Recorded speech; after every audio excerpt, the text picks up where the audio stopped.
Good morning, Vice Chair Watchman. Good morning, Chairwoman. How you doing? Great. Good. I hope everybody's home safe and well and ready to regroup.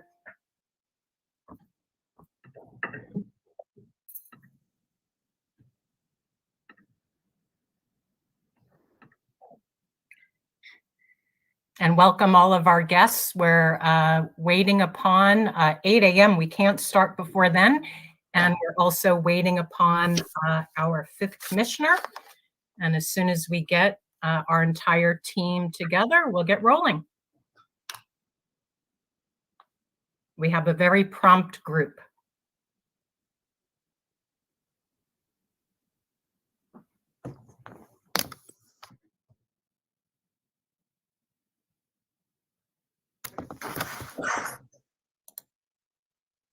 Good morning, Commissioner Meal.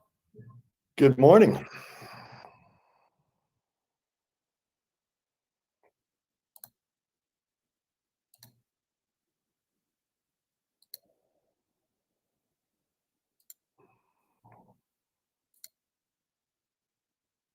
I do expect Commissioner York to join, correct? I have not been otherwise notified, so we'll wait a few more minutes for our colleague.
Okay, we'll give it a couple more minutes. Commissioner York is very rarely late.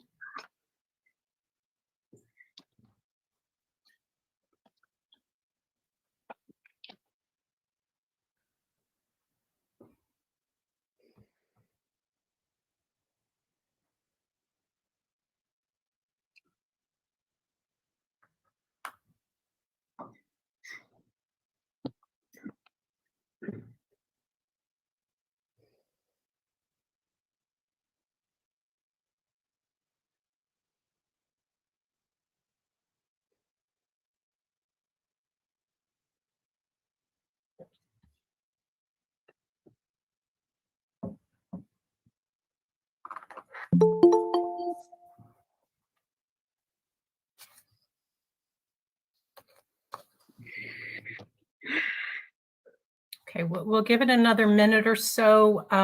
Director Schmidt, do you mind maybe texting or just reaching out to Commissioner York, make sure that he's accessible, Wi-Fi working?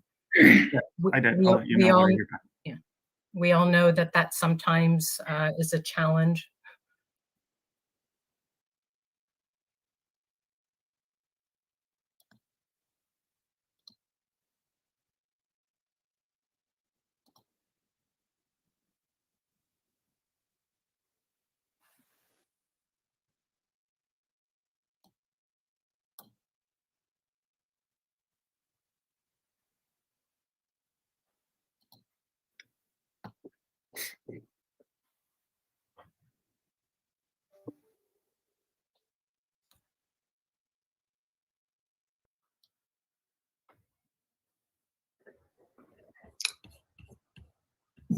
Doug did just text me and he's having computer issues. He's trying to join.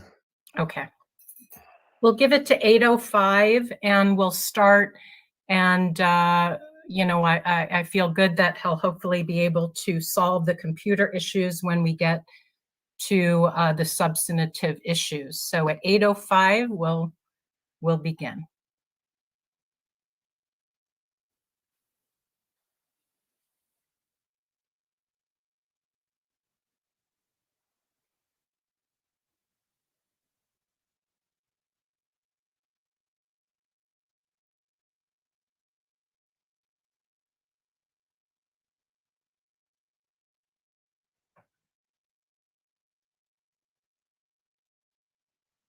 Okay, everybody, we're hoping that Commissioner York is going to solve his technology issues. We've all been there and experienced that. With that, I'm going to welcome our team, our guests, the public. We'll dive right in. Agenda item number 1, call to order and roll call. Agenda item 1A, call for quorum. It is 8:05 a.m. on Tuesday, August 3rd, 2021. I call this meeting of the Independent Redistricting Commission to order. For the record, the Executive Assistant Valerie Newman will be taking roll. When your name is called, please indicate you are present. If you're unable to respond verbally, we ask that you please type your name. Val. Thank you, Madam Chair. Vice Chair Watchman. Present. Commissioner Lerner. Present. Commissioner Meal. Present. And Commissioner York. Present. Thank you. And Chairperson Newberg. Present. And for the record, we also have in attendance Executive Director Brian Schmidt, Deputy Director Lori Van Haren, Public Information Officer Michelle Crank. On our legal team, we've got Brett Johnson and Eric Spencer from Snell and Wilmer, Roy Herrera and Jillian Andrews from Ballard Spar. We have our mapping consultants, Mark Flahan from Timmins, Doug Johnson from NDC Research, Ivy Beller-Sikansky from NDC Research, and we also have special guests today, Dr. Moon Duchin, Director of Metric Geometry and Gerrymandering Group, Redistricting Labs. I'm Dr. Eric McGee, Public Policy Institute of California and board member of PlanScore. Dr. Samuel Wang, Director of Princeton Gerrymandering Project, and Adam Potowitz-Thomas, Legal Director, Princeton Gerrymandering Project. And we possibly have Dr. Gary King from Harvard also attending, maybe perhaps a little bit later. And thank you, Madam Chair. That's all we have. Okay, thank you very much. And please note for the minutes that a quorum is present. Agenda item 1B, call for notice. Val, was the notice and agenda for the commission meeting properly posted 48 hours in advance of today's meeting? Yes, Madam Chair, it was. Thank you. We'll move to agenda item number 2, approval of minutes from July 27th, 2021. 2 items. A, our general session minutes. Item number 2B, the executive session agenda item, which was 7B. It was the discussion of the employment issues regarding our community outreach director, outreach coordinator positions. I open it up to any discussion. If there's no discussion, I will entertain a motion to approve the general session and executive session minutes from July 27th of last week. Vice Chair Watchman motions to adopt the minutes as presented. Do I have a second? Commissioner Meal seconds. Any further discussion? I will take a vote. Vice Chair Watchman, Aye. Commissioner Meal, Aye. Commissioner Lerner, Aye. Commissioner York, Aye. Commissioner Newberg is an aye. With that, the general session and executive session minutes are approved from July 27th of last week. Thank you again, Val, for your excellent minutes. We'll move to agenda item number 3, opportunity for public comments. Public comment will open for a minimum of 30 minutes and remain open until the adjournment of the meeting. Comments will only be accepted electronically in writing on the link provided in the notice and agenda for the public meeting and will be limited to 3,000 characters. Please note, members of the commission may not discuss items that are not specifically identified on the agenda. Therefore, pursuant to ARS 38-431.01H, action taken as a result of public comment will be limited to directing staff to study the matter, responding to any criticism, or scheduling the matter for further consideration and decision at a later date. And with that, we move to agenda item number 4, discussion on public comments received prior to today's meeting. And I open it up to my colleagues if you have thoughts or comments. This is Commissioner Lerner. I just want to say thank you for the comments.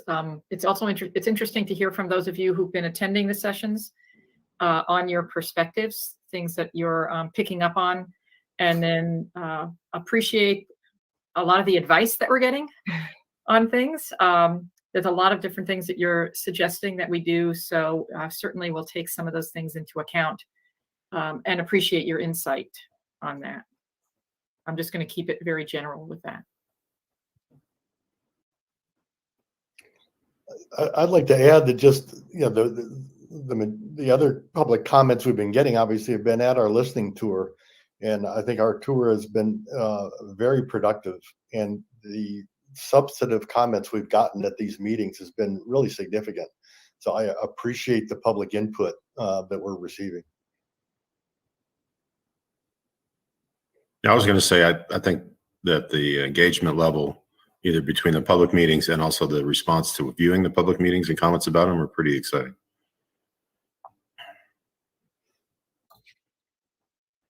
For me, it was good to see good turnout, you know, and so that demonstrates to me, Madam Chair, and members of the public, that our community is very interested. And so, you know, despite meeting in the evening or on the weekends, you know, we had great turnout. And so, you know, for me, I appreciate everybody who participated and everybody who presented, you know, great comments. And so thank you very much, public. Yeah, I'd like to add, I'm going to reserve feedback about the listening tour to when we speak about, you know, with our mapping consultants about feedback, et cetera. I'd like to respond to just some common sentiments that we've heard from the public through our web portal and public comment live feeds. There were some questions about how to submit comments. I just want to reassure the public again, everything that we do, you can revisit online live through our, you know, links. And so you're able to watch everything that happened and respond to us, provided that you have Wi-Fi. That's a separate issue. Outreach. There are questions about our outreach efforts. I want to reassure the public, we are taking note of who is attending, who is not attending, who we're hearing from, who we need to reach out to. Outreach will pick up, and we're taking note of where that needs to happen. If you feel communities of interest are not hearing from us or learning about where our meetings are, help us. Send the links to your friends. We're doing our best. There's questions about our Native American outreach. I just want to reassure the public, we are doing our due diligence to have communications, conversations. We feel really good about the input we're receiving, and we understand the challenges to that community. And I'd say more than that community, the rural areas where the internet bandwidth is limited, that in particular, I think is a challenge. And we will make sure, even if it's the old-fashioned way of mailing an input, we will hear from everybody. I know there's frustrations about the Tucson venues. Our staff will announce what we know.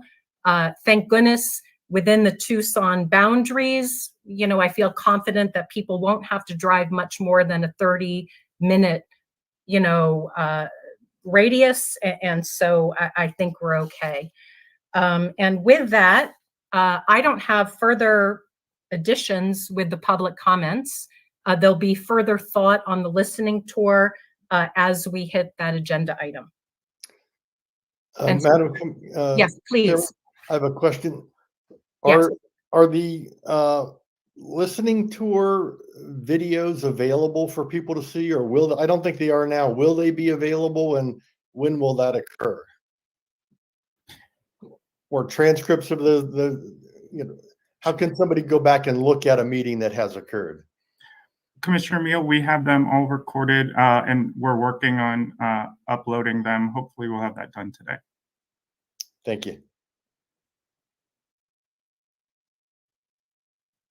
Thank you. They will be available and accessible. And again, everybody who has internet bandwidth will be able to experience it and respond to it. And those who don't, what we will make sure that we can connect and get feedback. And if there's no further conversation about the public comments, we will move to agenda item number 5, update from our mapping consultants, Timmons and DC. Thank you so much for your incredible participation in the listening tour, absorbing a tremendous amount of data. I will turn it over to you with the one request that we will start with item number F, which is our competitive speakers, just out of deference for the time of so many of our guests who have joined us. And with that, I turn it over to Timmons and DC. Chair Newberg, Mayor's Commission, this is Doug Johnson from NDC, and thank you very much for accommodating our guests. I do have to say, I'm thrilled with the response we've had, and to introduce this panel to you today.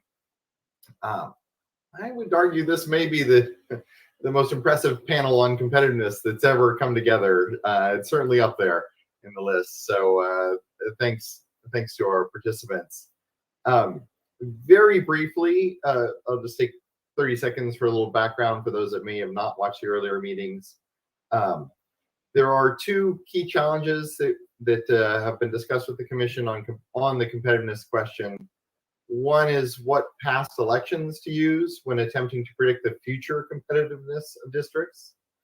And number two is how to analyze those past elections. How do we use those numbers in a productive way?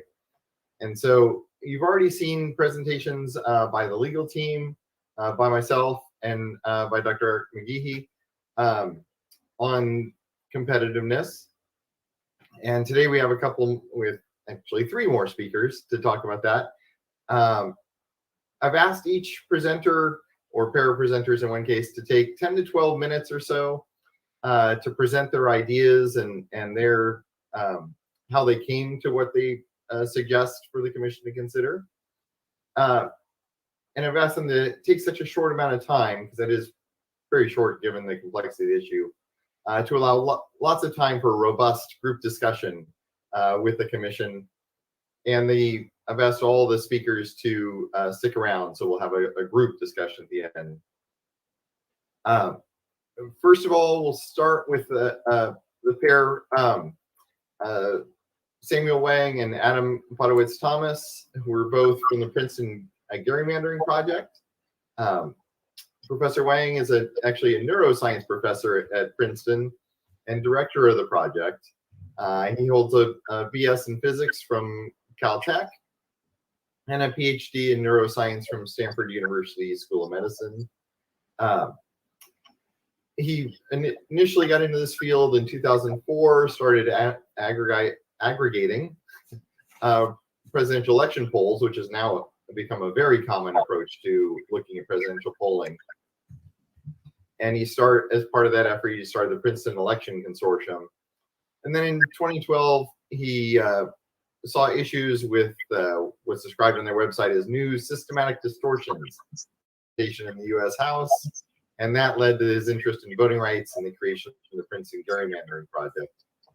With him is Adam Podowitz-Thomas, who is senior legal strategist for the Princeton Gerrymandering Project and the Princeton Electoral Innovation Lab.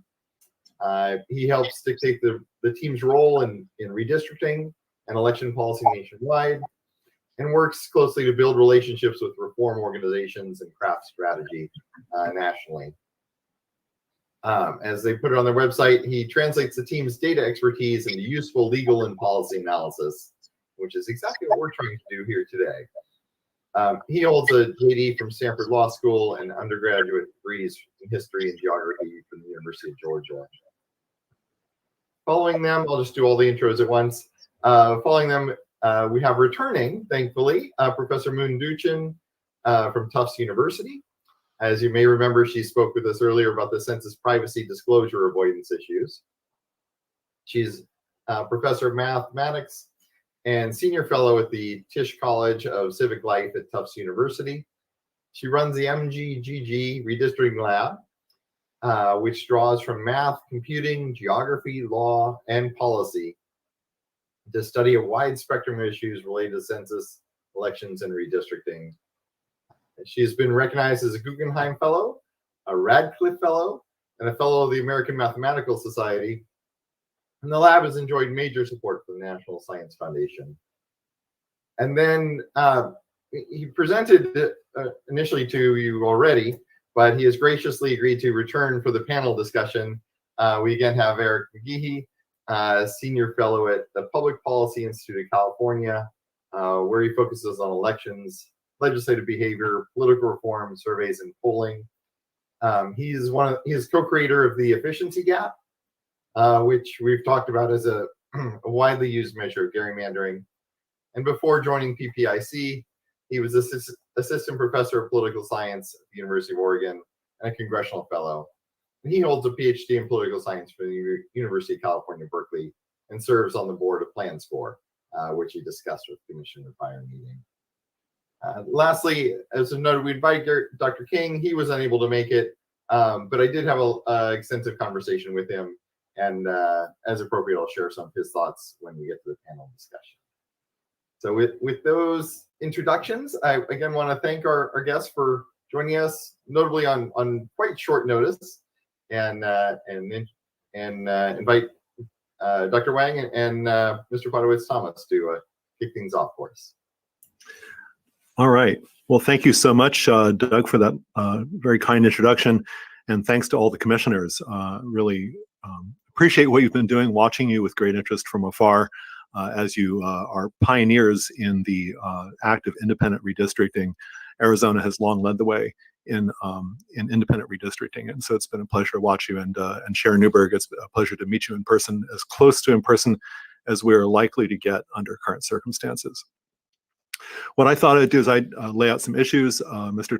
Podowitz-Thomas is here with me, and the two of us together can answer questions having to do with either data or analytics or legal matters. As senior legal strategist, Mr. Podowitz-Thomas is familiar with procedures not only in Arizona, but also redistricting all across the country. And so he can give you good comparisons and contrast.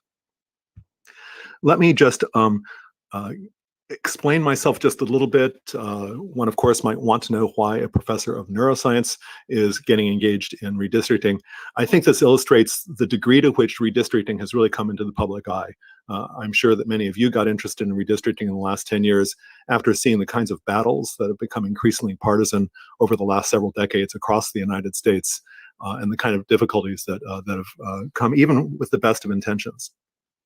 I know that even in Arizona, where there's a relatively well-crafted law, there has actually still been some contention about the fairness of redistricting processes, even with an independent commission in the last few decades. And really, what I want to get into today is that topic. And I should say that in addition to what Doug has said, I've given assistance to both Democratic and Republican elected officials in matters ranging from national science policy to autism research, to statistical analysis of elections, and several of my some of my work has been quoted by the Supreme Court of the United States by Chief Justice John Roberts. I want to start with something that's not technical at all, and just basically start with the process itself.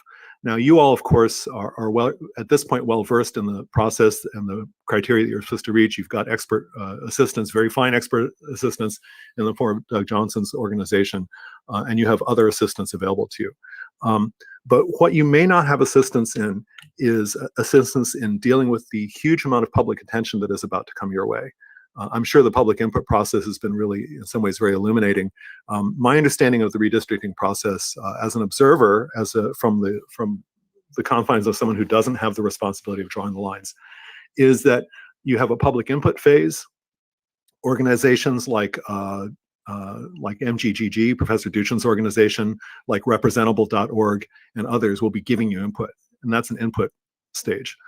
But you are also going to be getting a lot of input after the lines are drawn. And if you were on the political scene in Arizona 10 years ago, you know that that input can be extremely contentious, and you will be the targets of attention.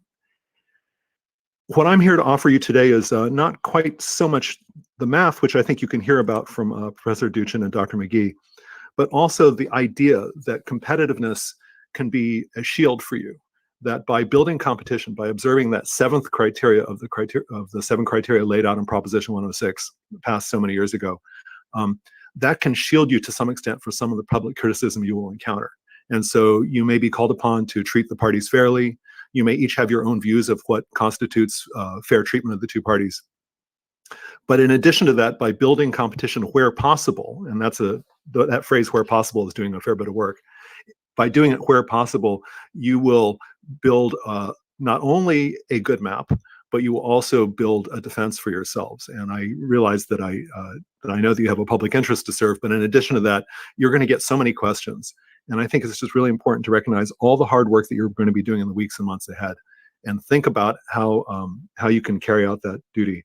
And while I've not walked in your shoes, I think that competition is a key piece of carrying out your duties in a way that's going to make your life relatively free of people driving by your house or whatever horrible things are going to be happening. And I hesitate to even guess.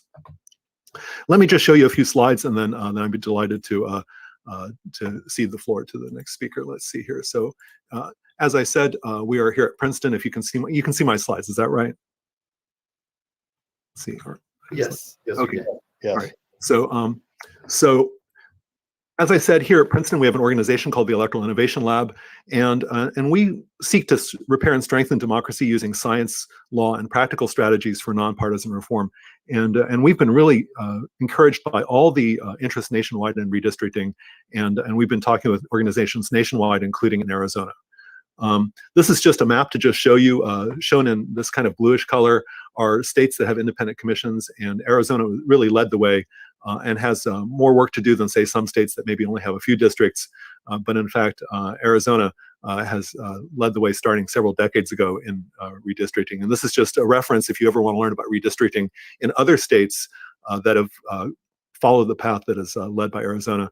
For example, we're working with the new commission that's formed in New Mexico, your neighbors, who are a little bit behind, but they are in fact catching up rapidly, and they are hoping to apply lessons from Arizona and from other states.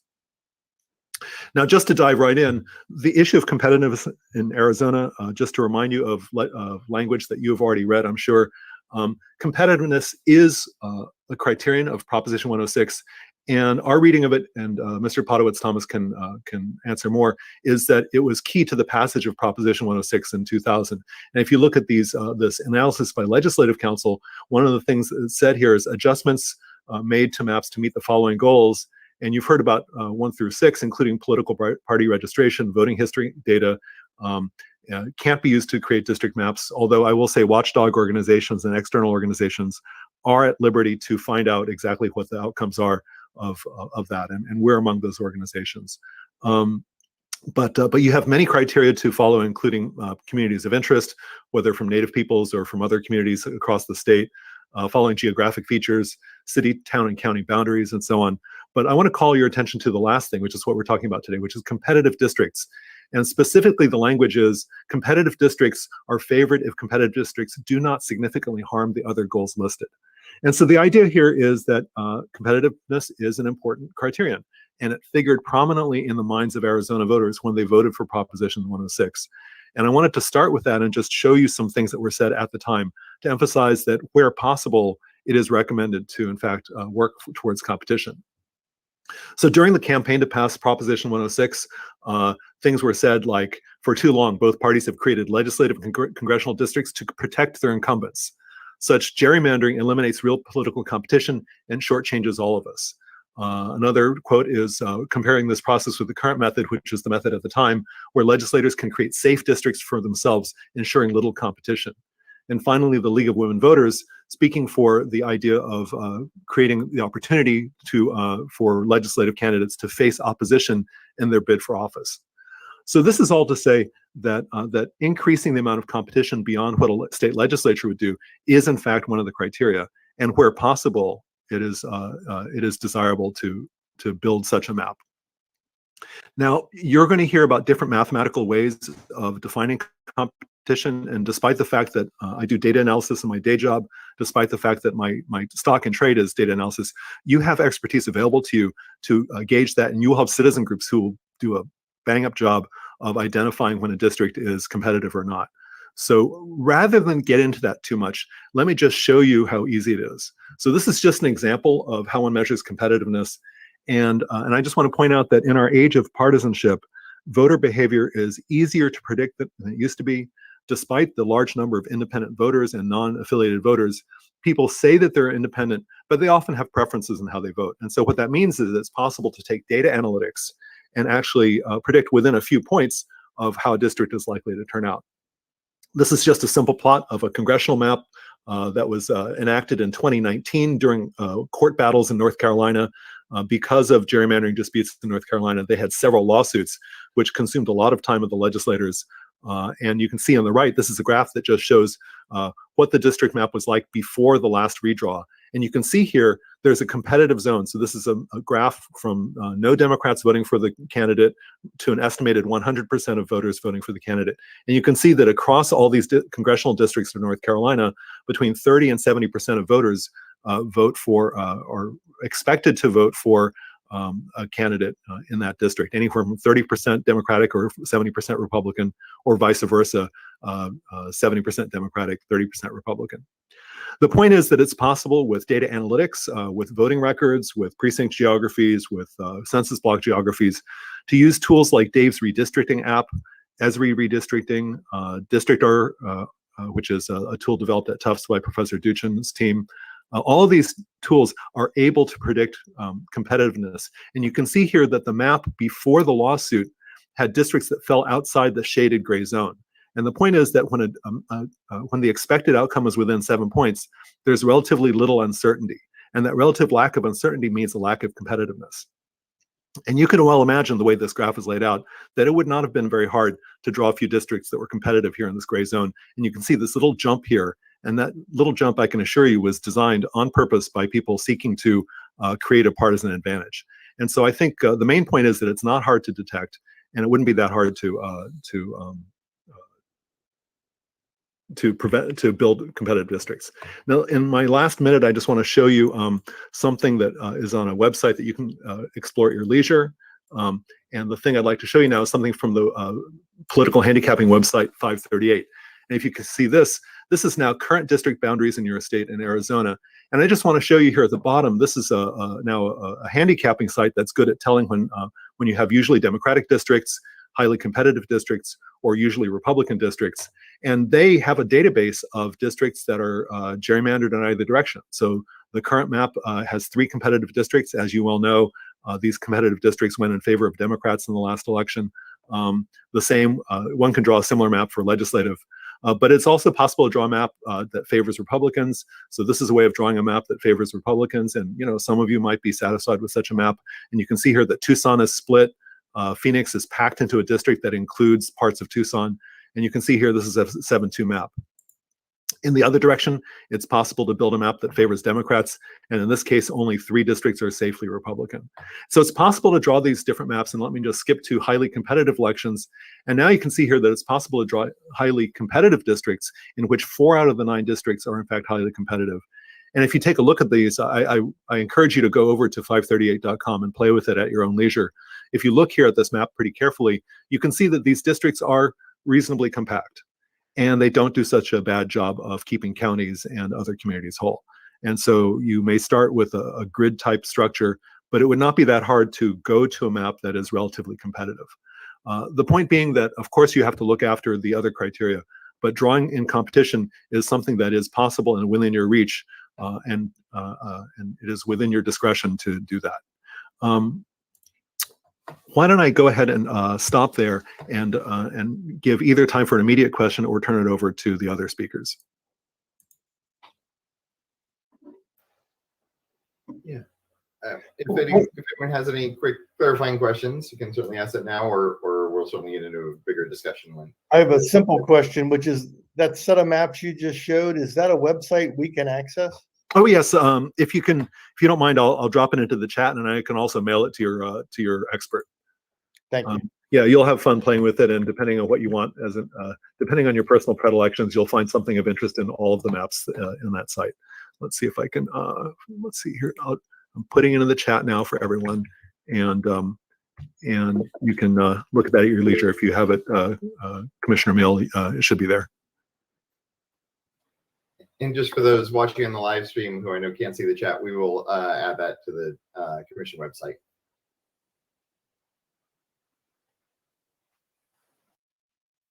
This is Commissioner Lerner. I have questions, but I think I'm going to wait and hold them all till the end. Okay. You can also look that up, by the way. Yeah, I just wanted to emphasize again along Commissioner Lerner's comments, we will have an opportunity to synthesize all of the information and come back to our guests and ask questions. So for now, I think it probably is most expedient to think about specific clarifying questions to help understand the content of the information we're receiving.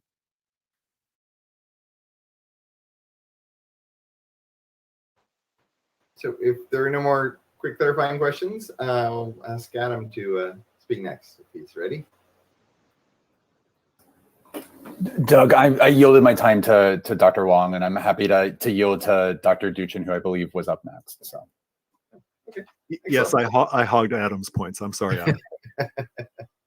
No problem. Thank you very much. So then we'll turn to Professor Duchin. Okay, hi everyone. Let me see if I can get my screen share working.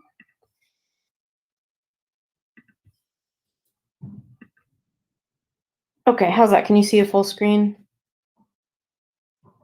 I can't see you anymore, but I will take yes. Yes, Looks good. Okay, great. All right, so let me get my timer going just to make sure I stay on my time points. All right, so I want to talk about some I'm going to dive right into practicalities. How would you design for competitiveness? What are some ways that are out there to do it? What are some kind of pros and cons of different ways of thinking about it? And actually what I'll do is I'll build up to a perspective and a way of kind of mapping out competitiveness that's emerged from recent work that I've been doing in other states.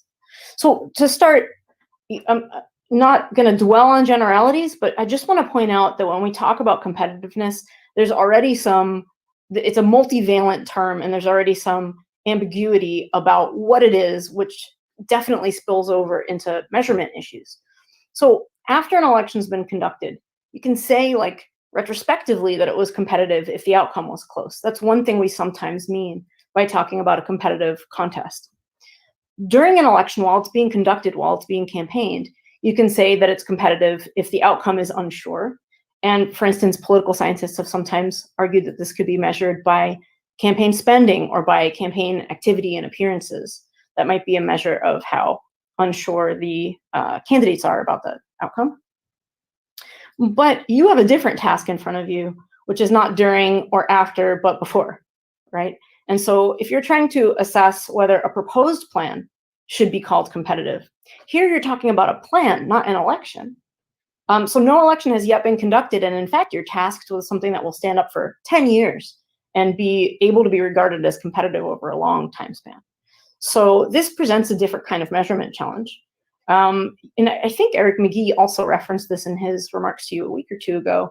You'll need to do something to measure that, either to build a predictive vote index or to study recent past voting patterns. And of course, there's no bright line between those. You can use recent past voting patterns to try to make a prediction.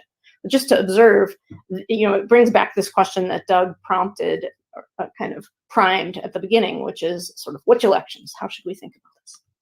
So what I'm going to do is show you some ideas that use statewide elections of the recent past.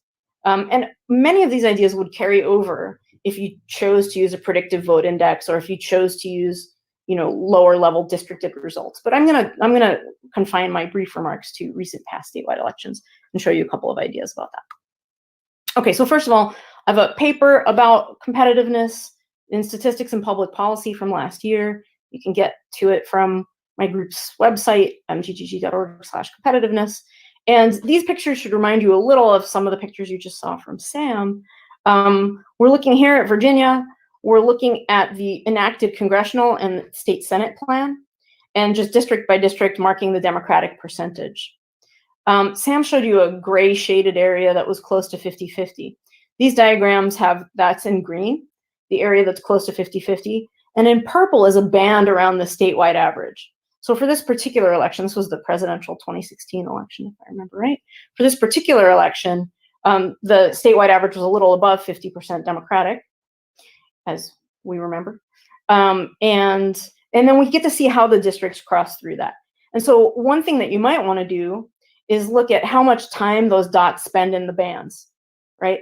If you see more dots in the bands, that's more districts where the result would have been close under this voting pattern.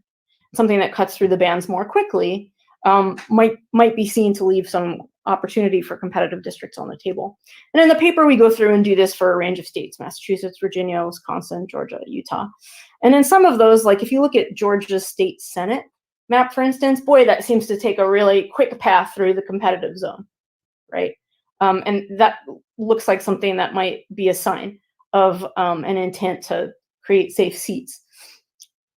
That's a great way to think about a districting plan in a single election, except that the counterfactual is a little hard to get your hands on, right? Because the best way to understand districting plans is to compare them to other plans that could have been drawn at the time with the same. That's your task, right? As a line drawing body, is not to just assess a plan in isolation, but to think about your range of possible plans that you can draw. And that's why the title of this paper references elasticity, like how much choice do you have? How much kind of control does the ability to change the lines really give you over things like competitiveness? Okay, so that's one thing I wanted to flag about this kind of approach. First of all, plots like this only work for one vote index or election at a time. Secondly, it's hard from looking at a plot like this to think about the plans that could have been. They're not visible yet in a plot like this. And thirdly, the terrain, the political geography of where people live and how they vote might constrain. You don't actually have complete elasticity to place those dots wherever you want. If I can make one more quick observation before I pivot to a different approach, I'll also say these styles of pictures do highlight a tension that you have, the choice that you have, because statewide, the total voting is what it is. By creating more districts close to 50-50, the cost of that is also creating more districts that are safe, right? So you have to think about whether having lots of districts that are close to 50-50 merits others that are really locks for one party or the other. And that's just a ineliminable balancing act that you face when you're thinking about competitiveness. Okay, so this is, in our paper, we look at some past approaches to competitiveness in states, including, we briefly mentioned Arizona 10 years ago. But really, here's like a summary of the findings of our work. There are lots of well-meaning metrics in play 10 years ago, but a lot of them have some issues that we try to outline in the paper.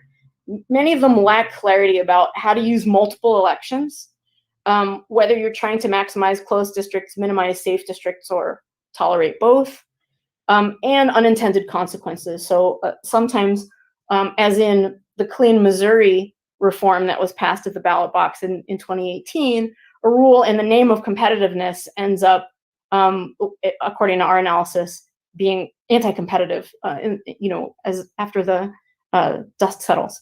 So this is an issue that we've seen time and again with metrics that are out there for competitiveness. And then I'll say, maybe to push back just slightly against the optimism that you heard from Sam when he said competitiveness is easy to measure on one of his slides. We find that it's pretty hard to measure, that engineering to maximize closed districts for a vote index is actually very hard to do in a given state, and it's not terribly secure to pay off in future elections, especially deep into the future. So there are things about it that are success stories, but we found that when we tried to do it in state after state, there are also things that are quite subtle and difficult. So I want to present, with the balance of my time, just a new approach. Some of the work that I'm doing in this cycle is with the People's Maps Commission in Wisconsin, which is not the official line drawing body, but nonetheless a citizens group convened to think about how they want the lines to look. Unlike you, they have proportionality as one of their stated goals. So that's different from your stated goal of competitiveness. But some of what's come out of thinking about that, I think, will be quite useful for you to look at. So I want to present some recent kind of Wisconsin data as a new way of thinking about potential operationalization of competitiveness. Okay, so first let's warm up by looking at the enacted plan in Wisconsin. This is the assembly plan with 99 districts in Wisconsin. And here's a kind of plot that I'm going to focus on for the balance of my time. This shows you 8 statewide elections, shows you all the governors, senator, and presidential elections in the last cycle, well, until 2018. And the blue line shows you the vote share for Republicans. That was just an arbitrary choice to do it from the point of view of Republicans. So the blue line shows you the Republican vote share in those elections. You can see Wisconsin's a very tightly contested state, so the vote share sometimes dips below 50%, sometimes above. In green is the ideal efficiency gap. We have Eric McGee here, one of the efficiency gap inventors.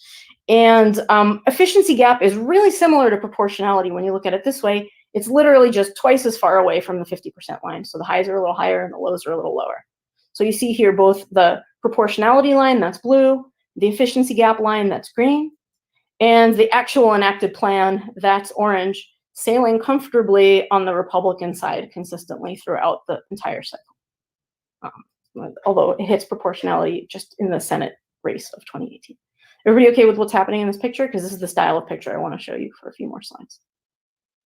Okay. So if you're asking, is this plan competitive?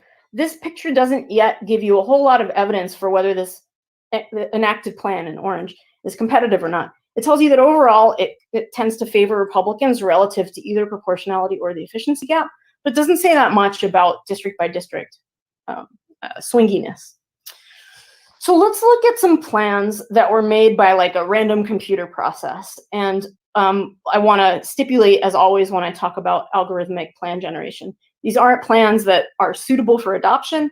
They're plans that are just made to understand the landscape of the possible. Because as I said earlier, your task is to pick out lines among the ones that are possible to draw. So these are just intended for comparisons.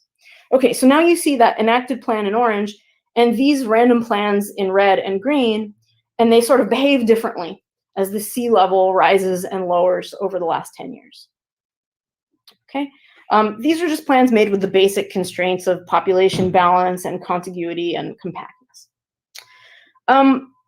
You have many priorities to consider, and you can layer those in and still ask questions about how plans perform relative to the partisan preferences of the state.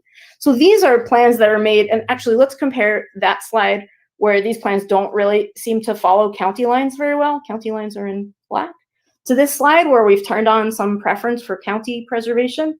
Now you can see these are snapping much more nicely to county lines. And we start to see a pattern in some of these plans. Some of them are what you might call responsive. When the state tends more Democratic, the plans dip down. When the state tends more Republican, the plans dip up. They're responding to the changing preferences of the electorate. So by responsive, I mean in particular favoring each side when they have a vote majority, and sometimes with a kind of stronger, what's sometimes called winner's bonus. Now, the last concept I want to introduce is the concept of stable versus highly responsive plans. So if you look in the upper left, you can see the plan that is noted in green there really follows that proportionality line pretty closely all across the cycle, whereas the red one rises and falls more markedly. So you'd call that more responsive. And you can think about engineering for responsiveness or engineering for stability. These are questions that you should face as you weigh your different priorities. What I want to point out that's kind of emerged from this examination is the consequences for competitiveness. And so in particular, as you might guess, a responsive plan, a plan that rises and falls as the vote preferences do, is going to tend to have more swing districts. So here by swing district, I'll mean a district that is not always won by one party. So across all 8 elections that we're viewing here, a safe district, a lock district, would be one that's always won by the same party, no matter who the candidate is and what the year is. The district is always won by one party. Whereas a swing district sometimes has the Democratic candidate prevail and sometimes has the Republican candidate prevail. So notice that the responsive plans have 30 to 34 swing districts, while each of the stable plans that you see in the other picture has only 17, so about half as many districts that ever change hands. So this is my last slide, just to sort of think about how that plays out. There's no denying that there's a high degree of political polarization in the US at this time. And so all of the plans that I've showed you from our random sampling procedures, they tend to have lots of districts that don't change hands, that are either won 0 times by Republicans or 8 times by Republicans, plans that are districts that are always favoring the same side. But one way to think about a mandate to competitiveness is looking for plans in which some districts were sometimes won by the one party's candidate and sometimes the other over the course of the plan. So in the course of thinking about proportionality came the following, so these are the always Republican, the always Democratic, and the swing districts. And that's how to think about these plots. So over the course of thinking about this came a possible interpretation of competitiveness. One way to think about this practically is a competitive plan can swing with the vote rather than having outcomes locked in. So the whole plan or the individual districts can be thought of as responsive to the preferences of the electorate. So I argue that that's an idea that kind of emerges from this. It's like an intentional conflation of what's called competitiveness with what's called responsiveness. It's a way of thinking about what voters are after when they ask you not to ordain the outcomes with the drawing of the lines themselves. Okay, so thanks very much. I'll stop there.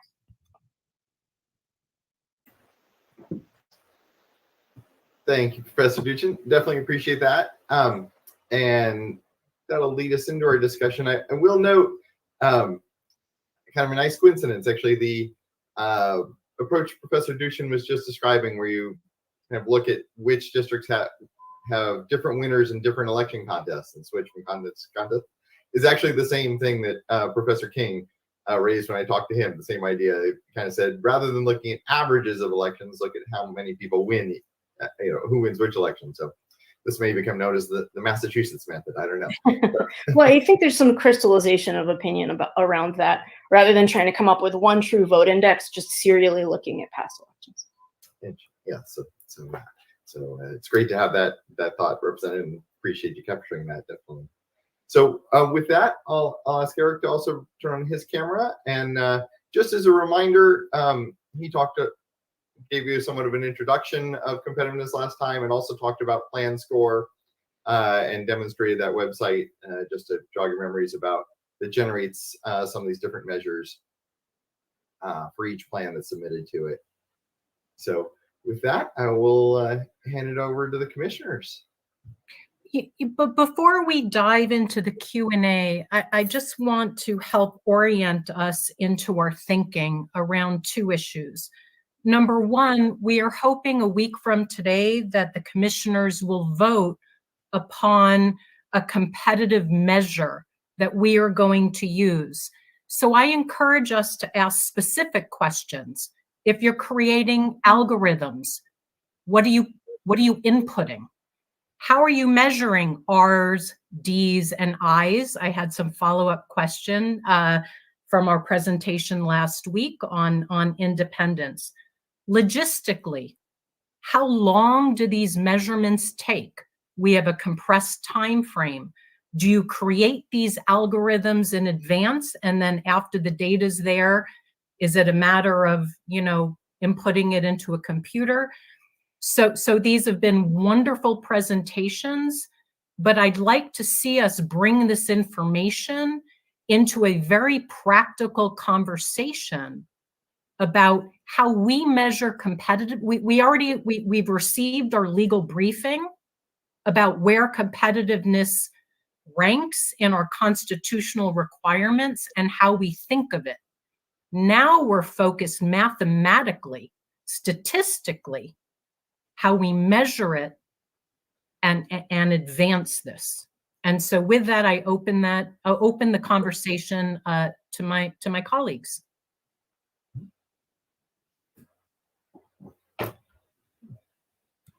Well, this is Commissioner Lerner. I actually think those are great questions that Chairwoman Newberg, perhaps just in a general sense, I would love to hear the answer from our consultants of the question you just asked about practicality before we get into maybe more specifics. I think that's a great way to start. And as you speak, because I had follow-up questions, as you were talking about competitiveness, yes, we're looking at R's, we're looking at D's, we're looking at voting patterns, but there's additional information that goes beyond who you vote for in a general election. There's how you behave that makes a candidate even rise to the level. There's primary behavior, there's fundraising, there's op-eds, and so statistically, mathematically, how do we capture that?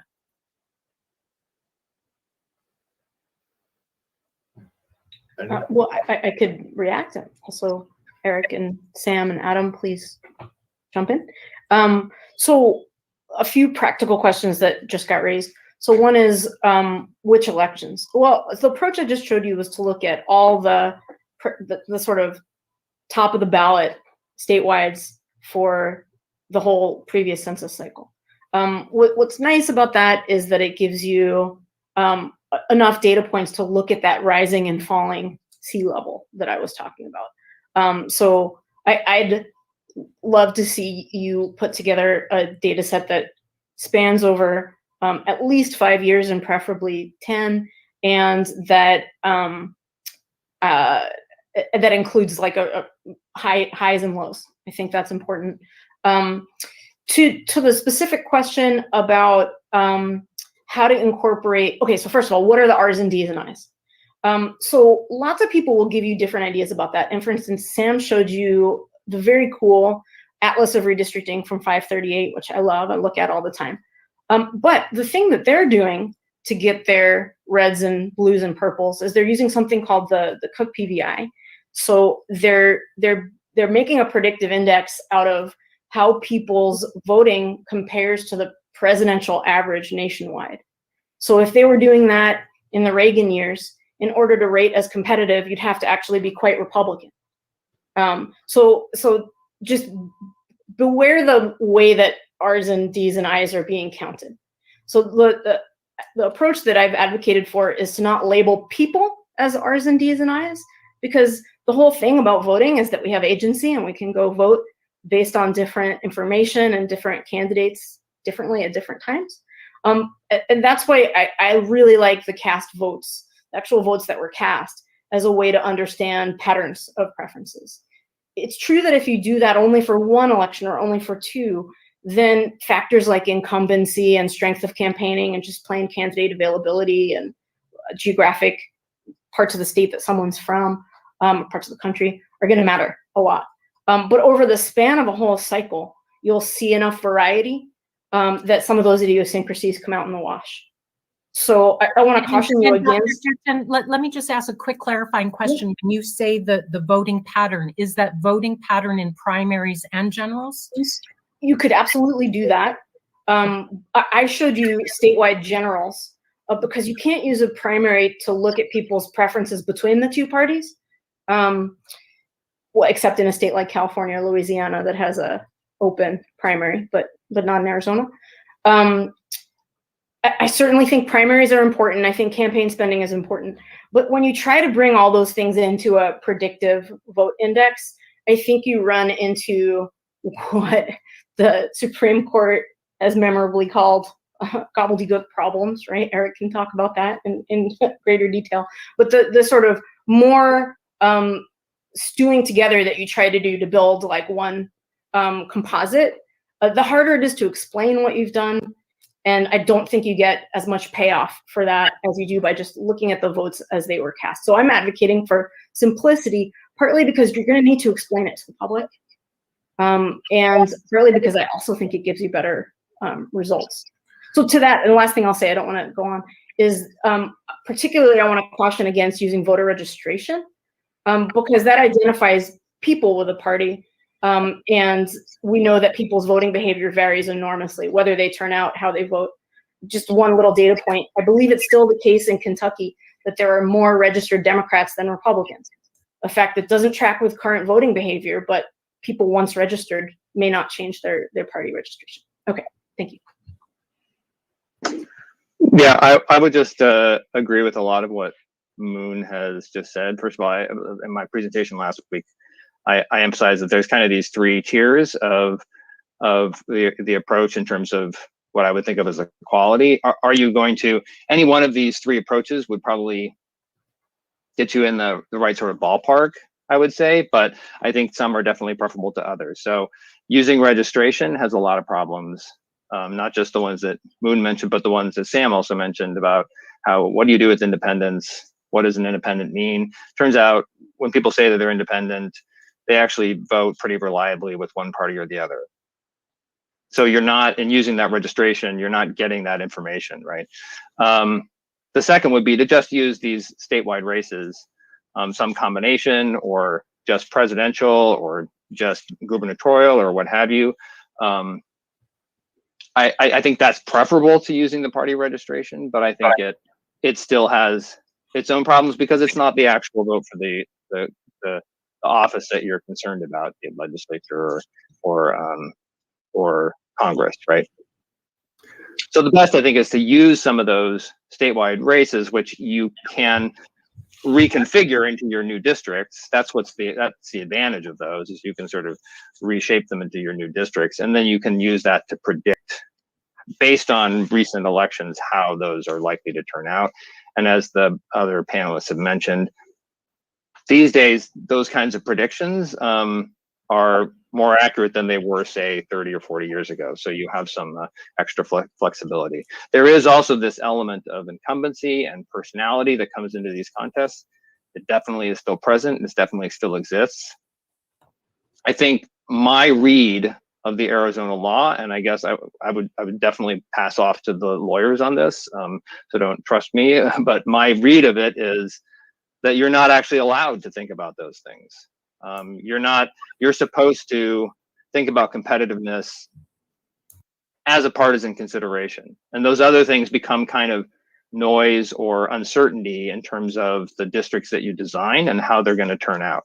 And it's just sort of unavoidable given the fact that you're not supposed to think about which incumbents are in which districts and so forth. Like, that's forbidden, right? So I think that all points to an approach that says, either use these statewide races, or preferably from my perspective, relate those statewide races to the actual contest for exactly the reasons that Moon just mentioned, that, these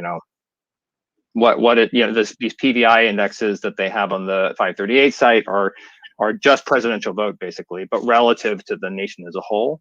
And that's going to be dependent on how that presidential contest turned out, and isn't going to necessarily during that time. Keep in mind, in like the 80s, for instance, there were a lot of Democrats who won in seats that were won by Ronald Reagan, a lot of them.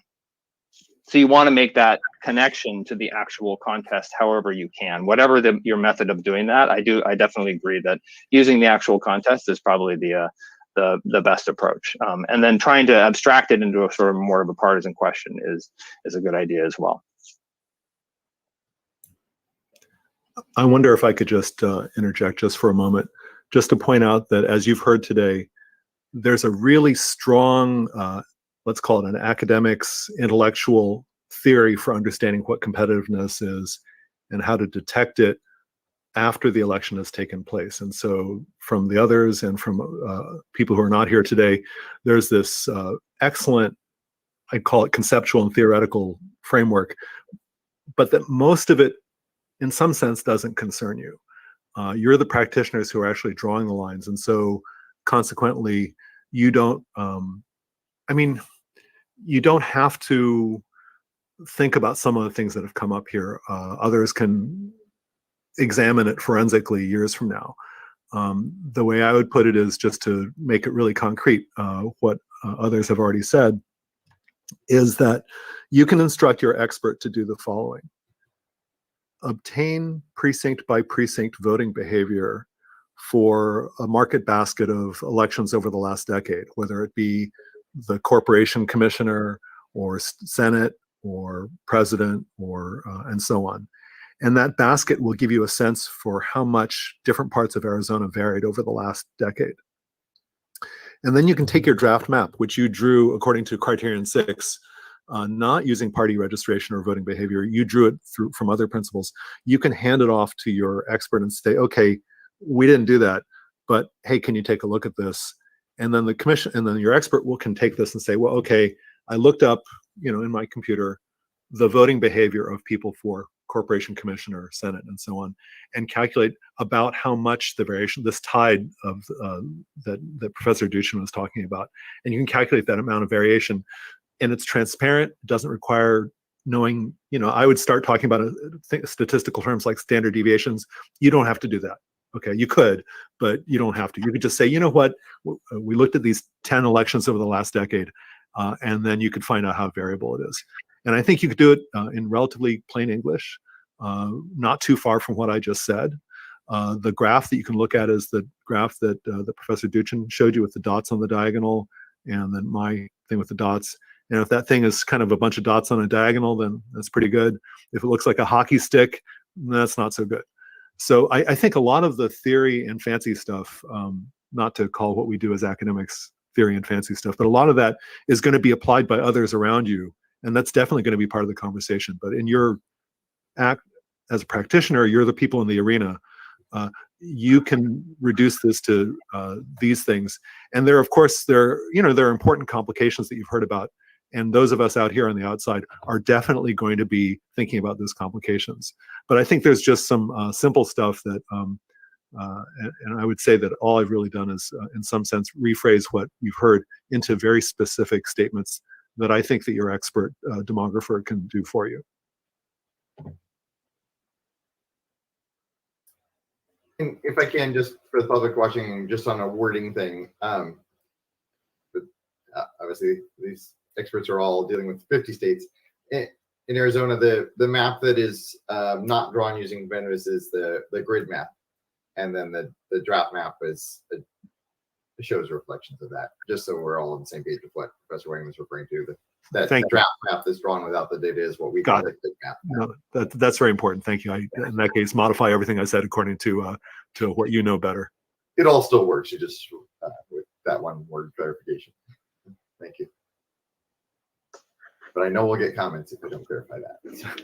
I would just want, the one other thing that I forgot to mention is Commissioner Newberg, you had a question about primaries, and I would agree with Moon that I think the primaries are not going to be particularly helpful because really the best that they're going to give you, there's ways that you can try and kind of work primaries to give you something that tells you something about the general election. But really, the competitiveness question, I think, is about the general election and whether that district could be held by more than one party, and not competitiveness within the parties, which is all about personalities.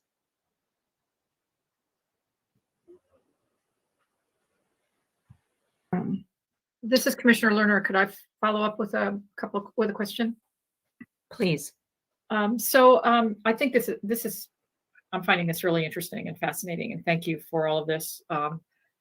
A question would be, how much does top of the ticket impact? So when you have a Democrat as president, how much does that impact our statewide races, and a Republican as president?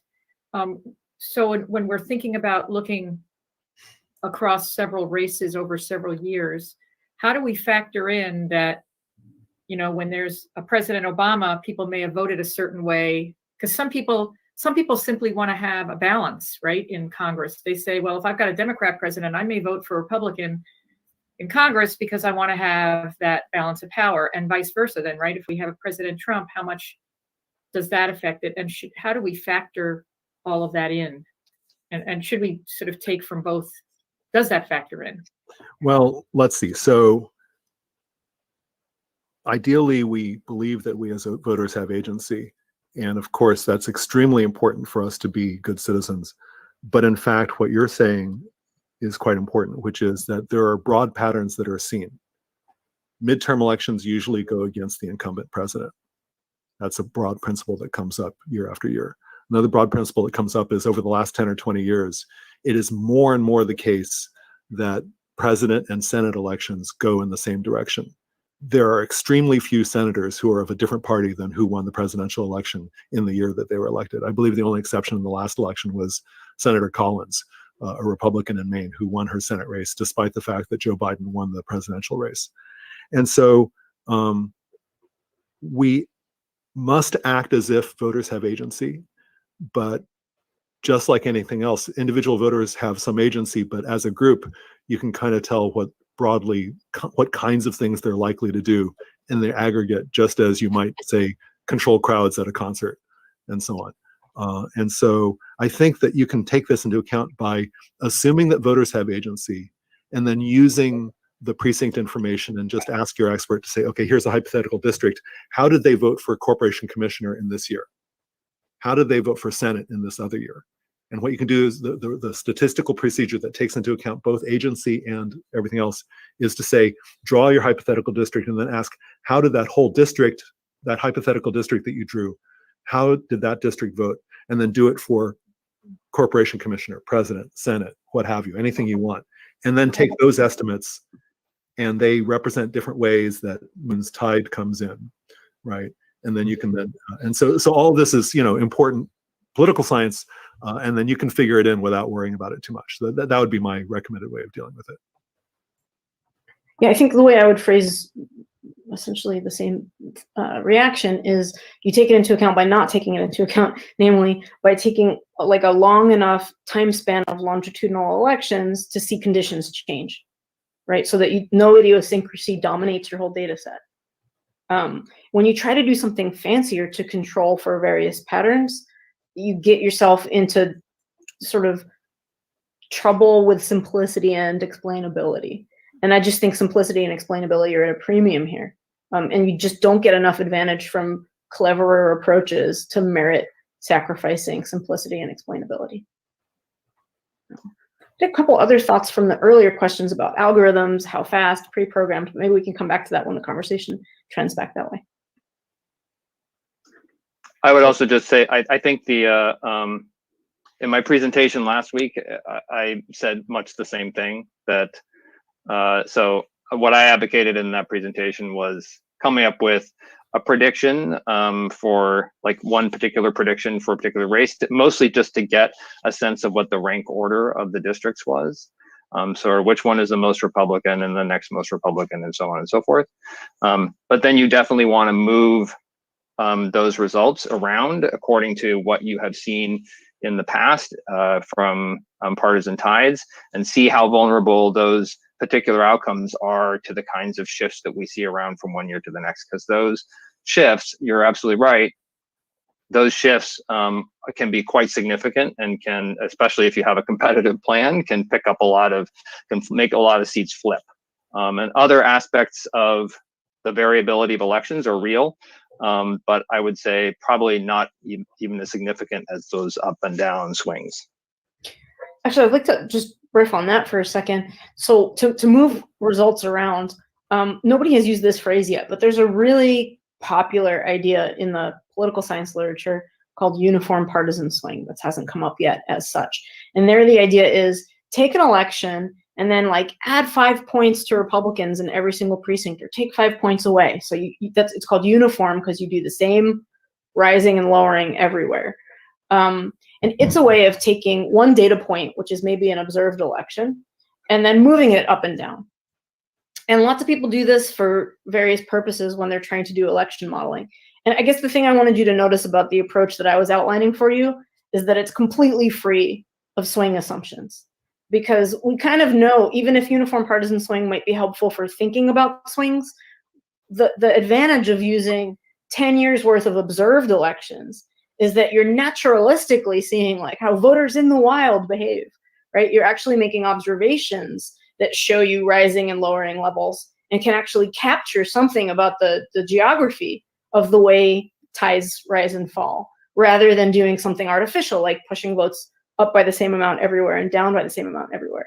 You have the data available to you to not have to make any artificial assumptions about swing, but to be able to just see the observed swing over the course of 10 years. And you know, in the simplicity and explainability territory, that can be a really strong way to go. This is Commissioner Mule, the question. So as I understand it, we need to follow the Constitution and draw draft maps. And then once we have some draft maps, we can start playing this to analyze, because when we are trying to do a draft map, we're going to have some differing opinions as to should this go this way or this town be included in this district or that. And we could use this competitiveness measure to sort of compare some competing draft maps at the end. What basket of elections would you recommend specifically that we use if we use the 10 years going backwards? At a minimum, I'd like to see you use the ones that I showed for presidential, governor, and Senate. I think those are, in many states, those are really, you see really different voting behavior across those contests. And then, you know, Sam's been mentioning that there might be some really interesting down ballot races, and I think it can be really good to add those. But at a minimum, I'd like Let me to clarify.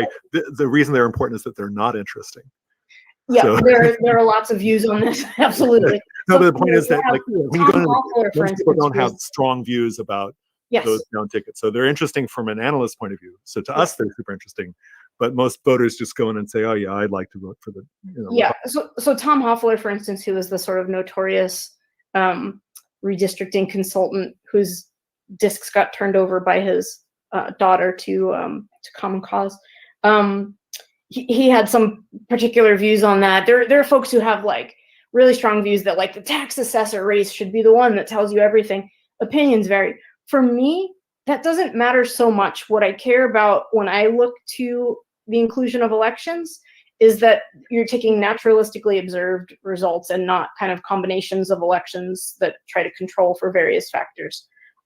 One thing that I hear a lot is people saying that you should try to pick races that are similar to, say, if you're doing a congressional map, races that are the most similar to congressional voting behavior. I actually have a slightly different view, which is that rising and falling tide I was talking about is the crucial thing. That you actually want to see elections that are atypical as well as elections that are typical, because that stress tests your map for how it performs in wave years. And you've got 10 whole years to plan for, right? So I actually think the bigger you can make that basket, right, the more kind of robust of a view you'll get of how a proposed plan behaves under pressure, right? And I would just agree, you're going to make grid maps and you're going to make kind of draft maps without doing partisan tuning.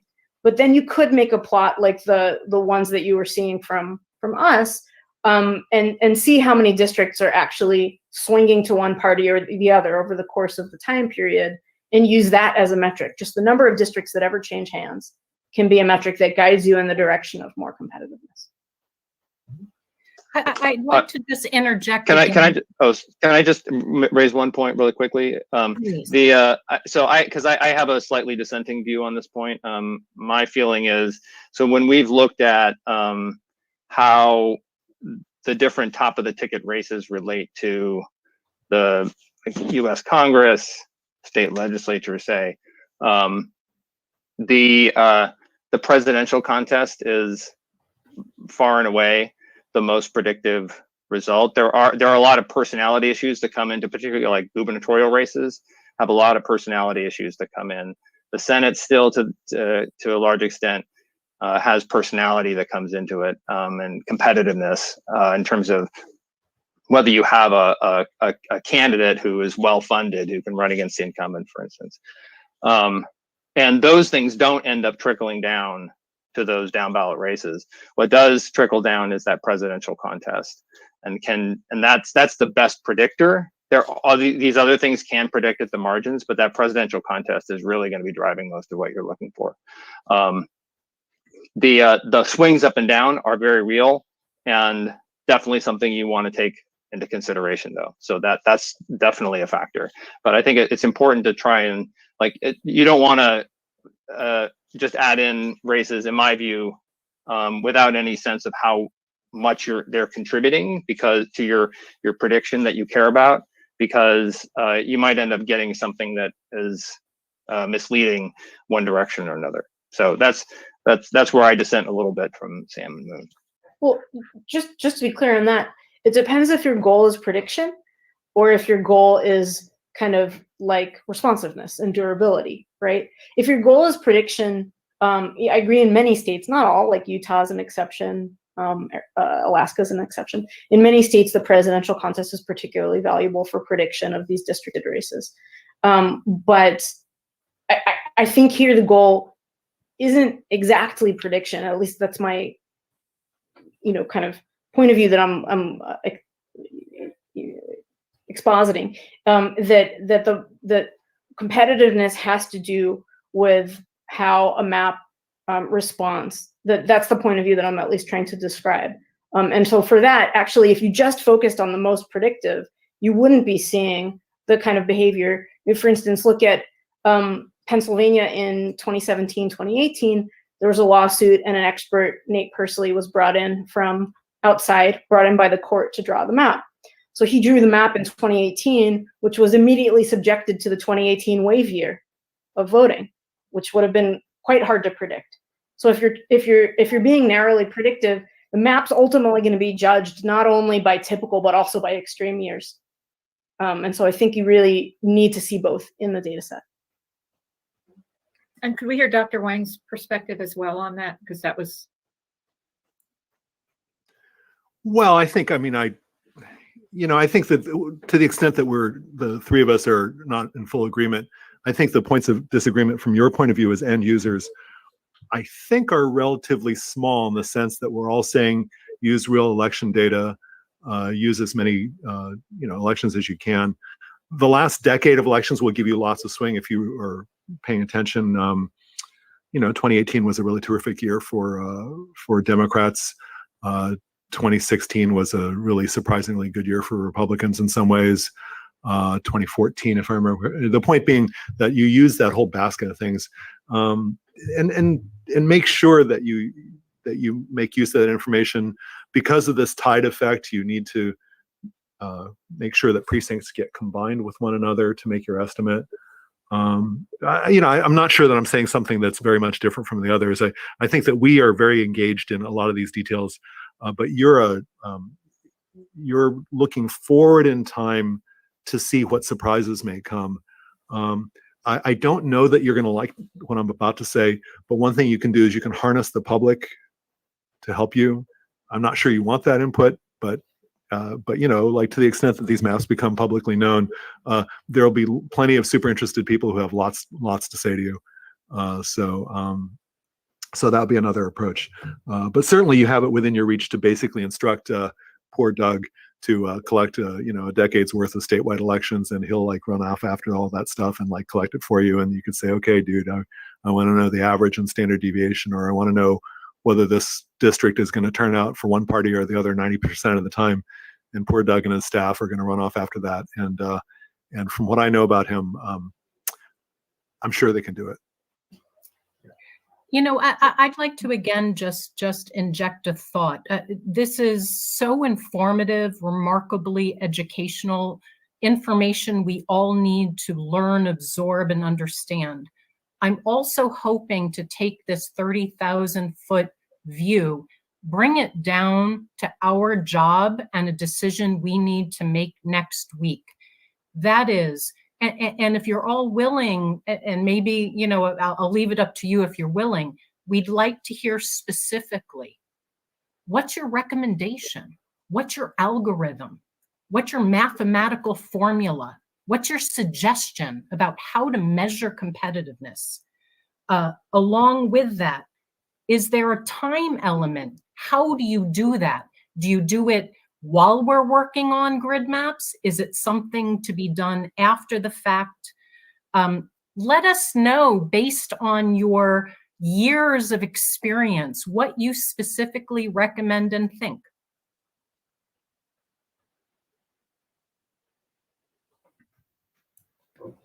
I think it would be possible for each of us to come up with a few slides or like a short description of exactly what each of us individually would do, or we could, or we could work together on it. I don't know. We're going to vote next week, and this is your opportunity to share with us what your opinion is. So what substantively are you going to vote on? Chair Newberg, I just have a question. I did not know we were going to vote next week. I actually would like to hear some substantive examples, even if it's next week, and then the week after we could vote, because I'd like to process some of that. And I didn't know I thought we were just beginning this discussion. I did not realize that we were voting next week, because this is a lot to take in, a lot of information. So I was hoping, and I love the idea of getting some very specific examples that could be presented to us. But commissioners, we will respect all of that. And I just want to inject just a dose of some realism with our time frame. We have a compressed schedule. There are so many substantive issues. And look, as an academic, I would love nothing more than to dive into each and every one of this issue and spend considerable time. I find it so meaningful and important. I just want to inject a little expediency in the process, because if we let deadlines go now, what's going to happen as it builds week after week after week? And so with that, I'm just injecting a little dose of practicality to what we're doing. And so with that, I will defer to my colleagues and our guests to respond. I did just, I'm sorry. Just if I can put a little context around it, the thinking in scheduling when the commission would address this is there is a little bit of flexibility, but our hope is to have a decision from the commission, or at least an initial direction from the commission on what measures to use prior to the census data being available in use, because at that point, all the public commenters will have run the numbers, because they already have their database. The Republicans have their database built, the Democrats have their database built. And once that data comes out, they'll all start using the census data. So our hope is to get direction prior to that census data being available and usable, which hopefully will be next week. There might be a little bit of flexibility, but not a whole lot. And just to highlight, Chair Newberg, so I did propose a possible very concrete metric a moment ago, which was, once you've chosen your kind of range of statewide elections, to look at, if you want to understand whether one plan is more competitive than another, to count the number of districts that have ever changed hands between the parties. That's a very concrete measurement. And to your earlier question about, does it take a long time to calculate? No, that's instant.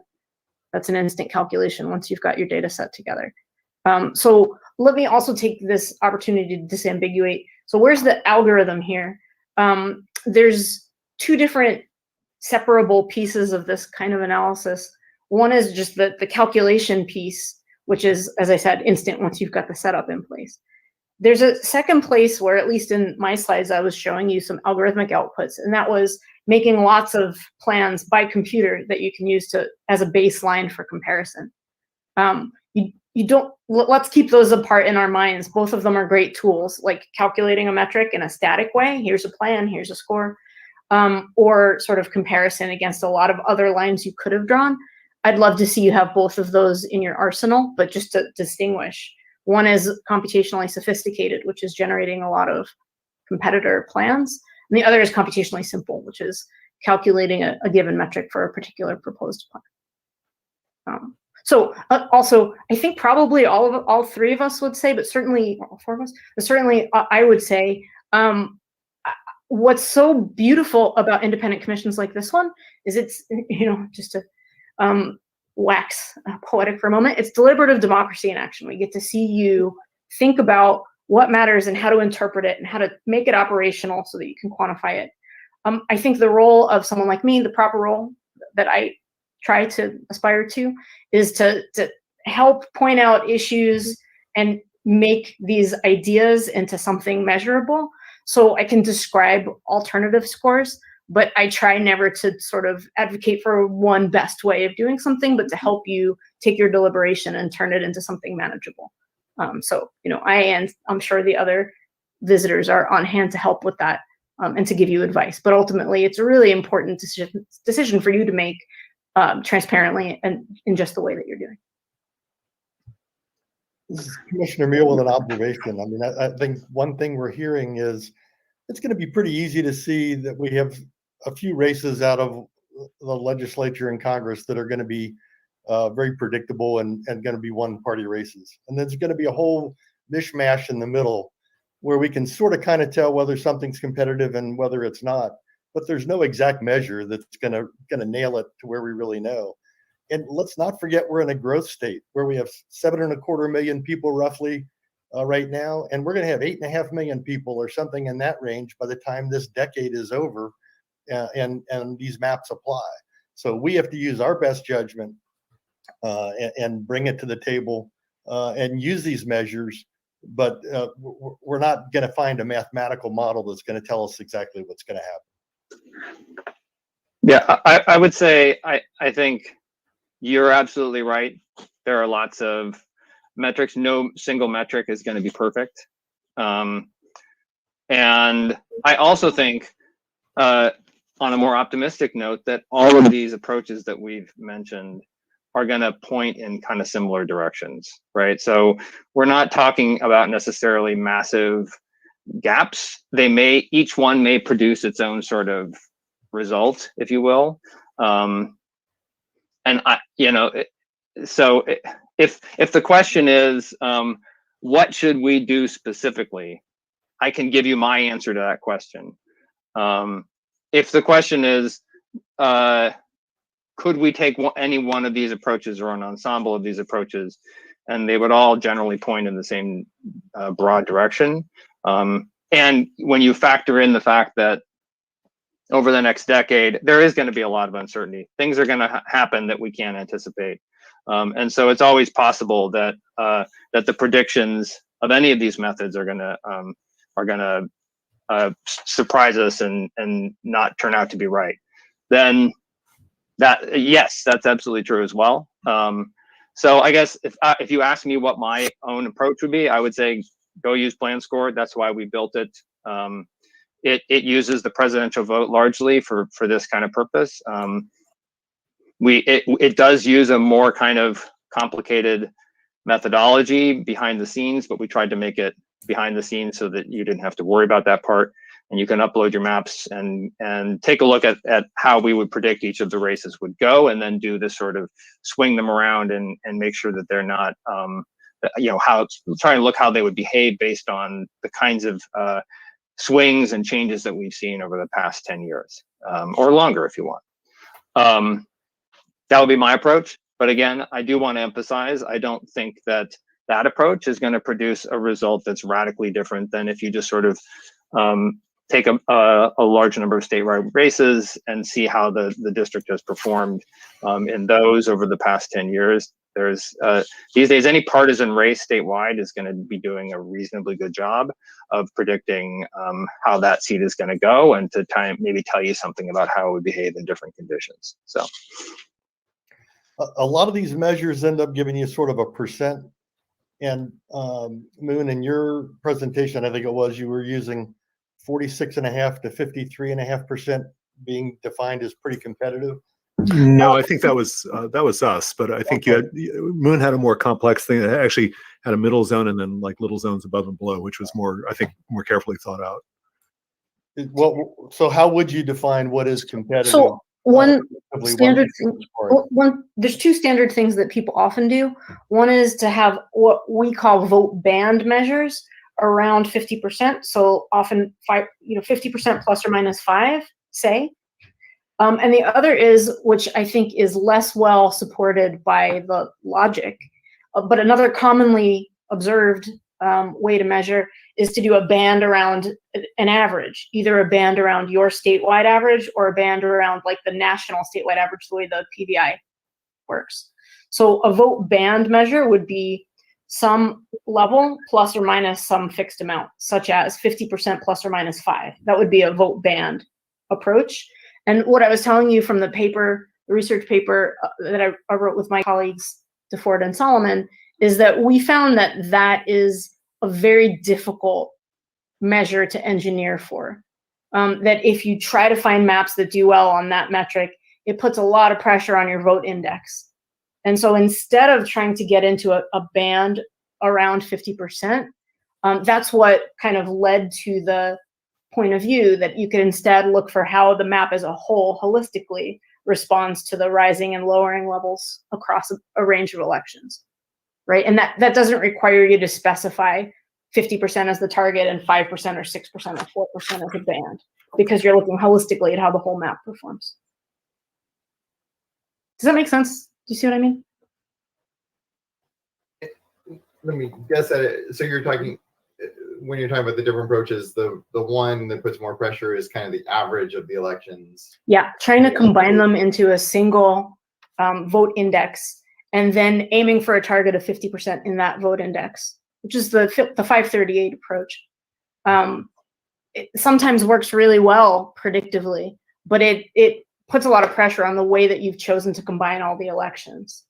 And if you instead look at the elections serially, you get a really broad view on the way people actually vote in your state. And Dr. Wang, I'd be interested to hear your perspective of this as well as another option. Well, if you were going to do that, one way you could get around that problem would be if you have a whole, let's say you had 10 different elections, you could calculate the average performance for a hypothetical district, and then you could calculate the amount of variation about it. The method of the measure of variation is called the standard deviation. And so you could calculate an average and a standard deviation. So you could, say, and that standard deviation is called sigma. I mean, if you're into investing, I forget, there's some measure of volatility. What do they call it in that field? Like beta or something like that. But you could, if you wanted to, I mean, look, if it were me doing it, this is what I would do. I'd get a basket of a dozen elections. I take a draft map and score it with those dozen elections, like, each one of those. I'd calculate an average and a standard deviation. And I'd say if something was within one standard deviation, I'd call it like a competitive district. I'd use Moon's measure, which is easy to explain to people, which is how often has this hypothetical district ever flipped in the last decade? That measure has the power of being super easy to explain. And I would stop. That's what I would do. Now, maybe others on this call might have a different preference for what they do. That's what I would do. I wouldn't mess around with like blah, blah about incumbency. And no offense to Eric, like PlanScore has the problem of like you have to open it up and look inside and look at fits and regressions and stuff. And people's eyeballs are going to glaze over. I mean, look, I love it, but you have to contend not with meeting the standards of Eric, but you have to contend with the public is going to be watching you. And so simplifying this to the point where you can just like look at somebody at a town hall and say, I don't know, we just took these dozen elections, we calculated the average, 2/3 of the time, it was pretty close, something like that. I think that I recognize that there is a lot of super interesting analysis that went into what you've heard today, but that's just what I would do. I would just, keep it simple, at least what I think is simple. Maybe Moon and Eric and I could go into a room and arm wrestle over like what we thought was simple, but I would just, I don't think it's rocket science. And I think once it's written down in English and you all as a commission agree on it, I think then you can like give that document to Doug Johnson and they can do it. Now we're not full, we didn't, Moon and Eric and I didn't talk before this call. So inevitably we're going to have our own views about how these things, this is what you do when you have like 3 experts, like we have, 4 opinions. So I think that you have a lot of good options, as Eric has said, and now it's a question of figuring out what you think you can defend to the public. Now, that's my 2 cents. And Professor Wang, I want to thank you. I was going back to my earlier point about how much I appreciate this phenomenal panel coming together. I was a little worried there was a little too much consensus going on early on, and it might have been playing down how the complicated nature of this. So this kind of discussion and disagreement, I welcome and appreciate, because it does help the commission understand the choices they face. As a follow-up, and I know Chair Newberg commented as an academic, I feel the same way. I'm enjoying this conversation, but I just, as a quick follow-up, because we have had a lot of others, last time they used, I don't know, like 8 or 9 measures, which was obviously way too much. But no, but I am wondering about whether or not we could use 2 or 3 measures, because I'm hearing some different perspectives that are interesting that we could use just to compare. And then as we move forward, we may find that one measure really hones down better than the others if we have 2 or 3, because I'm interested in the top of the ballot kinds of things that you all are talking about, but I'm also intrigued by some of the lower ballot ones. You mentioned Corporation Commission. We've seen things like Superintendent of Instruction flip, Treasurer, some of our lower ones have gone back and forth, and they don't always follow the top of the ticket. So you might have, we've had pretty stable on the top of the ticket, for example, at governor, that has been Republican for the past 10 years. But then below that, you've had some Democrats and Republicans flip back and forth. So I'm kind of intrigued by that. So I guess what I'm wondering is whether or not we don't want to go to the extreme case that the last commission did with having 8 or 9 measures. But if we had 2 or 3 that looked at, we've got the president race, we've got some statewide top ticket, and then we have maybe some statewide, or you've mentioned precinct level, but statewide lower ticket, that, we've got all sorts of things, that maybe we could throw in there. So if we had 2 or 3 that we could use as a comparative, that might help us figure out what's working and what isn't. And so that's a question I have for you all, of whether or not that's something we should use. And to piggyback, before you even respond, because this will be more efficient to have 2 lines of questioning at the same point, to expand a little bit about if, past commissions in Arizona, what worked, what didn't work on competitiveness, and along Commissioner Lerner's line of questioning, I think she's really getting at an algorithm. What specifically we should prioritize in our own calculations. Thank you. Yeah, I would just point out that to accomplish what I think you're describing, Commissioner Lerner, you don't necessarily need multiple metrics, but it would help you to have multiple visualizations. So just to draw that distinction, you might want a few different ways of looking at the performance of a particular plan that you can use to make complementary understandings, or sort of see it from different points of view. That doesn't require you to introduce several quantitative metrics, because if you need a quantitative metric for this, and I gather from the fact that you're voting on one next week that you've decided that you do want a quantitative metric for this rather than a kind of holistic qualitative metric, or qualitative means of describing and deciding. When you have one metric, any two plans are comparable by the lights of that metric. As soon as you have two or three, you no longer have the mutual comparability of multiple plans. Now, there's something to be said for getting away from just rank ordering plans, but I'm just pointing out that as soon as you introduce a second quantitative metric, you might have two plans where one is better on one, the other is better on the other, and then you sit and go, now what do we do? So if you are committed to producing a quantitative metric, there is an advantage to having just one metric and several visualizations, in that it gives you kind of direct comparability at the end of the day. Yeah, may I show you guys something? You guys could, I mean, like depending on what you all want, this is just one organization's view of how one designs these metrics. You can imagine some kind of dashboard where you have competitiveness, you have geographic features that are important to you, racial fairness, and partisan fairness. You can imagine like some kind of dashboard like this that's easy to use. This is something that we're going to be rolling out in the next week or so. That's just a way of capturing the concepts that we're talking about. And then, when you say there's 8 or 9 measures, that sounds faintly scary, but I think that it could be simplified into a smaller number. And each of us might have different views on what those are. But this is just to give you a snapshot of what kind of thing it could look like as a means of demonstrating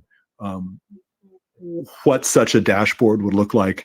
And it's like a car dashboard. You want, you're driving down the road and you've got your plan, and you want to be able to just see how you're doing. And I think it's something where you want rapid feedback that you can offer each other and yourselves. So it sounds to me like that's the kind of thing that maybe you're looking for. That dashboard is, I find that's really interesting, because that's one of the things we've been talking about is how do we know if a district is compact? Or, I mean, we can kind of look at it, but it's subjective to some extent. But yeah, but then with your part, with looking at these competitiveness, if a dashboard like that could be very useful. I'm sorry. Yeah, there's different ways to measure it. I think we've been, internally debating it on my team, how one measures these things. I think our current measure of compactness is either one of the ones that you can find in the legal literature, like these names like Polsby, Popper, and Rioch. The other measure that we've been playing with is one that's developed by Professor Duchin's group, which is a number of splits metric that's a little bit more mathematical, but actually easier to explain.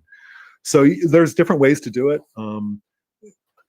I think it wouldn't be too hard to come up with a dashboard-like measure that you all could use internally, and that would be, I think, pretty defensible. I'd be really interested to see what that would look like. And another thing that jumps out is we have plan score that we could use. We have a basket of past elections we could use, and it wouldn't be very complicated to use both of those and see. And I suspect they will come out fairly close, but there may be a district or two where they don't come out so close, and we have to decide what we think makes the most sense. Yeah, I agree, Commissioner Meal. I mean, that's why I was kind of intrigued by having a couple of things, at least to get us started with it, 2 or 3 measures. And I'd like to hear from Dr. Johnson, Doug, as well, on that perspective of having 2 or 3 measures that we start with, and then as we move forward, we may find that one measure is really providing us with more of that insight than others. Doug, what do you think as somebody who's done this before? Sure. I think that is certainly an option you could take. And I think that certainly happened in 2001. 2011, perhaps maybe in the more holistic approach. It was interesting. They had 8 or 9 different measures, but all they were 8 or 9 different baskets of elections averaged. So it was really the same approach, just with a bunch of different baskets being used. So we wouldn't want to do that. We want more variety, somewhat like Commissioner Meal was just saying there, of 2 perhaps radically different or significantly different approaches. But yeah, there are certainly, you don't have to arrive at just one magic number. There really isn't one magic number. I think it's nice to see some of that consensus coming up amongst the experts in this field. And just to the point, just so everyone knows, to Professor Wang's note about building the tenure database, there is a small army of Timmons Group folks working very diligently right now to do just that. So we are we are aiming to have a full 10-year database of every state, at least every statewide legislative and congressional election available to go into this pool. So. And Doug, what do you think also about the dashboard that we just saw that Princeton developed? I'm very hopeful about it. It looks a lot like some capabilities I know the Timmons Group folks have in the hub site that they're building for this project, but I don't know if that's just me not really knowing how the hub site works, guessing what's possible versus what's actually possible. But I think it certainly is something we will work with the Timmons Group team on and come back to you with. I will say that they have lots of expertise. Like the main thing that went into that dashboard I showed you is we spent a lot of time sitting around coming up with things that are bad ideas. And so we like the main thing that's interesting about the dashboard is things that were left out because we thought, nah, not quite suitable. And so we've had a lot of like internal arguments, discussions on that point. And probably what's left out is a fairly important input. So whatever it is that that Doug's organization has to offer, we might have a few things to say about things that one might want to leave out. But you know, that's we can communicate that in writing if you like. We will follow up with you on that, definitely. And I do, courtesy to the speakers, this is about as long as I predicted them going. I just want to check in and see if anyone has to drop. I should probably get going, but I'd be happy if there's any last question or two. I'd be happy to field them before I drop off. Okay. Well, thanks. It's always an honor to speak to a group doing the great work that y'all are doing. So please feel free to reach out if you want any follow-up on any of today's conversation. Thank you, Dr. Duchin. We appreciate you participating. Thanks for the invitation. Thank you very much.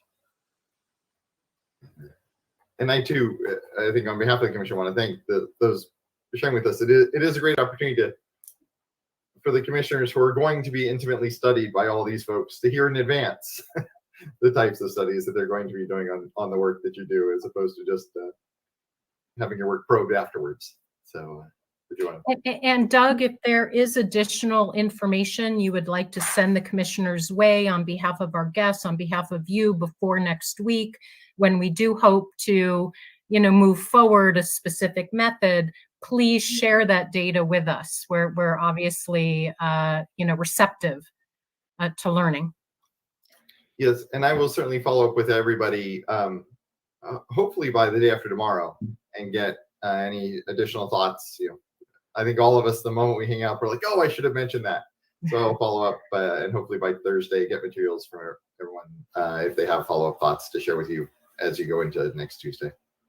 And thank you for the speakers. Just we know that competitiveness is influenced by lots of different factors, as we've heard over the last 10 years. And so Doug, from my perspective, if I'm still not sure I'm going to be comfortable voting next week. I understand, Chair Newberg, exactly what you're saying in terms of our needs to move forward. I do. But I would also, if we can get your proposal beforehand, from my perspective, I'm a process person. I need to have some time to kind of think through. And if we can have that, your proposal by Friday, then I might be more comfortable with being ready to vote on Tuesday. If not, if we're hearing it for the first time, as we all know, sometimes, just as you said, we go, oh, I wish I'd asked that question. We may not always have that ready to go because there's so many variables that we've heard here, including just the idea of top of the ballot, national elections like president versus governor versus corporation commission and so on. Those are the things that I think we have to really be thinking through. So I don't know if you'll have that for us by Friday to send to us if possible. That would be great, just so that we all can kind of think through what you're proposing. Yeah, I think that is the goal, and I think Professor Wang kind of touched on earlier too. Not just to get it to the commissioners, but get it to the public and harness the power of the masses to give them a chance to weigh in as well. So it sounds like we're going to need to at least discuss or consider doing a basket of elections. So Doug, it'd be very helpful for you and Timmons to let us know what basket is possible. What elections will you have data on that we could select from? And then perhaps we've talked about plan score as well. I think Commissioner Meal, you mentioned that we have that as well. So maybe that's where I was thinking of getting a few options for us to consider as part of that. Yeah, definitely. We had touched on last week, I believe it was, the possibility of looking with plan score at how that might be able to be integrated and something like that. I don't think we'll have a final decision on that, but they've already provided some very helpful information on that front, and we can continue to look into that and see how much. My read is that it should be able to be integrated, but I wouldn't be the one having to do that work because I don't know how to write that kind of programming stuff. So we'll continue along that path as well. Doug, can we make sure we also get like timeframes on how long it would take to run some of these equations or processes? I think that'll be critical to the input too. Yes, that makes sense. Yeah, and again, from last time, my understanding was, and I would not want to go the direction of 8 or 9 options, but I know that they were able to run those like almost immediately after with each map. That it was very quick. Yeah. So our my understanding from the person who's the coder behind the site, Mike McGursky, is that we have the capacity to run as many maps as you would want to throw at us in a reasonable amount of time. So it's probably he's built it out to handle millions of maps potentially. So it should run pretty quick. Well, then any internal one that we do, right? The ones that Commissioner Meal was mentioning, the basket of races, that would be something similar, right? Yes, the idea is kind of like you saw Eric present the other day, that when he submitted the map on Plan Score's website, and there was, whatever, 3 or 5 seconds or whatever it was to run. Essentially, what we're hoping, what the programming interface would allow would be a user to hit a button, say, get my plan score. It would likely be about that same 3 to 5 or 7 seconds delay. Yeah. It would just do it in the redistricting tool as opposed to having to take the map over to the website. Right. The basket approach is one that that I think, for instance, my organization could work with Doug and Mark and whoever is handling the back end, and the expertise would be in-house, and then you could do it rapidly, map by map. One concern, I mean, I think I started to wonder about like public records issues. Like once you start outsourcing it to an external site, then that creates, I don't know, I have no idea what the legalities of it are. But if you have if you have the expertise internal to your organization, then you'll be able to do these basket-based calculations fairly straightforwardly. So I think you have multiple options available to you. One is the McGursky-McGee thing at PlanScore. Another is to rely on internal expertise.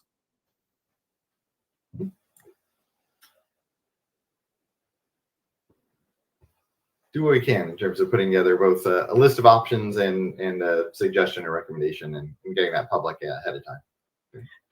And Doug, I appreciate that you'll pull together a few. Just one last question: if when you present us with your options, could you use some real data sets and say, and I know I may be asking too much, so like if you were to say, all right, I've got, even if it's not going through the 10 years, just to say, let's look at the last, whatever, 2 years, 4 years, just for the sake of discussion, not for, I don't know that you could pull it all together with all that analysis in 1 week, but if we could say, if you could say, okay, here's 3 options for you, and here's how this one would look, this one would look, and this one would look in terms of actual data, would that be possible? I'm very reluctant to promise anything using real data, but we may be able to use sample outputs. We could take charts from Princeton and PlanScore and Tufts and show you kind of what the charts that measure generates look like. That'd be great.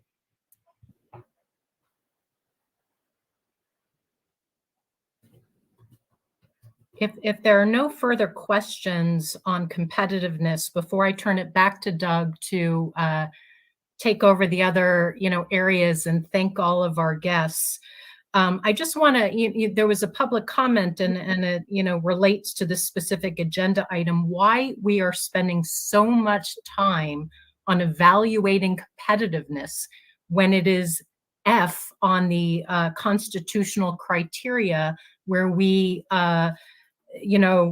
evaluate it, respect it, after the other issues are respected.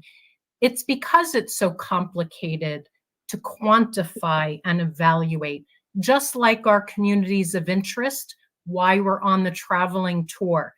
The other constitutional criteria are a little bit more straightforward and easier to calculate. When you're talking about equal population, you take the census data, you divide it by 9, you divide it by 30. So with the public's observation of the work that we're doing, this means nothing in terms of the deference, with how we're allocating importance to the constitutional criteria. This is just strictly, as you're hearing, a very complicated data point to plug in.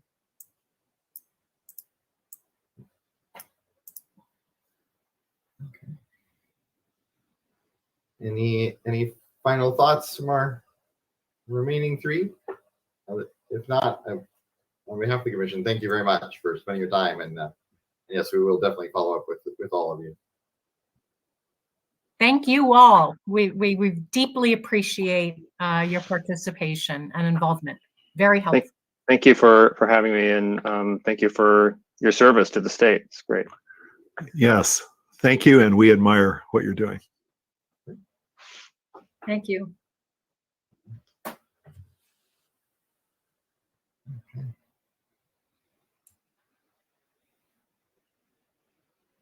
Doug, you're welcome to continue, but I'd be remiss if I didn't ask my colleagues if anybody needed a break.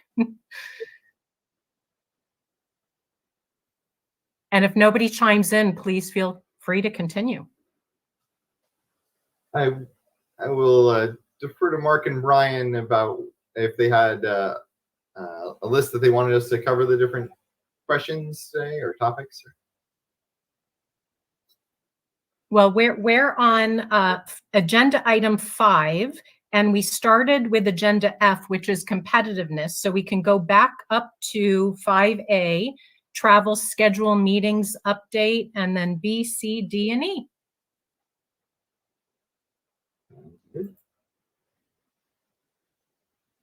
Mark is on mute. It's the comment of the year. Are we good to go forward then without the break? I defer to all of you. I think continue, please. Okay. So far we've had, I think, a really good attendance at our listening tour. And I believe we have 6 listening tours still outstanding. And the next one will be Wednesday in Yuma. As far as the community of interest survey, we've got 176 submissions so far. And I'm going to share my screen with you.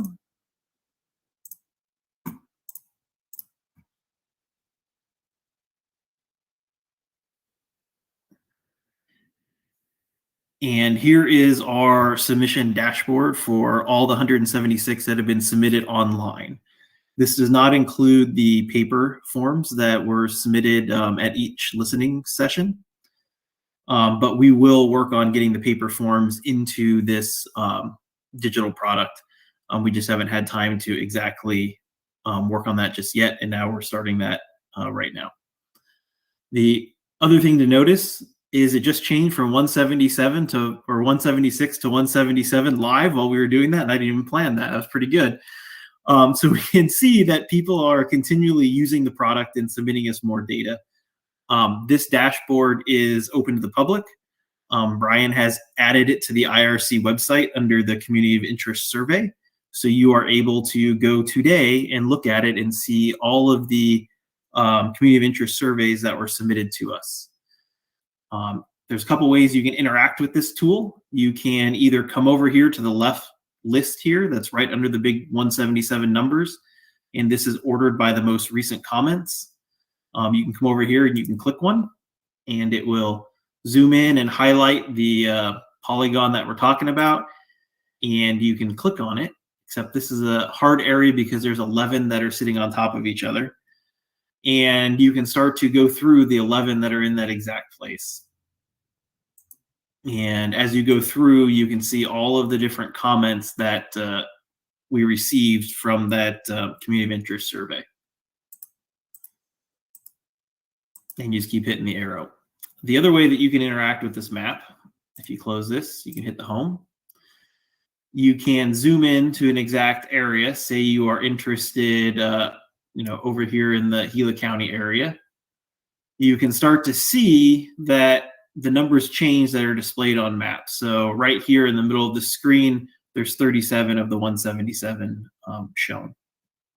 And this is just to give you guys a big overview of what we've seen in the areas that the public are saying that is my community of interest. But that data is out there today.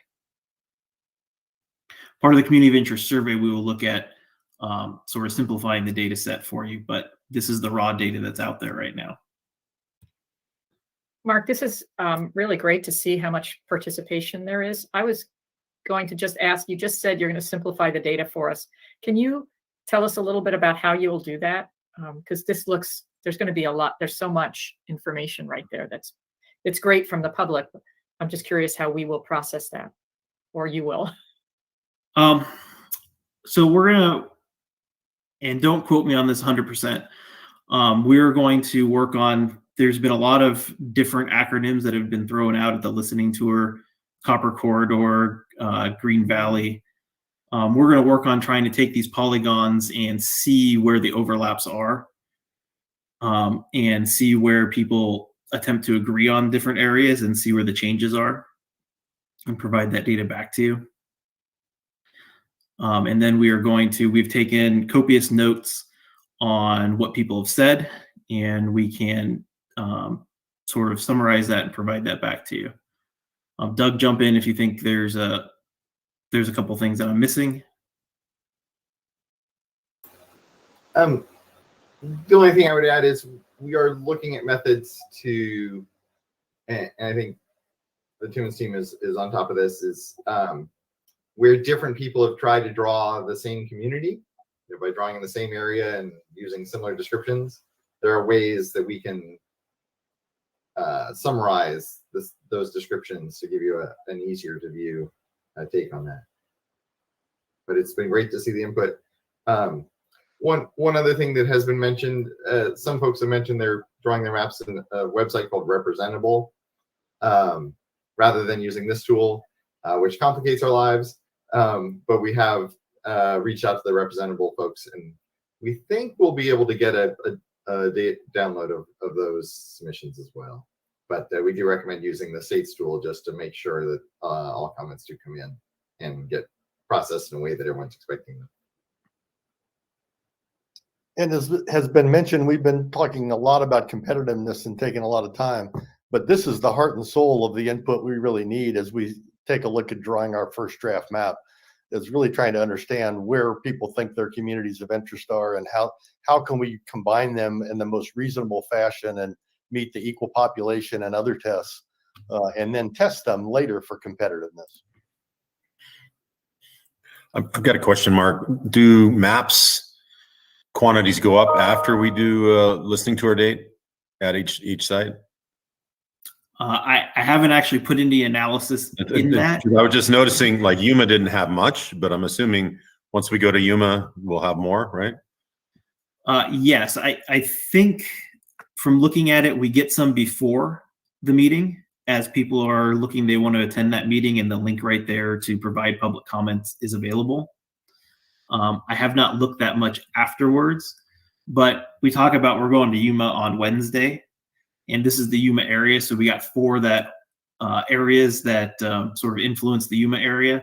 And we got one that was just submitted today at 7:28 a.m., one that was submitted yesterday, one that was submitted on Sunday, and then one that was submitted back on the 28th of July. So my quick looking at it is that people submit it right before they come and attend the meeting, because I've seen those numbers creep up as we're about to have a meeting.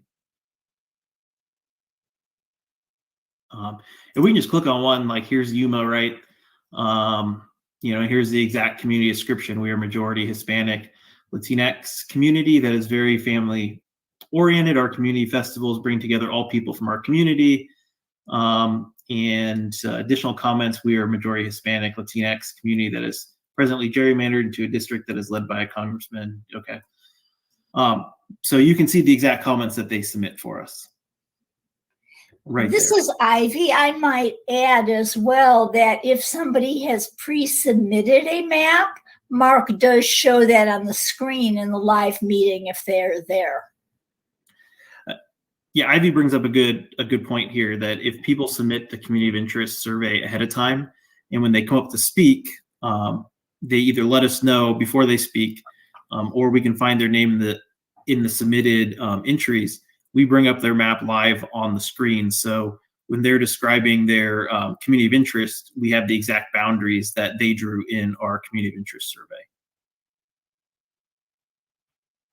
So just, Mark, just as a quick follow-up, what is the deadline for online submissions? Are we going to go a few days after the last of the public hearings so people can submit? I think it's the last day, but can we keep that open just for a couple more days? I'm not sure of the deadline. I'm sorry.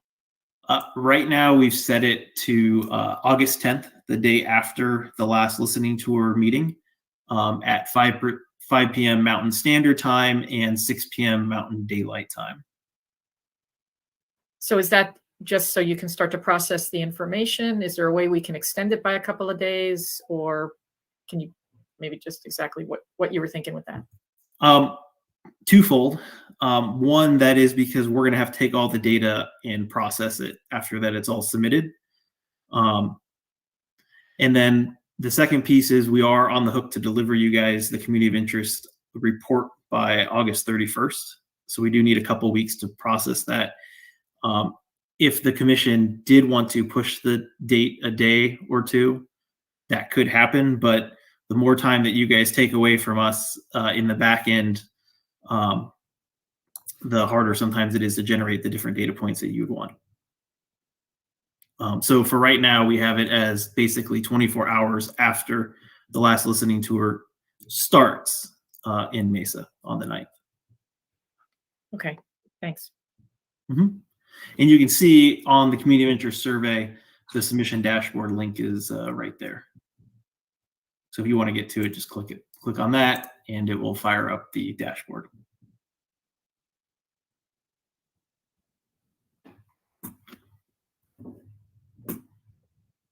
Let's see, what else have we got on the listening tour stuff?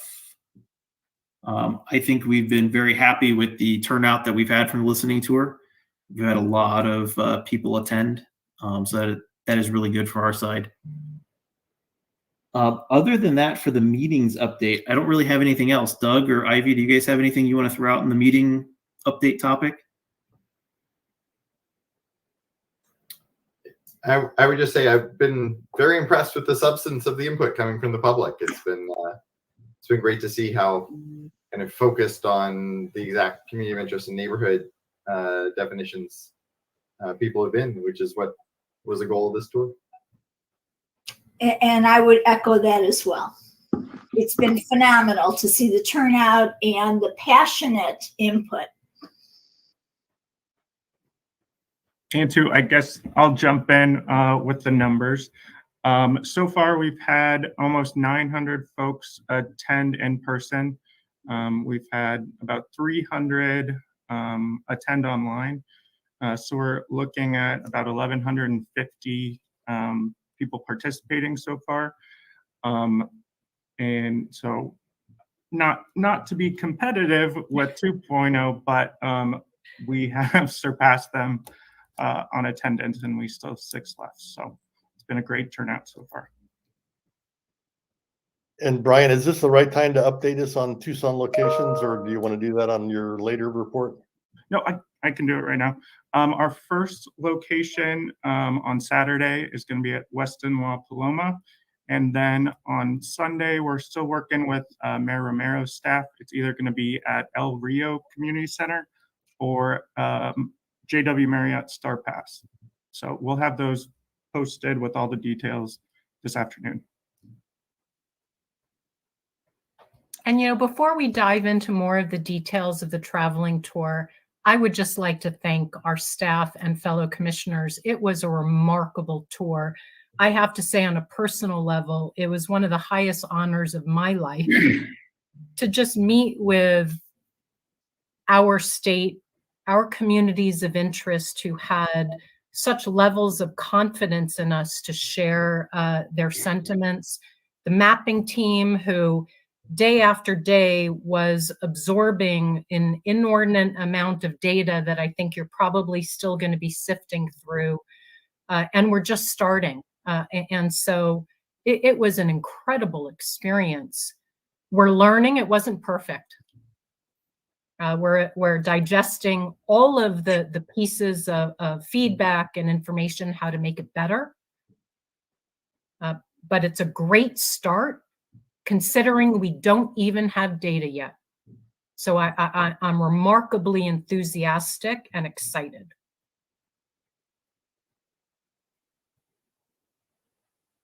I do have questions if that, so Mark, one of the questions from the public, when you submit a map, can somebody submit two maps, both a congressional map and a legislative map on the website? For the redistricting system. Correct. That was one concern. I did hear that people felt that they could only submit one map, but there's two maps that are very relevant to people. Mm-hmm. And so I want to make sure that people have that ability to submit both. Yes, they should be able to submit both maps. And yeah, and I would just add, actually, one of the challenges of this process is that people can submit multiple congressional maps and multiple legislative maps. And so when they do so, we need them to be clear, is their second map a replacement for their first, or are they submitting an alternative approach?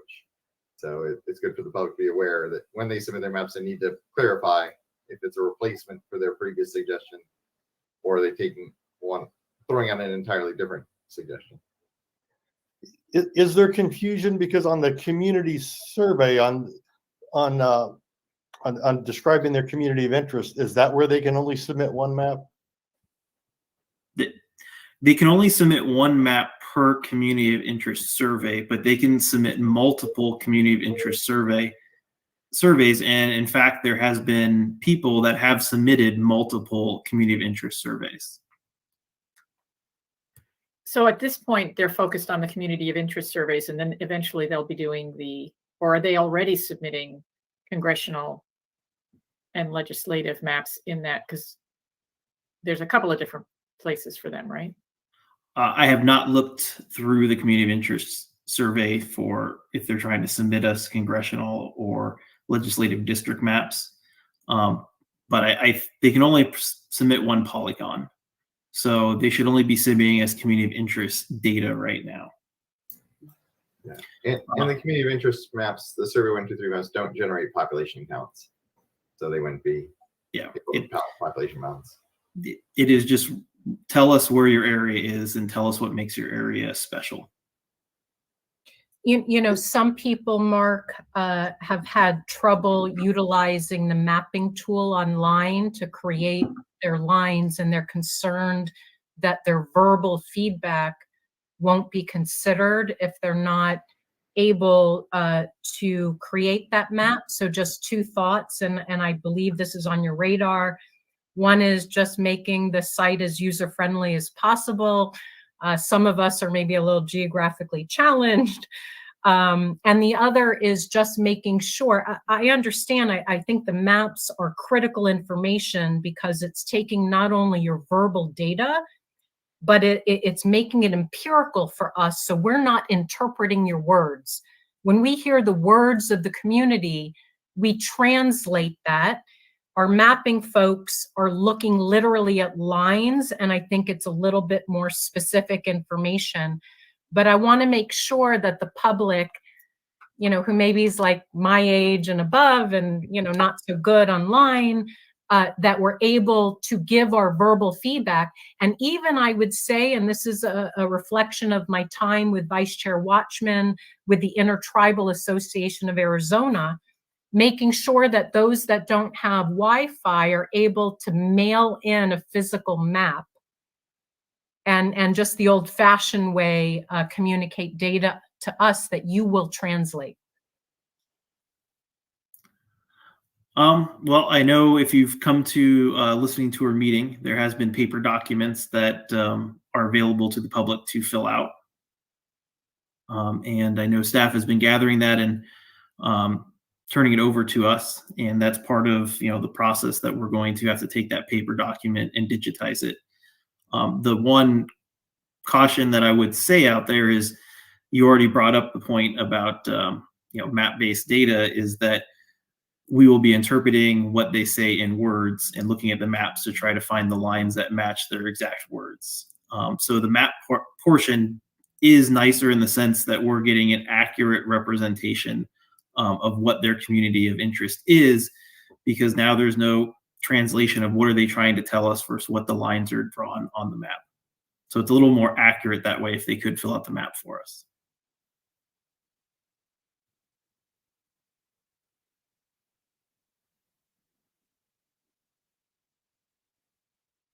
Did that answer your question? Yes. Okay.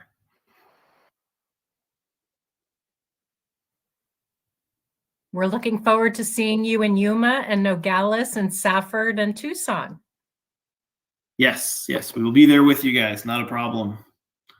Not looking forward to the 117, but we will be there.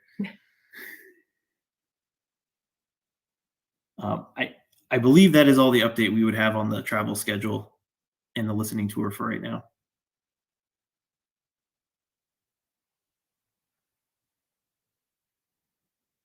Should we jump to item B? Please. So we got item B. We previously discussed, do we hold one or two more, statewide list tours and public hearings going around the state, one for the grid map, one for the draft map. I know there was some conversation about that in the last public meeting that we had. Doug, do you want to add some information there? Really, at this point, we're coming back to you for your direction or decision on this. But the question is between the adoption of the grid and the adoption of the draft maps, does the commission go back out and get another round of as Mark said, on-site visits, or is it more a open hearing process where just people can participate from wherever and share their thoughts in that stage? One thing we did discuss at staff level is looking at the two stages between the grid and the draft versus between the draft and the final. I think if you're only going to do a listening tour, one of those two, I think our suggestion would certainly be to do it the second stage, because that's when all your final decisions and really the rubber hits the road, as the phrase goes. So if someone can't, for some reason, participate in the hearing in the first round between the grid and the draft, then they could still be heard before there's a final decision, which I think would be our suggestion over the other way around. But other than that, I'm happy to answer any questions you have. I'm looking for your direction. Commissioners. Well, this is Commissioner Lerner. I agree with Doug. I think the real key one is going to be once we have lines drawn for another round of listening tours. Yeah, my feedback is due to the commitment of time and also the shortness of time we have to make decisions. I believe that the tour after we draw draft maps would be the one that we should recommend. It's Commissioner Meal. I agree with both the other commissioners. This is Vice Chair Watchman. Yeah, I agree with that too. The only challenge that I see is that, just looking at, and I've attended all the sessions so far, two physically and the balance, by internet. And so I'm not sure if we're seeing all the communities of interest. and we're not hearing from them. And how do we make sure that we hear from them? For example, there's 23 tribes. I think we've heard for 3. I don't know, and maybe I miss, when folks identified themselves, but other parts of our communities, the Hispanic community, maybe I'm missing it, but I don't think I've heard from all of our respective communities of interest. And so, in deference to them, and how do we make sure that we hear from them? And so, yes, it's a two-way street, but we heard from, from the reservations that, we may or may not have done a good job in trying to identify locations. And that's a tough one in some cases, because a lot of reservations they're still technically shut down because of COVID, and maybe we'll get past COVID. So, if we move to the draft maps and we forego the grid map, I guess for me, I want to hear from all 23 tribal leaders in the state. I think it's very, very important because they represent their communities of interest. And then I'd like to hear from, and we probably will, from Yuma and from Nogales. I haven't heard from Phoenix, the Hispanic community. And so I think it's important and incumbent upon us to figure out how to reach them. And then that all tie together. So, but moving to a draft map in the interest of time, I think that's acceptable by me, at least at this point. So thank you, Madam Chair. This Commissioner Meal, I think Commissioner Watchman brings up a good point, and it really stresses the importance of our outreach through social media and other means. I don't think adding another tour would really help that. But I think that, we're adding 2 more people. We've got some additional staff coming on. And I think it does highlight how important it is for them to be really aggressive in those outreach efforts. Yeah. Thank you, Dave. Yep. That's probably the key. How do we aggressively get out there and impress upon the community that this is very important? It's every 10 years. So. If you don't, these are excellent points, and I agree with all the sentiments that have been raised. I think in terms of the physical travel tour after we have the draft maps, I personally too would love to be on the ground, meeting, visiting, all of that. The question is, how do we collect the best, most comprehensive data between now and then? And is the physical on the ground tour the most effective way to get that data in between? And if the staff, and I mean this broadly, we just experienced a collective effort that required time, resources, investment, and we're collecting returns on that. I'd like to hear if the staff has any recommendations or thoughts about that relative return on investment. And can we, along the lines of what my 4 other colleagues just asked, can we, before the draft maps get drafted, are we able in a virtual way to receive the information from communities of interest? And if not, I'd like to just make myself available, even though we don't do an official travel tour.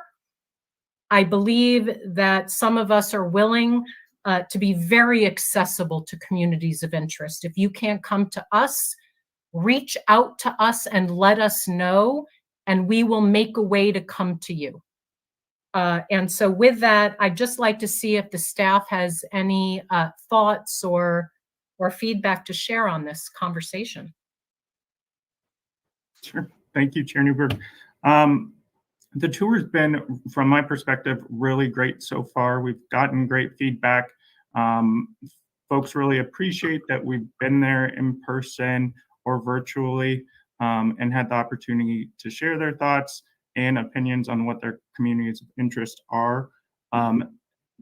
The tour is time intensive, staff intensive. Each stop was we probably had 14 to 16 people traveling, not including the commissioners. So it is a large undertaking. And yet we want to continue to do more outreach. And I think now we'll have a little more time to do that and focus on that over the course of the next month and a half as we build up to the grid maps and then the draft maps. So every day we're trying to add and get people involved in every aspect that we can. Yeah. And if I can just add to that a little bit, this is Doug. I think two pieces. One, just to emphasize for those watching the commission's debating whether or not to travel around the state. Obviously, there will be lots of opportunities for the public to share their thoughts. The question is just whether we're physically traveling or gathering those in other means through meetings like this, and through the opportunity for the public to share their thoughts. The other is one of the advantages in terms of data, Chair Newberg, to your question, is what we have available in the world of data is so far ahead of where anyone was 10 years ago. You know, I was thinking when we heard from the Pinal residents about their development boundaries, you know, now with these tools, you know, as people are drawing maps, they can switch to a satellite image and actually see where the houses are versus where the rural area starts, you know. And now we have this socioeconomic report where folks can just flip on the layers and see exactly where the boundaries of people who speak Spanish at home stop, or where, you know, all those different characteristics, where there's kind of a border between renters versus owner-occupied housing.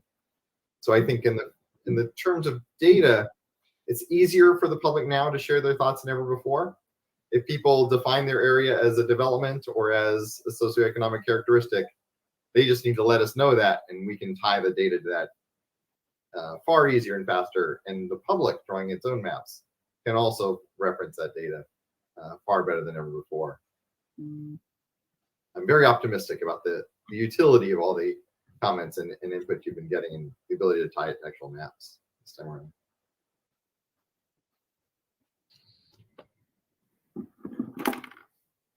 I'm starting to hear some consensus around potentially looking at options to do virtual learning, data collection after the grid map, and focus on a robust listening tour after the draft map is adopted and will go on the road, with the caveat that, you know, if there are communities that have challenges with communicating to us through virtual means, that there are ways in which we can, you know, come to you and collect the information that we need.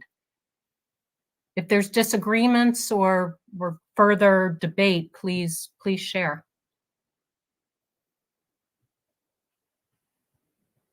Okay.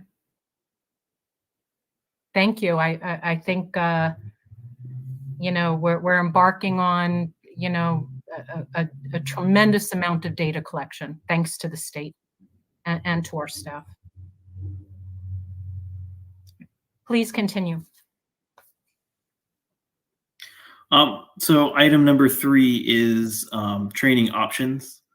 And I know last week we presented a couple different training options to you, and you know, how hands-on did the commission want to be. And I think this is the same item as the discussion of holding, you know, 1 or 2 more statewide listening tours. We're coming back to you, trying to figure out, you know, what you guys have decided and what information we need going forward.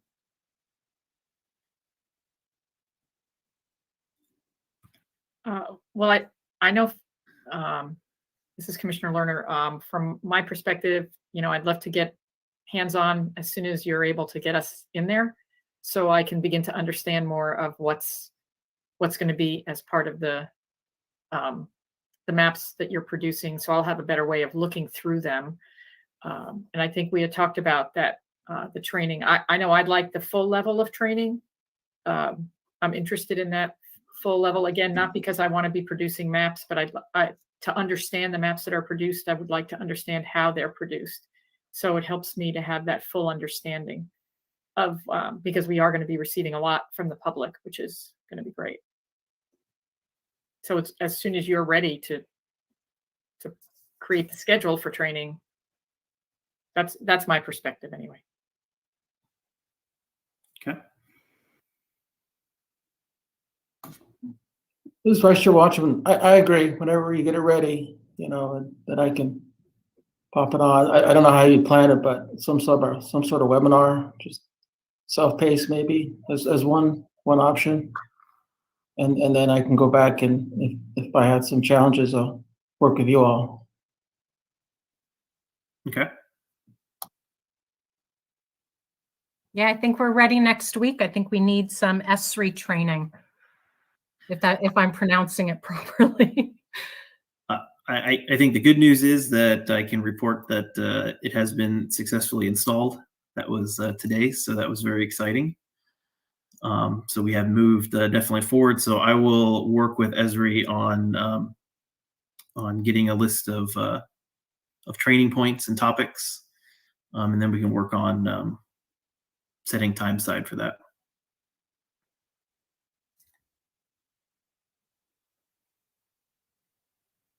Doug, you got anything Excellent, else we're on ready. training? Nope. Okay. Then I'd like to go to item D for competitiveness and grid map selection discussion. I believe, Doug, you got a presentation for this? Yes. Let me see here. Okay, let me share my screen.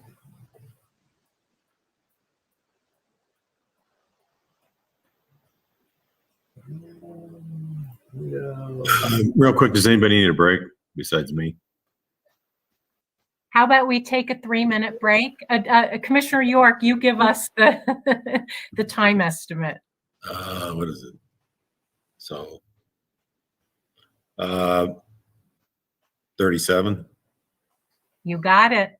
We'll see everybody at 10:37. Thank you.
Okay, I see my commissioners. I want to make sure our broader staff is back online with us.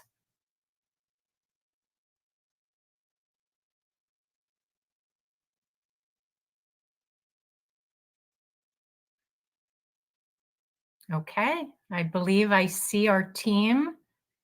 And Doug, when you and Mark are ready to convene, please do so. Hey, Doug, before you start. Yeah. Just want to revisit one quick point. I mentioned the Esri redistricting systems installed, but I should also point out that we are still doing some regression testing and setup before it's 100% ready to go for use. So just want to put that piece out there too. Yep. That way you guys got the full picture. With that being said, I will turn it now over to Doug. Okay. And just so folks understand, I'm going to walk through a little bit of introduction and what the last two commissions did about the grid and go through those, what they did in some detail. And then have a suggestion for how this commission can approach it with some alternative options for you to consider. And just want to say I'm throwing the suggestions out there at the end to help the discussion along, but not at all wedded to them if there's disagreement. So let me jump in then. I've spent some quality time recently with the transcripts and PowerPoint files from the last two commissions, so hopefully you'll find this useful. First of all, the key thing, of course, is with everything is the language of Prop 106. And what is this grid thing? The Prop 106 says the commencement of the mapping process shall be the creation of districts of equal population in a grid-like pattern across the state. It's pretty straightforward, simple idea. Yeah, go to the next slide. In 2011, I think they captured the idea of the grid fairly well. When one of the commissioners stated this, and then the others agreed, saying the purpose of the grid map is really to make clear that we're starting over. We're not taking the existing districts and moving them around. We're wiping the slate clean, and we're starting over. And one of the things I have at the end is actually a comparison of both prior commissions' grid maps with their final maps to see how to just really emphasize that point that this is not so much about the details of the grid. It gets massively redrawn before the final map is adopted in both the prior commissions. It's more about wiping out the existing map and starting from scratch. So going back to 2001, obviously this was the first time this has been attempted. So they actually had a number of discussions and considered a number of things. What they ended up was the idea of starting from what are called townships, which if people know their history, it was how the original whole West was laid out. And then matching those, the idea of these nice square grid townships with census tracts, which of course we have to use because that's where the numbers come from, and that's how we get our equal population. So they went through, actually, they went through 3 or 4 different ideas and trials before landing on this approach, where they started at the township defined center line, center of the state, defined in geographer terms at the Gila Meridian and the Salt River baseline, kind of in the population center of the state. And then they randomly chose which quadrant. They, that center point created 4 quadrants of the state. They randomly chose which quadrant to start in and which direction to go from there. Ultimately, randomly chose the northwest quadrant and then moving counterclockwise. And then they just aggregated census tracts. And I'll show you kind of how this works in just a moment, until they reach the population numbers. And they found that the townships on their own didn't really work as well. They had to look at township grids and then ultimately what they called super grids, as they, especially for the congressional map, as they figured out how to gather in enough population in a grid-like manner. And you can see what they did within townships on the right, these graphics. they would start, you can see the arrows above and below. They would start at quadrant 1 and then kind of work their way around 1, 2, 3, 4, and then reverse the approach in the next township and then the next township until they got to that number. It's all a little abstract, but thankfully they also created some great graphics that I've stolen or borrowed to show you. So this is that map of townships. You can see virtually all the state long ago divided up into townships with some exceptions. But obviously this is the ultimate grid. But of course, as been discussed before, these little grids are far from population balanced. So and the census data is not compiled by township. So we can't actually use the specific grids, specific townships for our grid. But the First Commission did use them as a guide. And so what they did, if you look in the bottom right, you see the red township square. That in this kind of example of the methodology, they start there, and then let's see, start collecting in essentially a grid-like manner. As I showed before, left, up, right, and then continuing on into those quadrants. And this really is township by township is the ultimate in grid-like manner. And they just would work their way around until they hit either the county border or the population number. So the townships, as I mentioned, work great. What gets tricky is when you put the tracks in, because the census geography is where we get our numbers, and it doesn't follow the township. So they would take that grid that you just saw.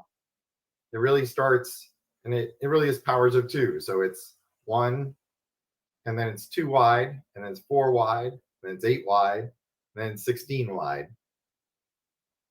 They would take that approach and then try to match it up with census blocks as well as they could. But as you can see, as these census tracts fill in, it's not clean, it's not easy. But that's the approach that they would take, of kind of following the townships as a guide for which tracks to pick as they tried to get a grid. Thankfully, they've gone through all this, so we can learn from their approach and not have to repeat each of the kind of learning steps that they went through as the first in history to do that. You can see on the left and right, left is a congressional grid, right is the legislative grid, the resulting maps. You have the statewide, and then we have on the left, the Phoenix detail, and on the right, the Tucson detail for each map. And the counties aren't overlaid on these maps that I pulled off the 2001 Redistricting Commission's website.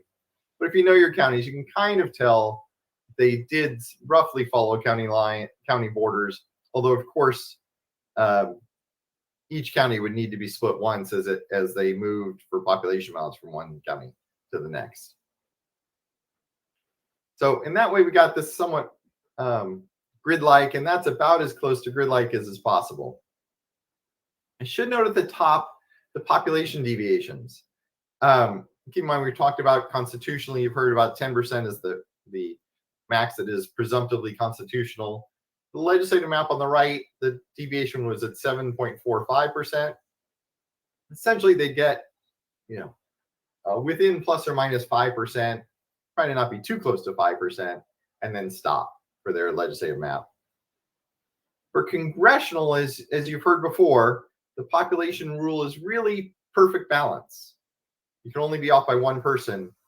But the First Commission got close to that. It just over 0.5% difference between the largest and smallest. But it was off by nearly 4,000 people. The idea being going from that 4,000 margin to a 0 margin is an enormous project of picking census block by census block. And so in this manner of accepting that slight deviation, knowing that these maps are going to change enormously, they could simply stick to using census tracts and a simpler approach and a more understandable approach without having to be questioned about why one block was chosen versus another when trying to balance the map. So they did accept larger than what is okay for a final map as a deviation in the congressional grid. So that is a quick summary of what was a very long process back in 2001. In 2011, obviously, they build built off of what had been learned before. Again, they were using census geography, and then they explicitly laid out the only of the Prop 106 criteria they were following for the grid was equal population and staying compact and contiguous, per the grid-like manner with equal population direction of Prop 106. And they did follow census. They followed counties, census tracts, and then they also followed census block groups when they drew their maps for a reason I'll show in a minute. They had an interesting approach. They actually ultimately decided to draw two sets of maps, an option 1 congressional map, and option 2 congressional map, and an option 1 and option 2 legislative maps. Through lots of discussion, they decided they wanted to see both approaches. Instead of starting at that township center point that IRC 1.0 started at, they chose the densest populated central census block, which turned out to be in Glendale at the corner of Montebello Avenue and 59th Avenue. So they chose a different starting point. And then they flipped a coin to decide from there, do they move clockwise or counterclockwise? And counterclockwise won for map. So map option 1 started at that point in Glendale, and then followed essentially that same process that 2001 did of aggregating geography in a counterclockwise motion. Map option 2 was to start in a corner of the state, and then similarly go and then choose which direction to move. So first they flipped a coin for east or west side, and then they flipped a coin for north or south. And you can see the southeast, the east and south won those coin tosses. So they started in the southeast corner, and then they flipped a coin to choose going in a clockwise manner. And then both of those maps were drawn and brought back, which led to a very extensive discussion, and notably that commission's first split vote on a map. It was slightly contentious even, choosing a grid, where they ultimately chose the option 2 map, congressional, and option 2 legislative maps on a 4-to-1 vote. And here are their grid maps. This is the congressional grid maps they looked at, option 1 on the left, option 2 on the right. As I noted, in both cases, they chose option 2. And here are the legislative maps. Again, option 2, which started in the southeast corner and built out from there.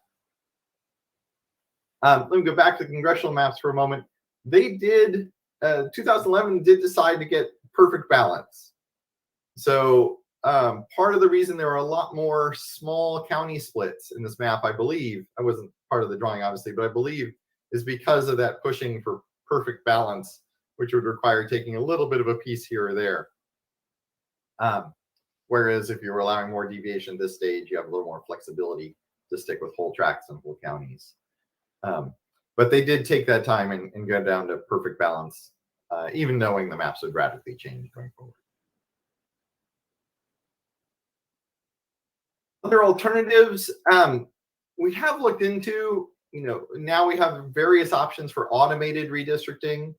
The common concern that comes up again and again, though, is someone writes the algorithm. And so that induces decisions and induces measures and weights that then influence the final map.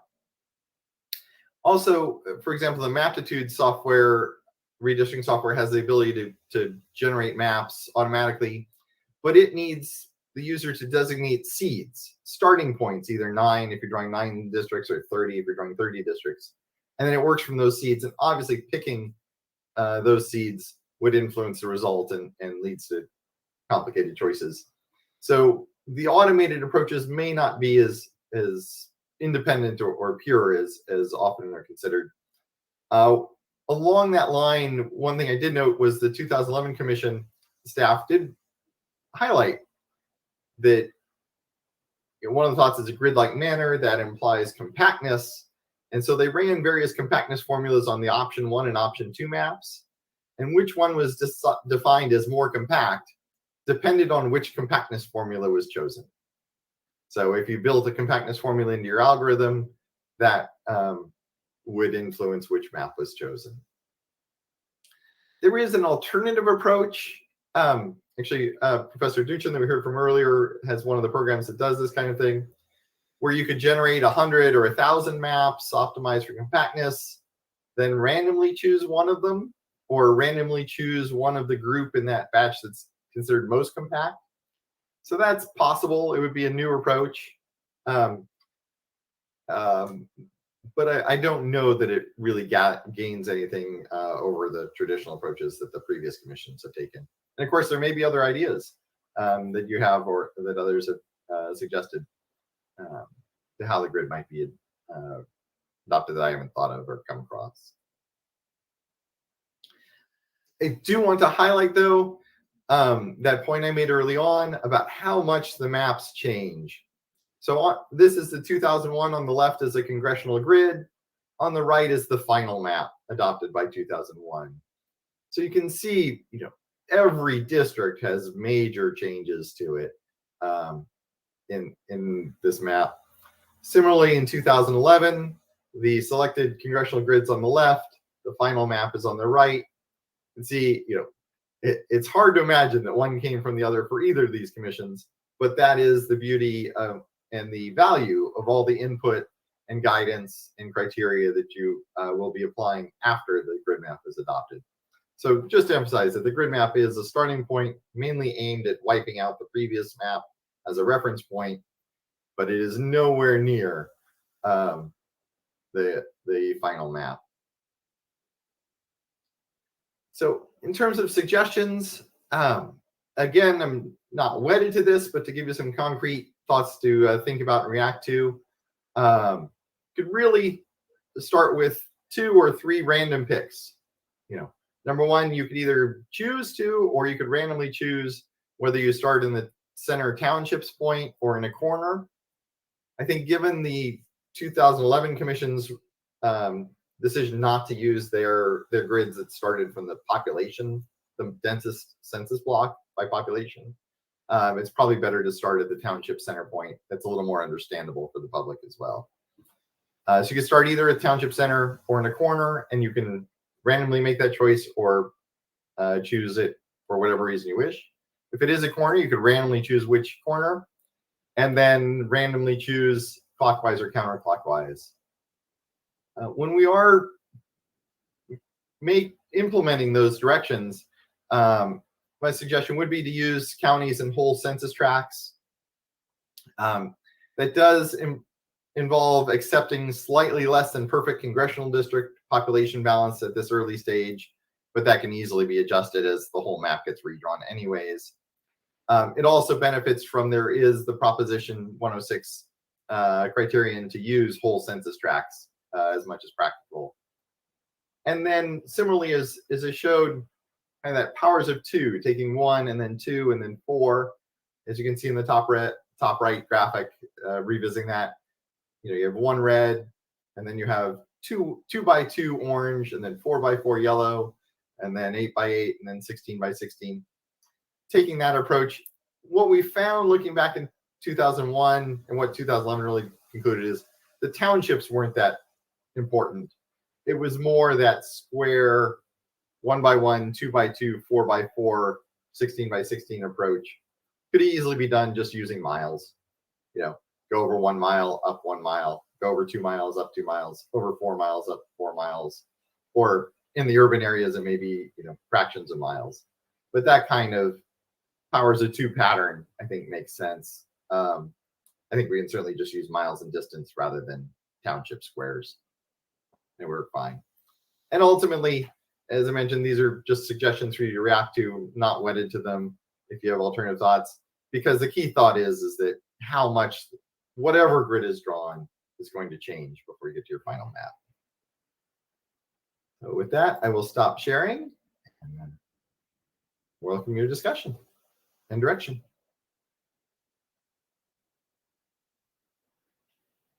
Commissioners, please ask your questions. So in 2011, they tried to respect county borders to some extent in the grid? Yes, they did that same kind of rotation process, but with stop at the county lines. But as you saw on the map, with there's some that leads to some county lines being respected, but of course you still have to cross because of the population requirements. But they did do a little bit more on the population size, right, in 2011. For as the well. congressional map, yes. For the they did. congressional, right. Yeah, Which they was kind did. of interesting just to see what happens when you actually take the population into account, just as an interesting piece. But do you not think that's important to do on the first round? Do you think it doesn't matter? How important do you think that piece is, since that's part of our requirement? I think the potential controversy outweighs the value of it. Because to do that, you end up, you will see as we go through this process, you end up picking which of these census blocks has three, here are 6 census blocks that have 3 people in them. Which census block do we take? In 2001, I remember the Maricopa elections officials being upset because the final congressional map had a district that took 9 people out of the city of Phoenix. But it was the only place we could find 9 people in the whole border of the 2 districts. So I think it kind of takes you down. Number one, it takes time, and number two, I think it gets into too much controversy with which block or block group is picked to be worth that exercise. And I'm just curious, you mentioned that there was a 4-to-1 split. When we're talking about the grid map and you're saying it's going to be a big change anyway, why was there controversy over, if you can give us some insight over what the controversy was about, when it seems like all we're doing is wiping the slate clean? Yeah, I think part of the value, just to set the context, when I say this, I'm not criticizing what the past commission did. I'm just saying the value that it is to follow the past commissions and learn from what they went through. It was actually a dispute over the resulting map. Were there 2 congressional districts on the southern border of Mexico, or were there 3? And one preferred, even though that's not a grid criterion, one commissioner was upset that there was, I forget which way it was, I'd have to go back, but he was upset that both versions had 3 or that both versions had 2 when he wanted to see the other approach. And that led to a negative vote. So I think the lesson that can be learned there is, and everyone back at the time acknowledged that was not a grid criterion, but it still led to an acrimonious debate, according to reading the transcripts. And I think the lesson learned is to just do one. One grid map, you mean, draft? Exactly. Okay.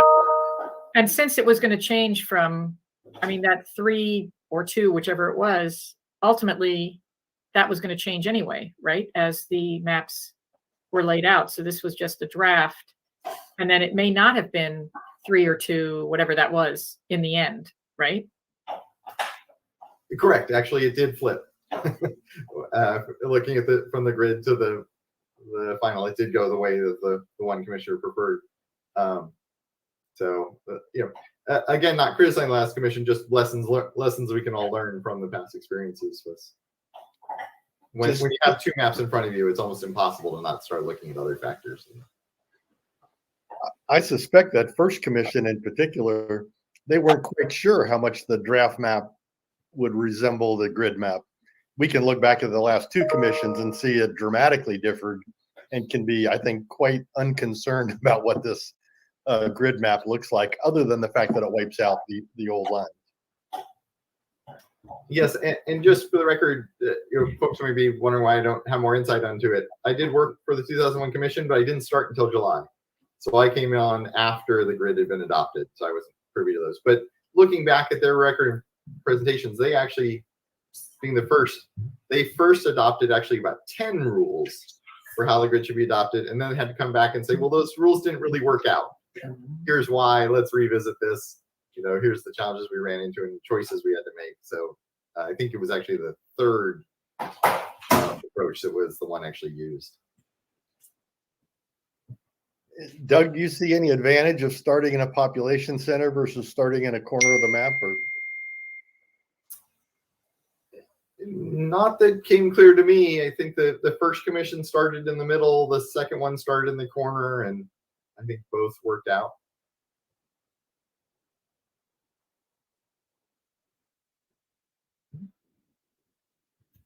Just to share my 2 cents on this conversation, and I appreciate, my fellow commissioners' questions.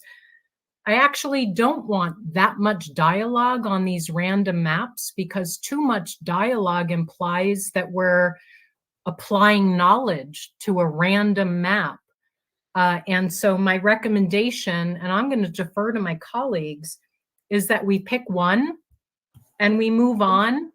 And I'm open to whether you want to start with the middle or the sides, but the true deliberation starts post-grid map, and our effort is to provide truly an arbitrary map to wipe the slate clean and start all over. And so I just want to warn us not to, overthinking it is actually counter to maybe what we're, required to do. So my thoughts are that we have 2 issues that are big in Arizona: immigration and water, and that we should start in the southwest corner of Yuma and go clockwise.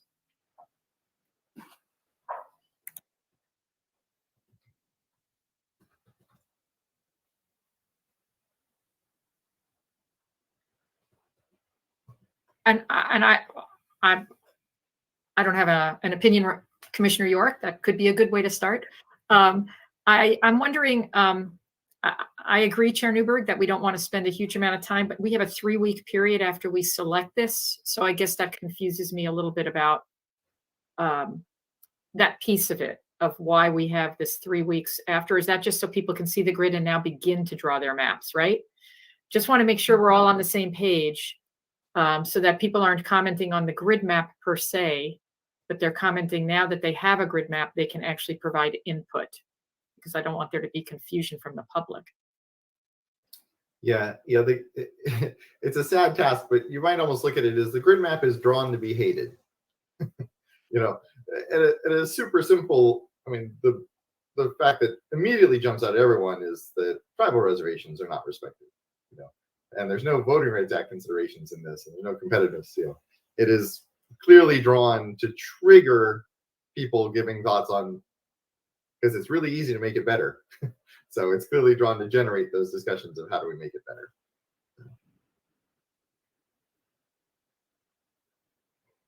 I'm good with starting anywhere anybody wants to start, and I do think doing equal population and respecting counties to the extent practical is about the only guidance we should give, and just make it happen and move on and head to the real maps.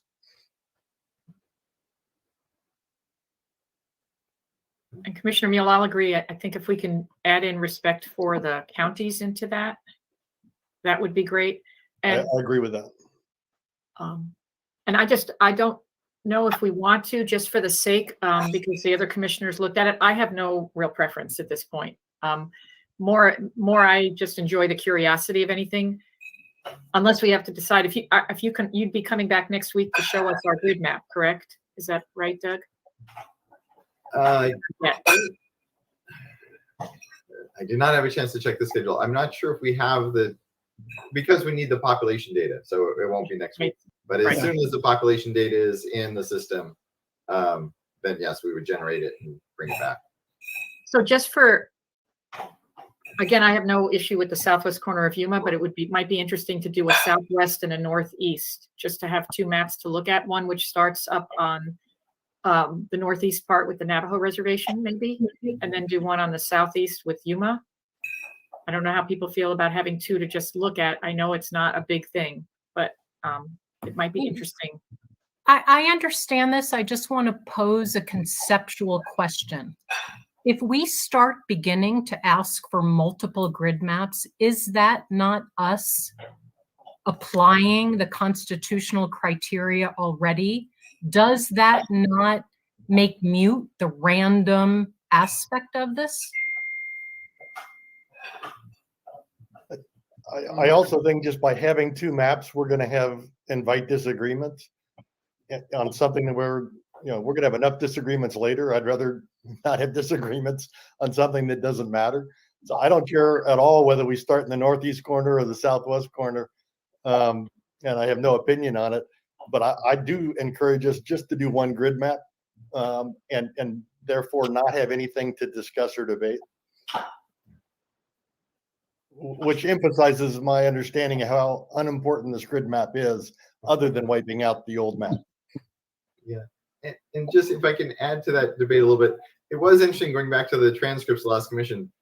The discussion you're having is almost exactly the discussion they had, with one commissioner said, what does this matter? How can we possibly be debating this? And one commissioner saying, I know it doesn't matter, but I hate this map.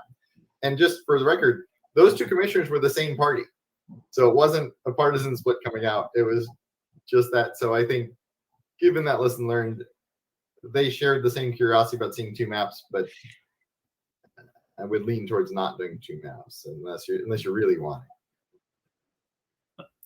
I feel relatively strongly, actually, about not doing two maps.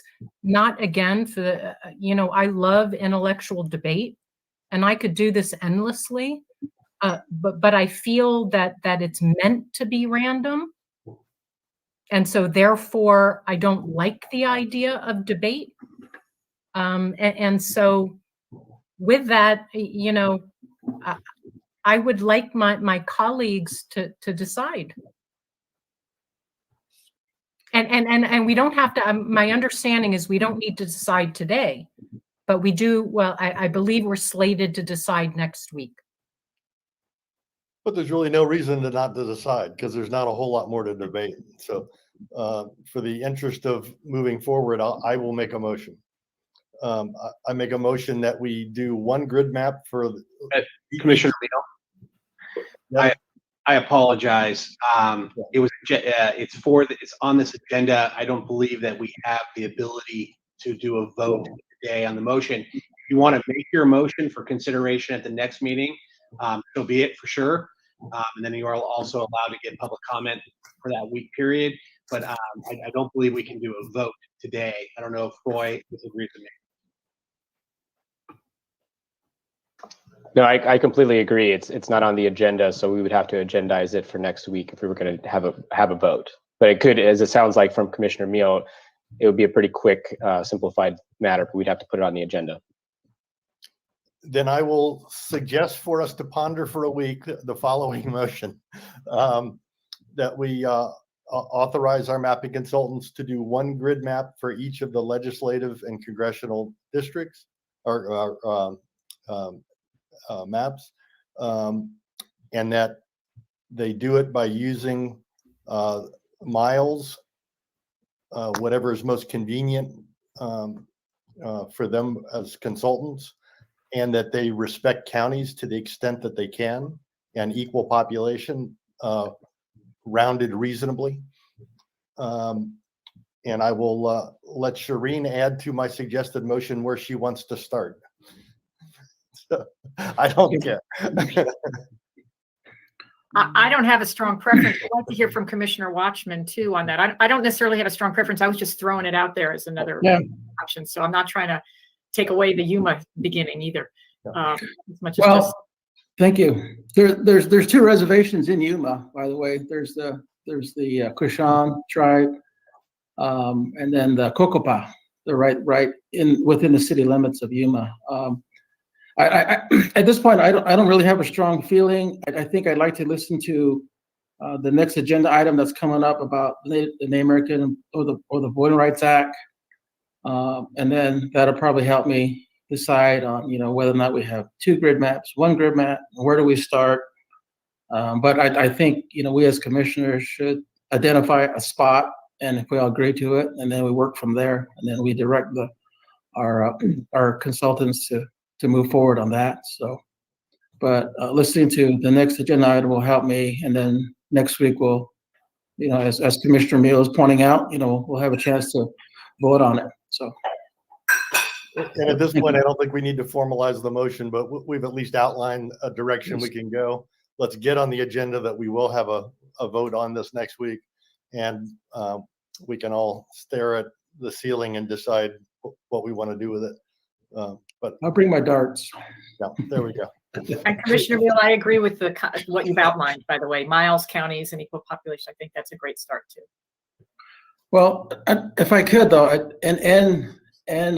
well, we'll see what kind of assessment and legal analysis our legal counsel points out about the Voter Rights Act as it relates to, Indian country, because, Indian country, as I'm learning, reservations, are I think there, and we'll hear about it, specific to the Voter Rights Act. And so, but, I'll listen in and we can go from there. So, one caveat is that we may have to respect, even though some of them are small, we still have 23 reservations here in the state. And Commissioner so, Watchman, that will not apply to the grid map whatsoever by the Constitution, and it applies very strongly to the draft maps and final maps. exactly, but we have to keep that in mind too. So that's one of our jobs, but I hear what you're saying. Thank you. Yeah, and if I can, just for clarification, the reason the counties came up earlier is that census tracts are drawn county by county. So by using the tracts, we kind of end up with counties as opposed to that. I couldn't find any reference to the past ones, but I would guess that's why counties come up and tribal reservations in the grid debates, is because the tracts. Yeah. Tracts Well, if I could, but there's a little bit of history. Most reservations were created in 1867. And the state of Arizona in 1912, and so somehow, it's history, but the state of Arizona forgot about the tribes, to a certain respect, and so I hear what the Constitution says. So, I have to raise that as a point of contention, especially for Indian country. So, but let the process move forward. We'll hear about, what the Voting Rights Act says, and we'll deal with what the Constitution says. So, thank you. As it relates to the grid map, it sounds like all 5 commissioners are very on board with picking one, voting on it next week, respecting counties, population. The one thing that we haven't decided, and maybe that's the most random element, is do we start southeast, southwest, the middle? I don't know if you need that answer today, Doug. But it's so random. If anybody has an opinion about the starting point, I think Commissioner York, you said on the southwest side. Yeah, and because my concern is, the Colorado River is always going to be a contention for Arizona and immigration. So in my head, that was a likely place to start. Not that it means anything, but it was definitely something that I thought of. And I can mention in 2011, the press release actually went so far as to highlight the year of the quarter. It was a 1965 quarter used for the flip. So it is, it would also leave on the table for you to consider next week, just flipping a coin if you choose to. And last time they started in the southeast, right? That was where the coin sent them, yes. Yeah, okay. Sounds good. I can assure you, if I thought it mattered, I would have an opinion. I have no opinion. To answer the question about schedule, that was a while back. On the schedule, the grid map adoption's not till September 14th. I know that came up, just so you guys are aware. Right. Real quick though, let's make sure we're clear here, Mark. The way to draw the map is going to be chosen next Tuesday as a vote. You're going to get the competitive or the data from the census. If we wait past the census timeframe, we're kicking the can down the road again. And then when you present the grid map, that is the presenting of the grid map, going through all the data and going through what Commissioner Meal, all the commissioners, whatever they vote on, that will be the date of the presentation of the grid map that will be voted upon. Am I clear? Yes, that's exactly what I meant. Make sure we're not kicking something down the road again. Yeah. No, that wasn't my intent. I just heard the question and I want to make sure that was thrown out there. Okay, perfect. And, I just want to add one little comment because I think we're all feeling the pressure of a compressed time frame. Just because we can kick a can down the road doesn't mean it's the wisest thing to do. And so I just implore our team, there's so many unexpected, unknown challenges that are about to hit us with such a compressed time frame, particularly with some of these decisions where there aren't unknowns. We can make these decisions now. It's not that they're waiting for unknown information. So when we can make these decisions and we can move forward, I really hope collectively we could stick as closest to the strictest version of our time frame as we can, out of respect for all the things we don't know that's going to hit our way.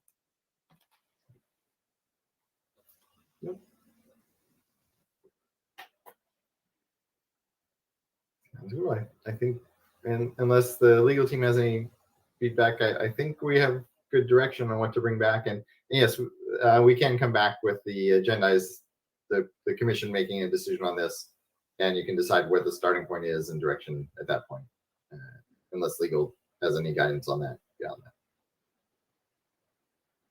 that. No, I think we're good to go.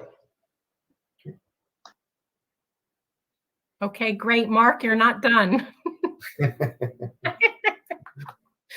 Yes, we have quite a bit for you guys today. And again, I'm accused of not giving breaks to everybody. So if at any point anybody needs a break, please chime in.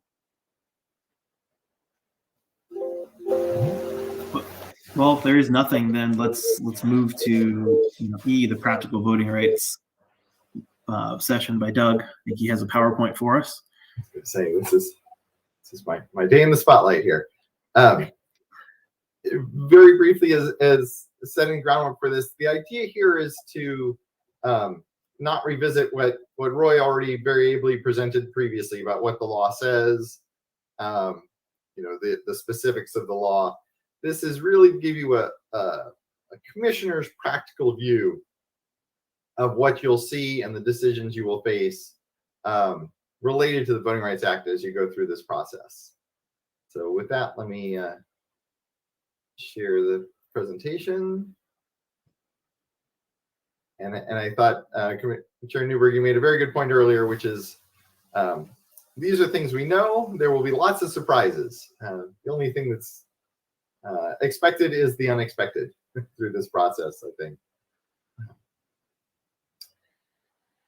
Briefly, kind of summarizing, as I mentioned, the presentation you received June 29th, taking all the details that were presented then to summarize them into a practical key goal of the Voting Rights Act.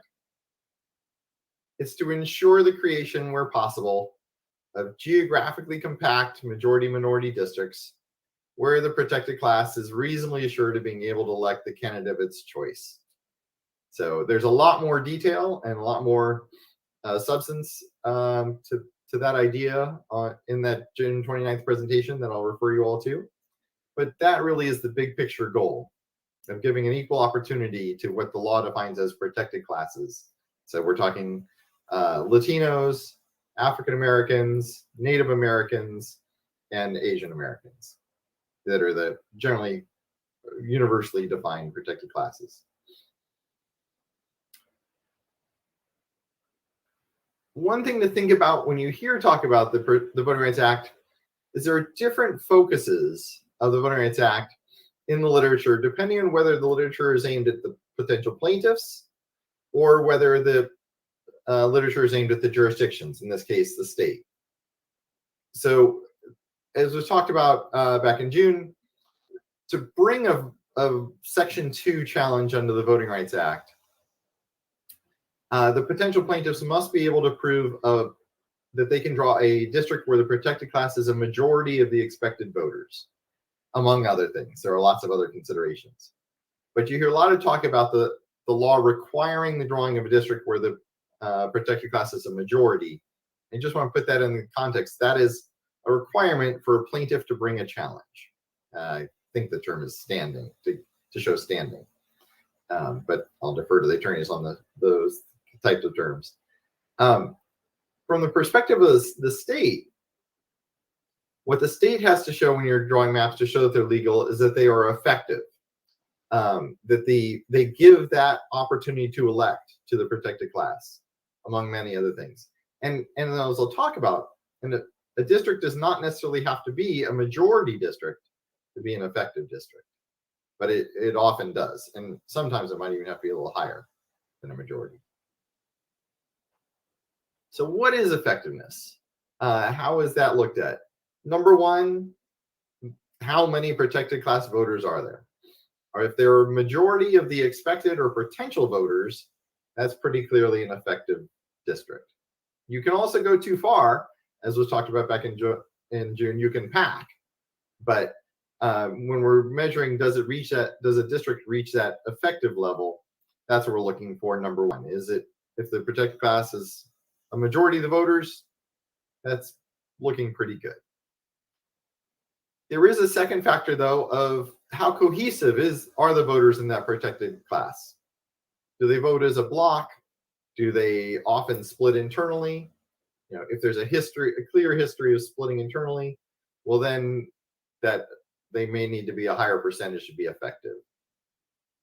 Or do they vote fairly unified? In which case, that number to make it an effective district would be lower if they're voting consistently 90 or so % together, or any high number. Then, of course, the flip side of protected class cohesion is crossover votes. How much support do the preferred candidates of the protected class typically get from non-protected class voters? So if there's a high history of crossover and consistent history of crossover, it can't just be one-time exceptions, then that effectiveness number would come over. If the protected class can regularly count on 10, 20% of crossover voting, then it can make an effective protected class seat, even if it's not a majority protected class seat. So those are the key numbers that drive the definition of whether a district is effective. And all this stuff, please take with a caveat. There are among other factors. There's always unique factors in every case and analysis. So how do we measure these three factors? First, we look at the numbers.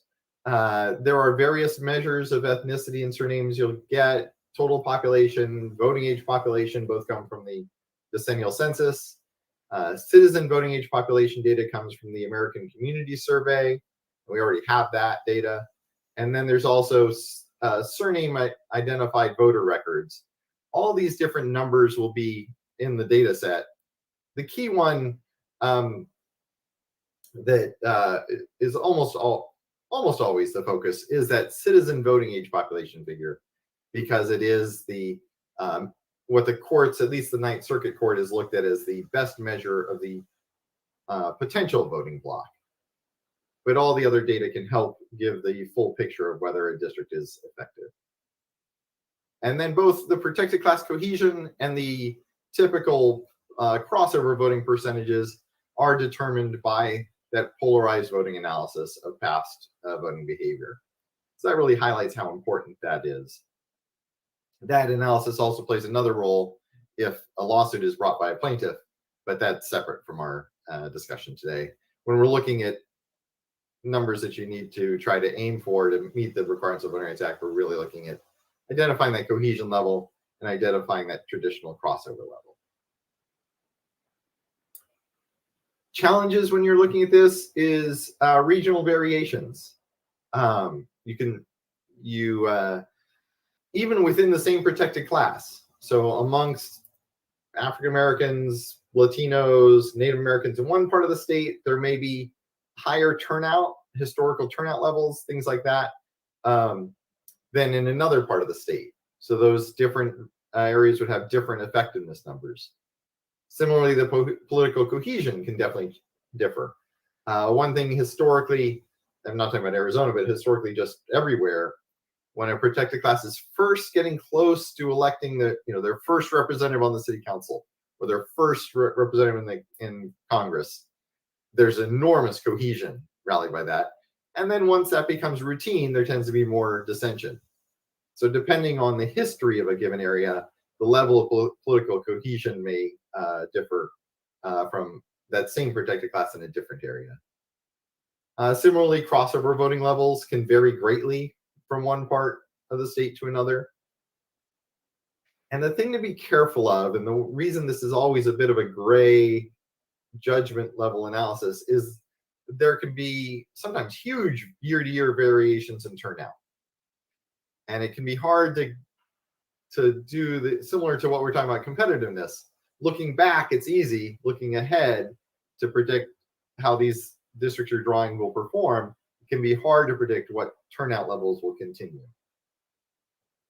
And then, of course, in every election, especially as you get more local or higher profile like presidential, there are candidate-driven factors that we want to try to isolate and minimize if we can in our analysis, so that we can analyze your proposed districts and how they will perform with a minimum of kind of noise from factors in past elections that may or may not continue in future elections.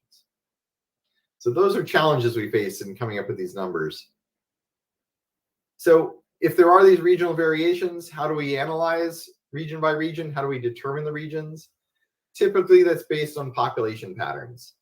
So here you see on the left what's called a heat map. As the colors get hotter, like yellow and red, that's where there are higher percentages. On the left, it's Latinos. In the center, it's Native Americans, and on the right is African Americans. Not looking, obviously you can't see real details. I'm just trying to give you a sense of regional glances of how we might look at this. So, you know, on the left on the Latino map, you can see there's clearly the Phoenix area, greater Phoenix area. There's the kind of Eastern Pinal, Southern Gila County area. And then there's Tucson and Santa Cruz County, and a little bit down in the southeastern corner.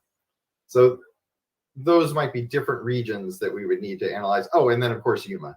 Sorry. So each of those we would need to look at and see, are there different regional patterns in those highlighted areas. Similarly with Native Americans, I mean, no surprise when we map the Native American percentages, the areas that jump are the tribal reservations.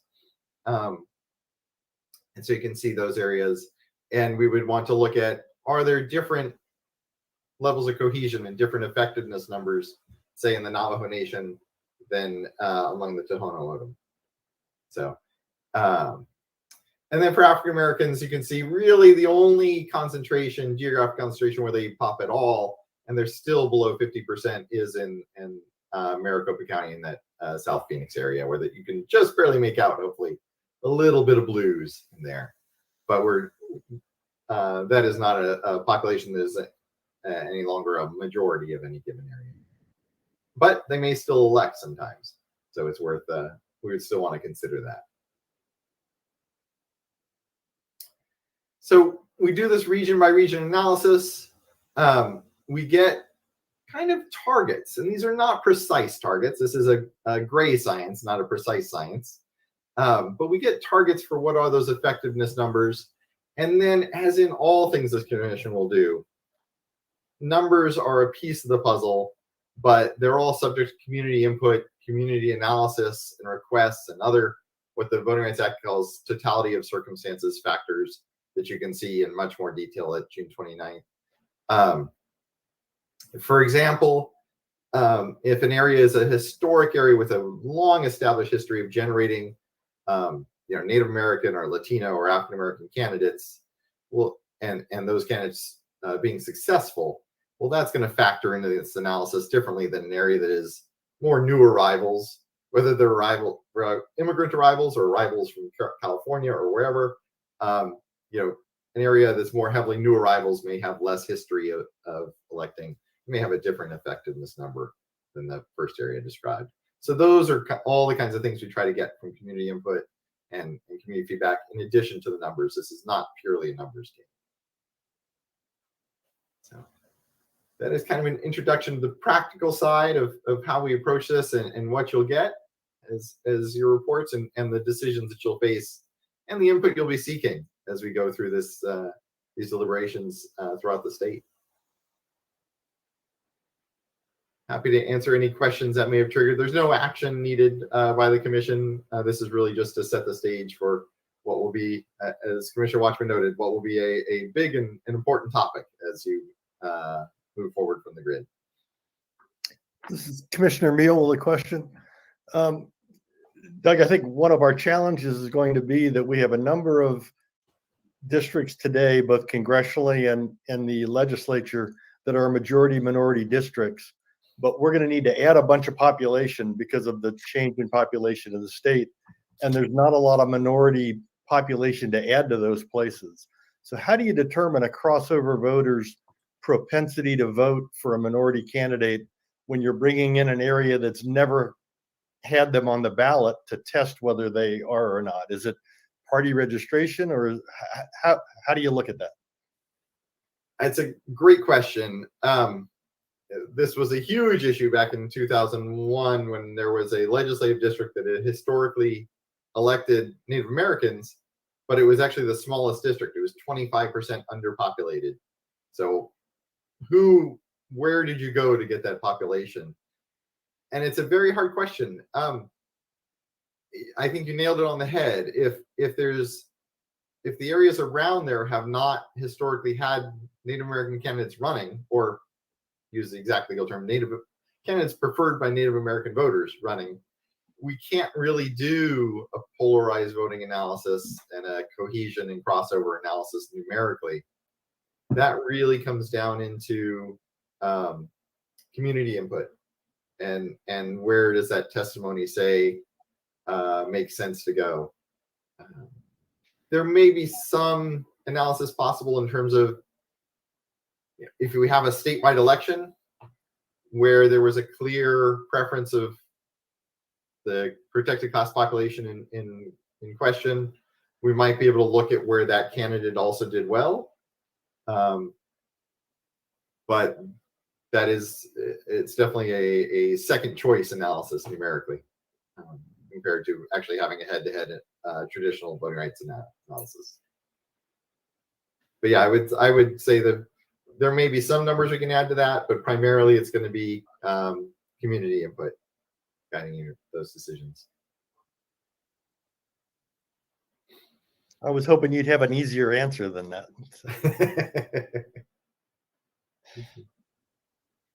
Well, and as you know, we don't have the numbers yet, so maybe this census is the most interesting census in a long time. So maybe these districts will be fully populated. Who knows?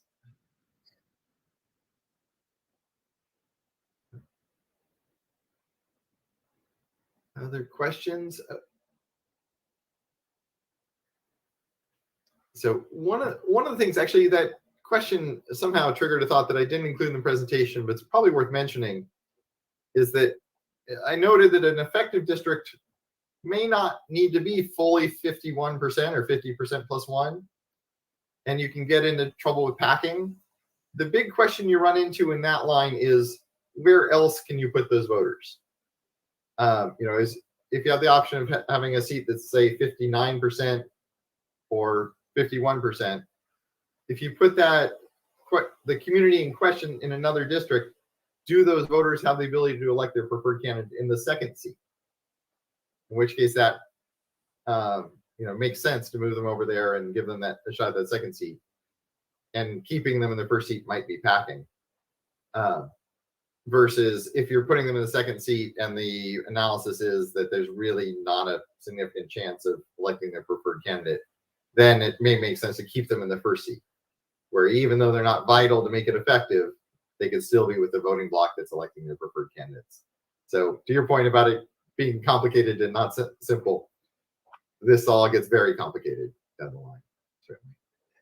I think the more practical thing we may run into is a choice between you draw a really gerrymandered funny district to go find more of the minority people, or you draw a more compact district bringing in people that are not the minority, but they may have similar voting patterns or may not. But I think I can see places on our map where we're going to face that exact issue. Yes, and I completely agree, and I will say 10 feet from that and refer you back to the June presentation of weighing those factors. These were questions that I had as well, Commissioner Meal. So thank you for raising those, because I was also wondering about how this would all, and I assume that what will happen, Doug, is that you will be working through a lot of these options, and you'll be able to say, here's a good example of just what you said. Here's an example of where a district is packed, and here's where we're moving them out, and here's what the numbers and the data looks like to help us analyze that. And I think practically speaking, we're going to turn to Roy and Brett and say, give us some guidance here, which is more defensible. Yeah, and I think we will certainly be looking at that. And one of the nice things is that over both of the previous commissions, both the Native American community and the Latino community were extremely active and very clear, coming forward with extensive analysis and numbers for your and maps for your consideration as well. And we certainly hope that they will continue that tradition. Commissioner Meal, you just brought up our council, and just out of respect, just in case either of you would like to chime in, no need, we can continue, but since you were brought up, I just wanted to check in to see if you had anything you wanted to share. Not really. I would just add, that Brett and I are here to, help guide the commission as the map making goes forward. So that certainly is part of our role, but nothing else to add.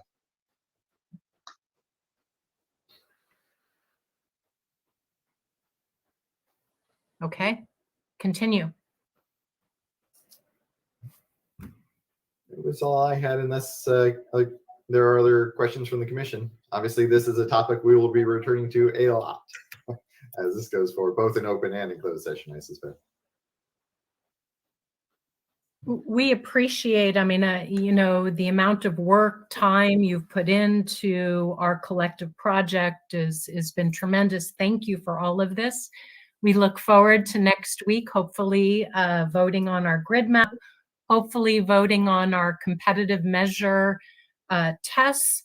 And commissioners, if you have other specific questions to help you make your decisions, I believe our staff is accessible. Please reach out and make sure that any outstanding questions that you have are resolved so that you feel comfortable with the information we have and we're ready to move forward with decisions. Okay, and if there are no further conversations with this very robust conversation of agenda item number 5, I think we can move on to agenda item number 6, unless anybody needs a break. And that is discussion concerning Native American voting rights and interaction with other voting rights laws and Arizona redistricting process. Just as a matter of context, Vice Chair Watchman just requested that our legal counsel dive a little deeper into the application of some of these new laws or Supreme Court decisions on voting rights, how it relates to the Native American population in Arizona. I'd like to say that we can open it up to our counsel for their public presentation.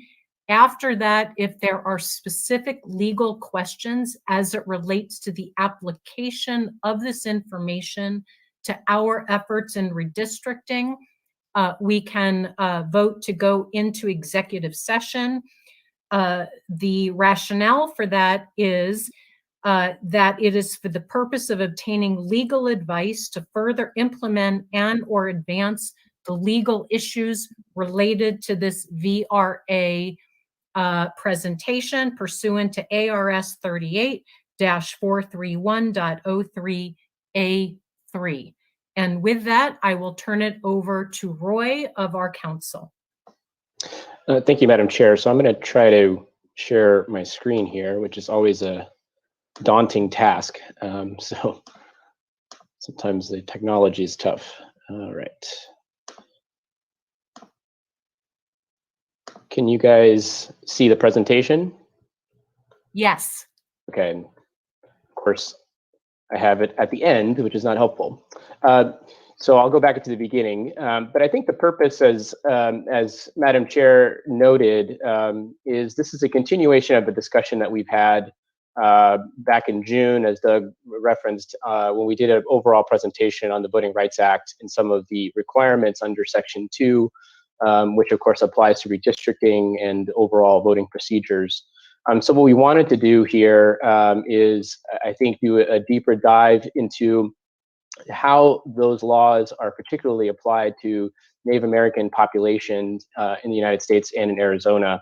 So I think, you know, what we're going to do here is I'm going to do a sort of more historical overview of the history of discrimination against Native Americans, and in particular Native American voting rights and political rights.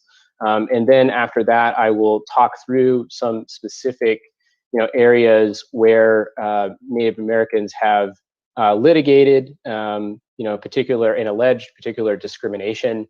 And then I think I'll end with a discussion on the Voting Rights Act in particular, both in different areas where the Voting Rights Act has been used to protect the rights of the Native American population.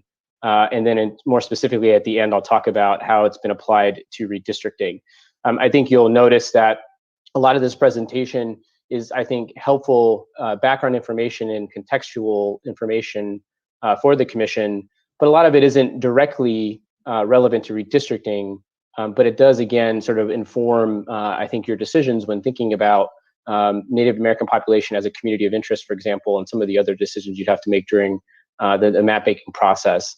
And also, I'll say that this is designed to be sort of a very high-level overview. I mean, I could literally spend you know, semesters and write books you know, on this issue, and many people have. There are many experts out there that have had entire careers based on this kind of research, and so again, it's not designed to talk about everything, because that would be impossible under the circumstances. The other thing I'd say, of course, is if there are any questions, please feel free to interrupt me. I'm happy to go into any of the more specifics if necessary. So let me start with a historical background. And I start with this American Indians and Alaskan Natives have lived in North America for 15,000 years. This AIAN acronym is commonly used to describe the population, and so sometimes I'll refer to it as either AI or AIAN during the presentation. But in the United States, there are 574 federally recognized Native American tribes, and as many of you know, California, Arizona, and Oklahoma have the largest AIAN populations in the country. And of course, what has been noted a couple of times even today, there are 23 reservations in Arizona alone. And if you look at Arizona's 1st congressional district, that has the highest AIAN population in the United States for any congressional district, and it's approximately 22% of the voting age population.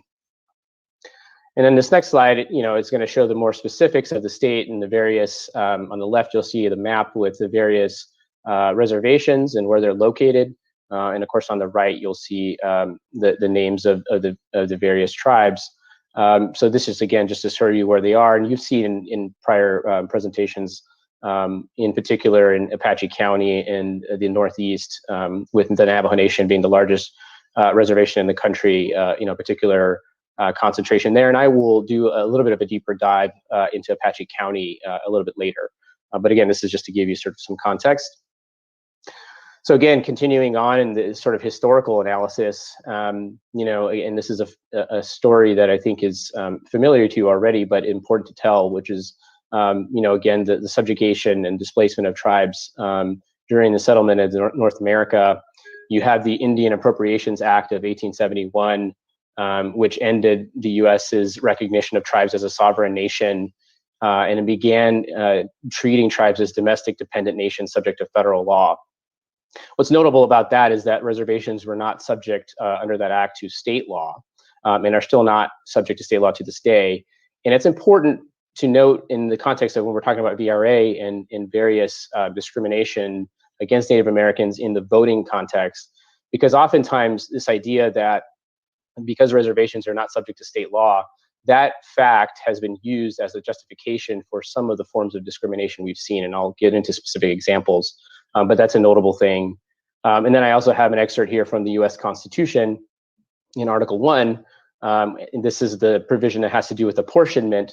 And you'll see there's language in here that has a particular exclusion, excluding Indians not taxed.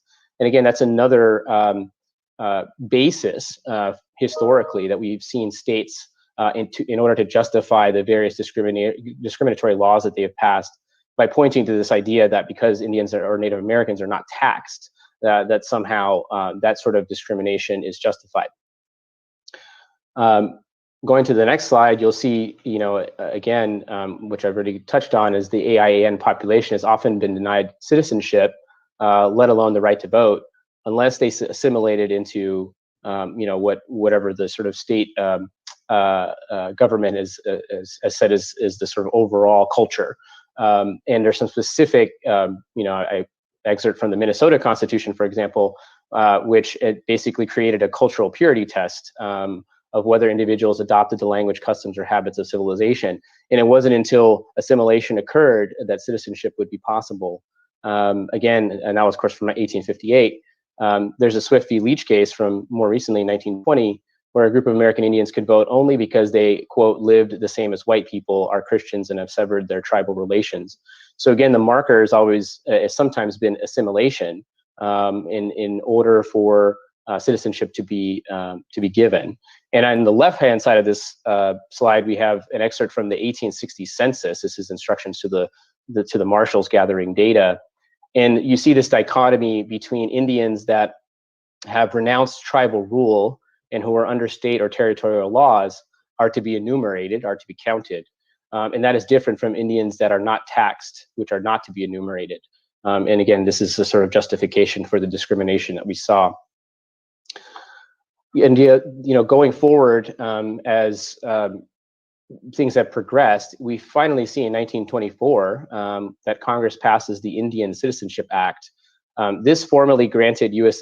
citizenship to all AIANs individuals. But despite this discrimination, you'll see in the next few cases here on this slide, discrimination against Native communities continue to persist, largely based on the views, as I've already mentioned, that particular American Indian populations had not assimilated, were, quote, wards of the state, or were excluded from state affairs. In other words, they didn't pay taxes or were subject to service of process. Again, these are all justifications for some of these discriminatory practices. So an example here, just a couple of examples, one from Arizona, the Porter v. Hall case. This is a situation where, and this was the first, it's notable to point this out, that Arizona was the first state Supreme Court to consider the effect of the Citizenship Act that I referenced in 1924 on Native American voting rights. And the particular circumstances of this case were that two Native American citizens sued after being denied voter registration by a county clerk. So they attempted to register as voters, the county clerk denied, and therefore they sued. Ultimately, the court actually sided with the county clerk, emphasizing the role of states in regulating the franchise, the right to vote, and then basically said that Native Americans were covered by a provision in the state's constitution, providing that no person under guardianship, non-compos mentis or insane, shall be qualified to vote in any election. So you see here, even after the Indian Citizenship Act was passed in 1924, you have a state Supreme Court denying the right of Native Americans to register based on these reasons. It's important to also note that this case, this Porter v. Hall case, was not overturned until 1948 in the Harrison v. Levine case, which in that case, the Arizona Supreme Court ruled that American Indians had the right to vote, even though the state still argued in that case that Native Americans were akin to wards of the state. So even in that, 1948, 20 years later, the state was still making that argument, but ultimately the state Supreme Court overruled Porter v. Hall. I have a couple other examples of this kind of thing from other states. Trujillo v. Garley in 1948, American Indians were ineligible to vote because they were not state residents. Allen v. Merrill, it's a Utah case from 1956. Again, American Indians ineligible to vote because they were not subject to state law and reservation. So again, the theme of that is that, even though the Indian Citizenship Act was passed, discrimination still persisted.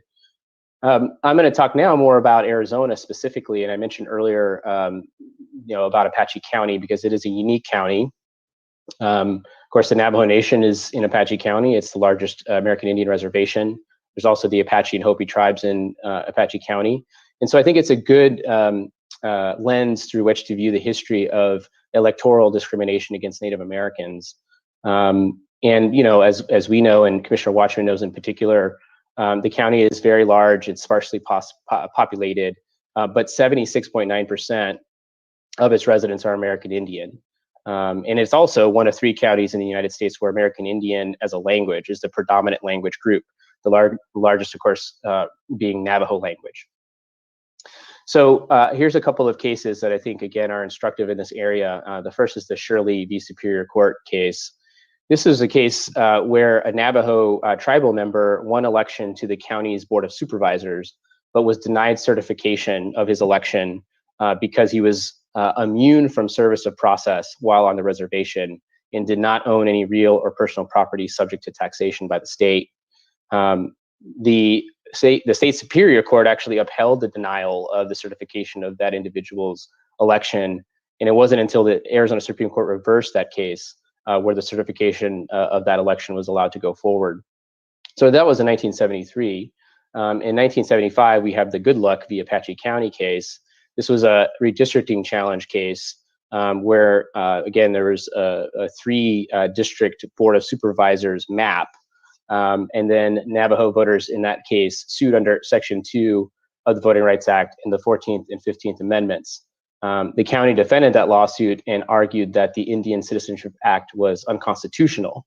Ultimately, the district court rejected the challenge, and SCOTUS, the Supreme Court of the United States, actually affirmed that rejection. So the map was allowed to continue. Another case more recently is from 1980. This is Apache City High School District. This is a situation where, related to objections that the Department of Justice had in the early 1980s under preclearance. Again, this was Section 5 preclearance, what existed at the time. And those objections were regards to the districting in that particular county, ballot access for reservations, and language resources for non-English speakers. There are basically sharp reductions in polling places on reservations at the time, a lack of language assistance to Navajo speakers, and a failure to provide absentee ballots to reservation voters. What ultimately happened there in that case is that the case was settled, and the remedies in that particular case led to bilingual voter outreach and registration, an increase of polling locations, so a reversal of the reduction, an increase in poll workers, and a reapportionment of the school districts. So again, a challenge that was partially related to redistricting or districting, as well as other voting procedures. Even more recently, in 2002, and again, this is in a pre-clearance era, the Department of Justice had particular objections related to the inconsistency between tribal and county and state legislative districts. Of course, tribal governments have their own legislative districts or governmental districts, and the objections that the Department of Justice had was that those districts were different than the county and state legislative districts. And as a result, Native American voters were alleged to have their votes disqualified in public elections because they attempted to vote in their tribal district instead of their state district.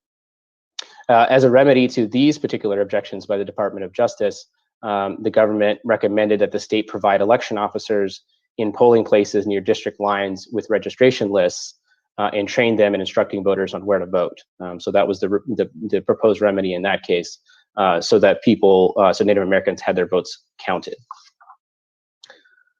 So again, these are all cases related to Apache County. There are many other cases in Arizona and across the country, but I think these give you a good sample of the type of discriminatory practices that have been challenged by Native American voters, and give you some sense of even how recent some of these challenges have occurred. And I'll get into even the Brenovich case, which we discussed last week. But these kinds of challenges continue to this day, which actually leads to my next slide, where we're going to finally turn to the Voting Rights Act. And again, I'm not going to rehash the entire Voting Rights Act presentation from last time.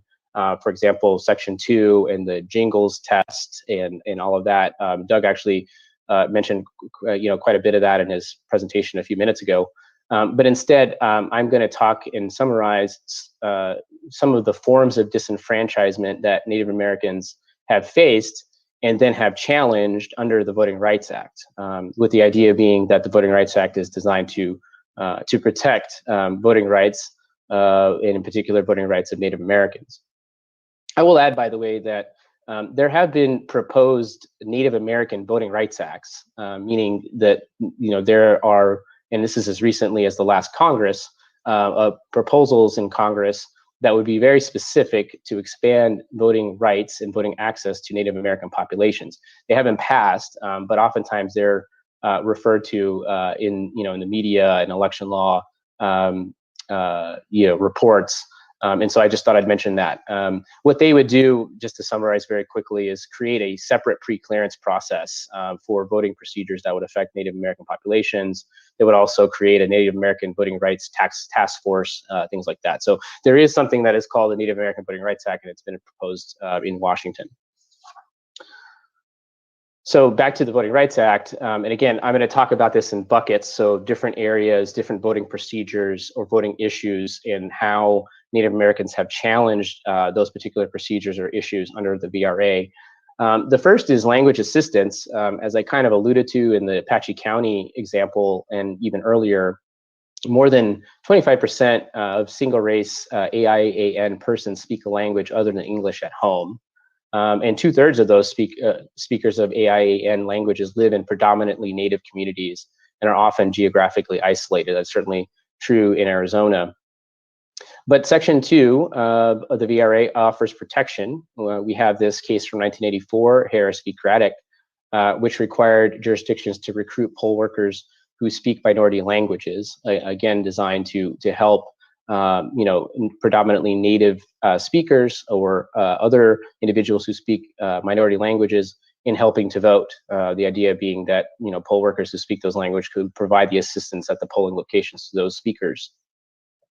In addition to that, in 1975, there were amendments to the VRA. In particular, Section 203 was added, which required covered jurisdictions to provide bilingual written materials or oral language assistance. And I'll get in the next slide, I'll go over what covered jurisdictions or what the formula is for covered jurisdictions under this section. But for historically unwritten language, the covered jurisdiction, and again, this is under Section 202, must provide oral instructions, assistance, or other information related to registration and voting. Again, designed to provide necessary language assistance to voters. In addition to that, under Section 203, the jurisdiction would have to take all reasonable steps to ensure that sufficient information is available to allow the minority group to participate effectively in voting-connected activities. One thing to note here, though, is that even under Section 203, the standard here is substantial compliance with the requirements of 203, not perfection. And now, on this next slide, I'll talk about covered jurisdictions. Now, you remember during the Voting Rights Act presentation, we talked about covered jurisdictions in the context of Section 5, and in particular, how Section 5 interplays with Section 4, which actually had a coverage formula. And we went over the Shelby County case, which did away with Section 4's coverage formula for Section 5 claims. The covered jurisdiction formula we're talking about here under Section 203 is a different one. And basically, the jurisdictional sort of formula has to do with a situation or a jurisdiction where single language minority populations are limited or have limited English proficiency. Also, an observation or analysis of the literacy rate in a particular jurisdiction. Those two things are analyzed and then eventually determined by the director of the census to make a decision on whether a particular jurisdiction is covered under Section 203. As recently as 2002, Arizona jurisdictions, excuse me, I should say, the director of the census actually publishes the covered jurisdictions under this formula. And as recently as 2015, the directors actually published that list. And under that list, 10 of Arizona's 15 counties were covered by this formula, this coverage formula under Section 203. So all the requirements I went through in the last slide regarding language assistance, there are 10 of 15 Arizona counties that are covered by this particular requirement or these particular requirements. Now, we talked about language assistance as sort of one bucket or one area of laws or procedures that have been challenged under the VRA. The second one is just more general election procedures. Much of the voting rights litigation concerning Native Americans seeks to challenge practices in election administration that as a result of the unique geography, culture, and access to infrastructure or other resources of the tribes have a disparate impact on American Indian voters. So this is the sort of most common types of challenges that you see. Again, the unique geography, culture, and access to infrastructure or other resources present enfranchisement pitfalls or possible disenfranchisement, and those kinds of election procedures that could result in that are challenged under Section 2. I have a couple of recent examples of this. Of course, we saw the Navajo Nation v. Hobbs case. This is from 2019. In that case, the Navajo Nation and Navajo citizens sued the Arizona Secretary of State, Apache, Coconino, and Navajo counties for violations of the VRA, as well as the First and 14th Amendment in the Arizona Constitution. The result of that litigation was a settlement, which under that settlement, the state agreed to provide additional in-person early voting polling places, a voter registration plan to maximize voter registration, radio advertisements and election information provided in the Navajo language, Navajo translators at each polling place, and then of course it allowed voters, or at least under the settlement, allowed voters to have the opportunity to cure unsigned ballots. So that was a result of very recent litigation brought by the Navajo Nation, where we saw these changes enacted as a result of the settlement. Also, if we're talking about election procedures, as we talked about in the Brenovich case, election procedures and voting practices, and in particular in Brenovich, it was the ballot collection prohibition in Arizona law and the out-of-precinct voting policy under Arizona law that were challenged. In that particular case, the Ninth Circuit had ruled that the provisions violated Section 2. Of course, as we talked about, I think it was last week, the Supreme Court disagreed and overturned that ruling. And the Supreme Court held that the rules that were challenged imposed only unremarkable burdens, especially in the light of several options afforded by the state to cast ballots. We went through that a bit in more detail last week. But one thing that's important is that one of the allegations in that case is that the plaintiffs had alleged that there was a disparate impact on minority voters, including Native American populations, by those two particular challenge policies. The court disagreed and said that the plaintiffs had not proven a sufficient disparate impact on minority populations, including Native American populations. So that's something that just came from this year, where we continue to see how the jurisprudence has been shaped in this area. I'll go to a third bucket here of types of challenges, and this is voter IDs. We've seen a number of recent high-profile cases related to voter ID requirements. In the Break Bill case, this is a 2016 case, Native American voters sought and won a preliminary injunction enjoining enforcement of North Dakota's newly passed voter ID law. The district court in that particular case ruled in favor of the plaintiffs because evidence showed that many tribal identification cards did not list a residential address. 21% of Native Americans lacked the documentation necessary for obtaining the appropriate identification, and access was further limited by Native Americans living in remote areas. On appeal, the Eighth Circuit actually overturned the injunction and said it was too broad. But in the interim, North Dakota actually amended its law, and the actual litigation itself was resolved. You see in additional cases is a Spirit Lake tribe case that was somewhat similar to the Break Bill case. In the end of that case, or at least I should say the consent decree that was signed in that particular case, it basically allowed voters to mark on a map to show where they lived, and that was going to be sufficient, basically to have their vote counted. So again, this is a voter ID context, which is a unique situation. Again, in the Break Bill case, and even Spirit Lake case, we saw a situation where the tribal ID cards didn't have an address. The tribal residents lacked the documentation to obtain the ID, and then the remote geography presented a particular challenge.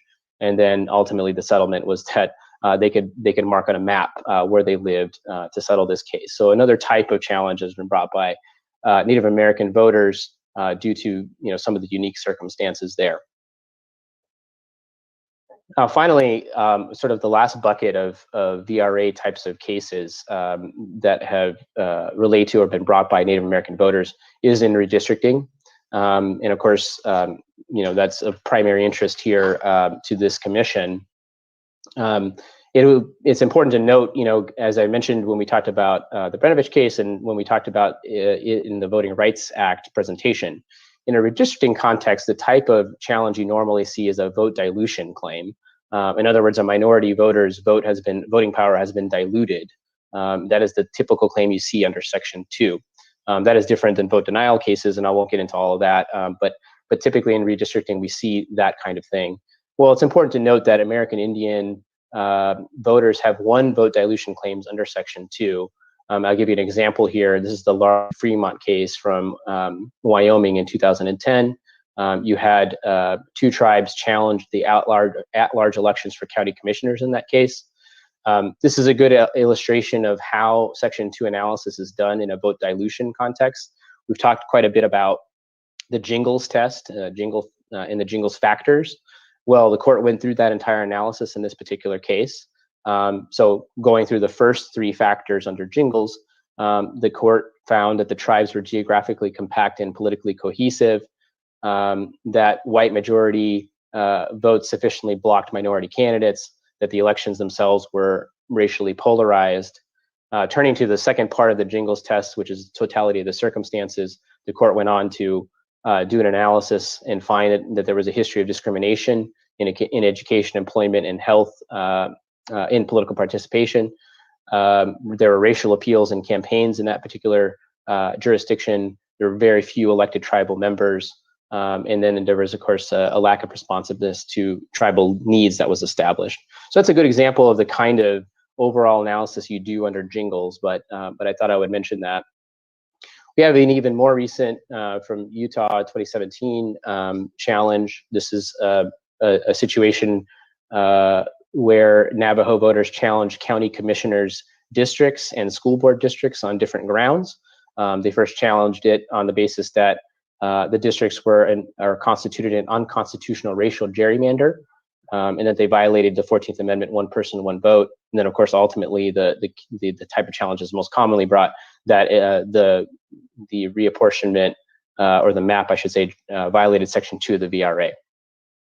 Now, one thing that's, and I have some excerpts here, but ultimately what became the problem in this case, and this gets into a kind of a larger point we made during the VRA, is the interplay between Section 2 of the Voting Rights Act, but also the idea of racial gerrymandering. And in this particular case, one of the things that, and I should sort of note that ultimately the court fell to the county's maps in this case. But the reason they did that is because the county, and this is according to the court, equated compliance with the VRA with proportionality. So basically, the county said, well, we are going to comply with the VRA by making the district representation proportional to the overall demographics of the particular county. Of course, the court went on to say that that is, not equal, that proportionality is not the same as compliance with the VRA, and sometimes proportionality can lead to racial gerrymandering, which becomes the problem or potential problem. And so this is just an example here where, different considerations that this commission is going to have to, take into account is compliance with the Voting Rights Act, but also avoiding allegations of racial gerrymandering. So I have a, last slide here on recommendations. And I say recommendations meaning really more of observations. First, of course, as we went through with the first few slides, recognizing the long history of discrimination against AIAN, the AIAN population. It's gone on, for a long time historically in the United States, and I think the recognition of that is important. But the other thing to think about, of course, is the AIAN population forms unique communities with distinctive cultural, language, and other traditions. And this is particularly important when we're thinking about, and this is the third bullet point here, when we're thinking about communities of interest, as we're required to do under the state constitution. And of course, Native communities and reservations can constitute communities of interest to be preserved in redistricting. So that is a factor that this commission has to consider directly. And so I'm hopeful that this presentation is giving you kind of a broader overview of again, how the VRA has been used and applied to Native American population. But in particular, I think the takeaway here is when considering communities of interest, the Native American population reservations, should be considered. So with that, I will take any questions, or certainly if the commissioners have any requests for legal advice, we can do that in executive session. And I turn it back to you, Madam Chair.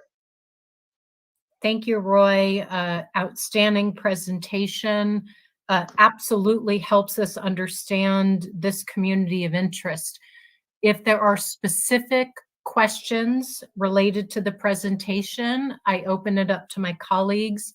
As it relates to legal advice, interpreting this information and applying it to our redistricting efforts, I will welcome a motion to go into executive session.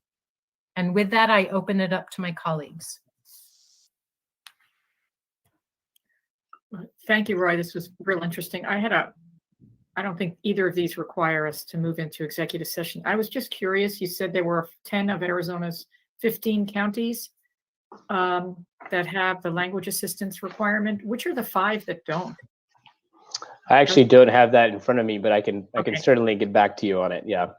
I was just curious because it was just an interesting point, and I would be curious to know. I can probably find it online. Yeah, we can get that answer and send it to you, Commissioner. Okay, thank you. And then the other question I had, I'll let somebody else ask a question first. No, Commissioner Lerner, just flow and then we'll move on. Okay, so I had another question about the 2019 case, Navajo Nation versus Hobbs.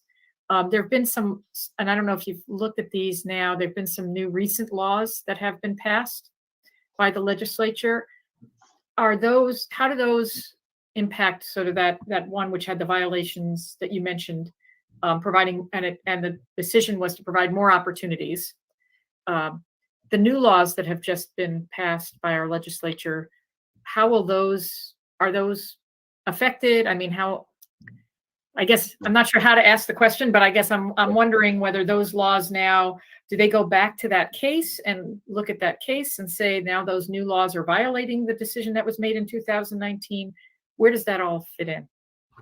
Well, I think the answer to that, and obviously I'll want to get Brett's thoughts on this, is that, this is what we're talking about here is a sort of dynamic situation, right? So laws change, new laws are enacted, and then, if people want to, they'll go forward and challenge them. So I imagine there have been a number of, and this is not just some of the procedures that I've talked about in this case, but a whole lot of changes coming from the legislature this particular session. And so whether any of those different changes actually get challenged in court and a judge decides, whether they do violate the law or violate this prior settlement, that all remains to be seen. But I guess my answer would be it's a dynamic situation. We'll have to continue to monitor it. Now, of course, I guess, and before turning it to Brett, the other thing to think about here is, a lot of the laws we're talking about aren't exactly related to redistricting, right? I mean, we're talking about overall voting procedure. And so for your purposes, I think it's important to, and of course, we will keep you apprised of these changes, but they aren't necessarily related to redistricting. So I don't know, Brett, if you have any thoughts. No, Roy, I think Roy hit it on the head. I don't think any of the laws impact redistricting. If there is litigation that is brought against those new laws or laws in other states for that matter, excuse me, whatever the court's opinions on that may drive some of the legal analysis because standards may change or standards may evolve, but the underlying statutes or law would not impact redistricting, in my opinion. Okay, thank you. Madam Chair, if I could, well, first, thanks, Roy, for the presentation. It's basically really what I wanted to have all of us hear. As you can tell, Madam Chair and my colleagues, Arizona has a rich history, of obviously our members and our natives. And contrary to kind of some of the comments that we heard from the public, I just want to make sure that many of us understood and understand the position of our tribes. And so for me, though, and what I'm hearing is that for the most part, tribal reservations are considered a community of interest. And so I'm really hoping that we hear from our not only our tribal leaders, but our tribal members, and express basically how they feel they fit into the voting process. And so in many cases, I myself am Navajo, and for the most part, I guess, just like all of us, I'm dual citizen, if you will, of the state and of my tribe. And so growing up on a reservation, sometimes you forget that you're within a state. And so it's when you go off to college, then you recognize. So, I joke, but, I went abroad to get educated. That's my joke. But I left the Navajo reservation to go to Tucson to get educated. And so, many of us who grow up on a reservation, have that sense of community. And so, but I think it's very important for many of the citizens here in the state that, again, we have a rich, deep, robust history. And, it does include 23 federally recognized tribes. And so, but thank you, Roy, and everybody for the information. And thank you, colleagues, for listening to this very important part of Arizona's history. So thank you, Madam Chair.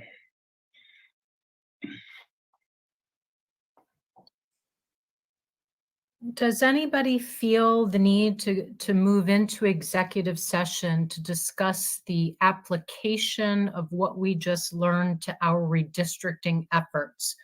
My personal understanding, we have great empathy for the challenges, definitely a community of interest. Yes. We're collecting data. If this is something that we feel that we need to, understand with a legal, effort to adhere to our responsibilities to redistrict equitably, I'd like to move into executive session. Does anybody have any further questions? I mean, I'm seeing no, but, I'm not going to unnecessarily move into executive session if people don't have questions. Madam Chair, if I could, our crack legal team has the answer to Commissioner Lerner's question about the counties. So the five counties that are not covered are Cochise, Greenlee, La Paz, Mojave, and Yavapai. That's the coverage under Section 203, the language minority coverage counties. Thank you. Well, Madam Chair, I'm not sure if we're at a point where we need to have an executive session. Certainly what our legal counsel has pointed out is, in fact, tribal communities are considered community of interest. And so it might be a little bit too early. One of the points that I think that I need to express is that, this is a two-way street, so obviously we did a listening tour. And so I'm encouraging, again, and we'll probably have to work on our side to get feedback and input from our tribal citizens out there. When we get the feedback, then I think if there's challenges, we can move into, some legal discussion. But I personally don't think that we're ready at this point. I think it's pretty clear with what legal counsel has pointed out that one can make the argument again that tribal reservations, are considered community of interest. But one thing though that maybe wasn't pointed out is that there's almost 8 million federally recognized tribal members. Half of them live off reservation, and so there's a huge Navajo population in Phoenix and Flagstaff. I think we heard, and so, I guess the question that maybe one could raise is that to what degree are the Native populations who live off reservations, what do they feel and how do they feel, are their interests being represented? And we haven't heard. And so, again, it's a two-way street, and I'm encouraging and hoping that, our Native population, come to our website, come to our future hearings, and express their thoughts and opinions. So, but at this point, unless legal disagrees, I don't think there's really anything to discuss. It's been well presented. So, thank you. My sense is that we're understanding this through the lens of a community of interest, which is a topic we will have repeated study on. And if there is not further, feedback from our council or commissioners, I believe we can move on to the next agenda item. Okay, thank you very much. That was highly informative. With that, we'll move to agenda item number 7, the rubric discussion and legal implications related to Arizona constitutional criteria and established process. Just to give context to the public who may be not, aware of the meaning of this topic, there was a recommendation at one of our public hearings early on to maybe translate our constitutional criteria into a rubric. One of our commissioners found that topic of interest, and we tasked our legal counsel to look into the application of that to our legal responsibilities. Given that this is legal advice, I'm going to recommend that we move into executive session to talk about some of the specific legal questions that we have related to this rubric. And if there are not specific clarification comments, I will entertain a motion to move into executive session. Vice Chair Watchman moves to go into executive session. Okay, and just for clarification, in case I didn't read it for record, we are voting to go into executive session, which will not be open to the public, for purpose of obtaining legal advice to further implement and or advance the legal issues related to agenda item number 7, pursuant to ARS 38-431.03A.3. And with that, I think I heard a motion, yes? Yeah, sorry, I did. Yes, do I have a second? Second. Any further discussion? And for the record, that was Commissioner Meal. Any further discussion? With that, we will take a vote. Vice Chair Watchman. Aye. Commissioner Meal. Aye. Commissioner Lerner. Aye. Commissioner York. Aye. Commissioner Newberg is an aye. With that, our legal team, our 5 commissioners, our staff, and the transcriptionist will convene in executive session. We do not expect this to last a very long time. Thank you. Please X out of this link.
Erica, you're muted.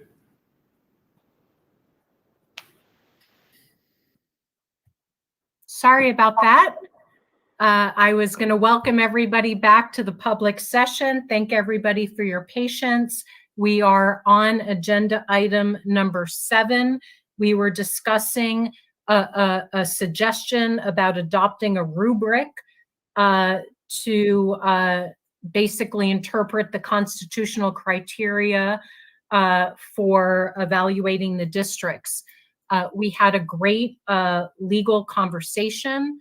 The general sense is that it's clear the commissioners have been, hired in essence to do our job, and that embracing additional criteria would welcome maybe some legal challenges. We all are embracing the effort to be as empirical and as objective as we possibly can with the constitutional criteria.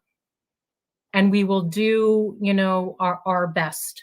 And unless there is further conversation and discussion on that, we will move to agenda item number 8, Executive Director's Report and discussion thereof. And I turn it over to Director Schmidt. Thank you, Madam Chair. Just a quick update from me today on hiring.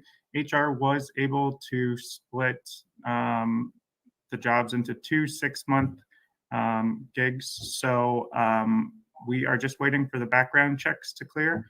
And we're hoping to have them on board and down in Southern Arizona with us. So hopefully we'll get them on in the next day or so. But that is all I have for today.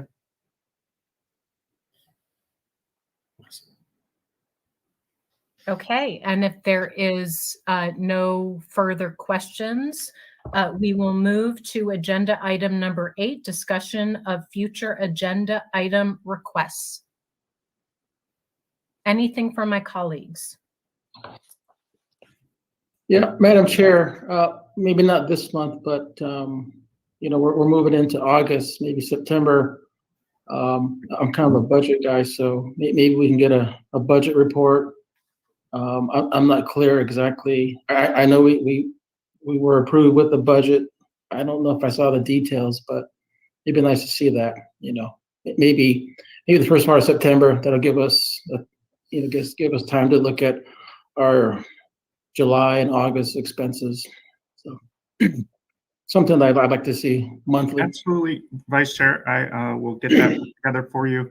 And we will have to put together a budget submission. So we're working for next fiscal year, not the current one.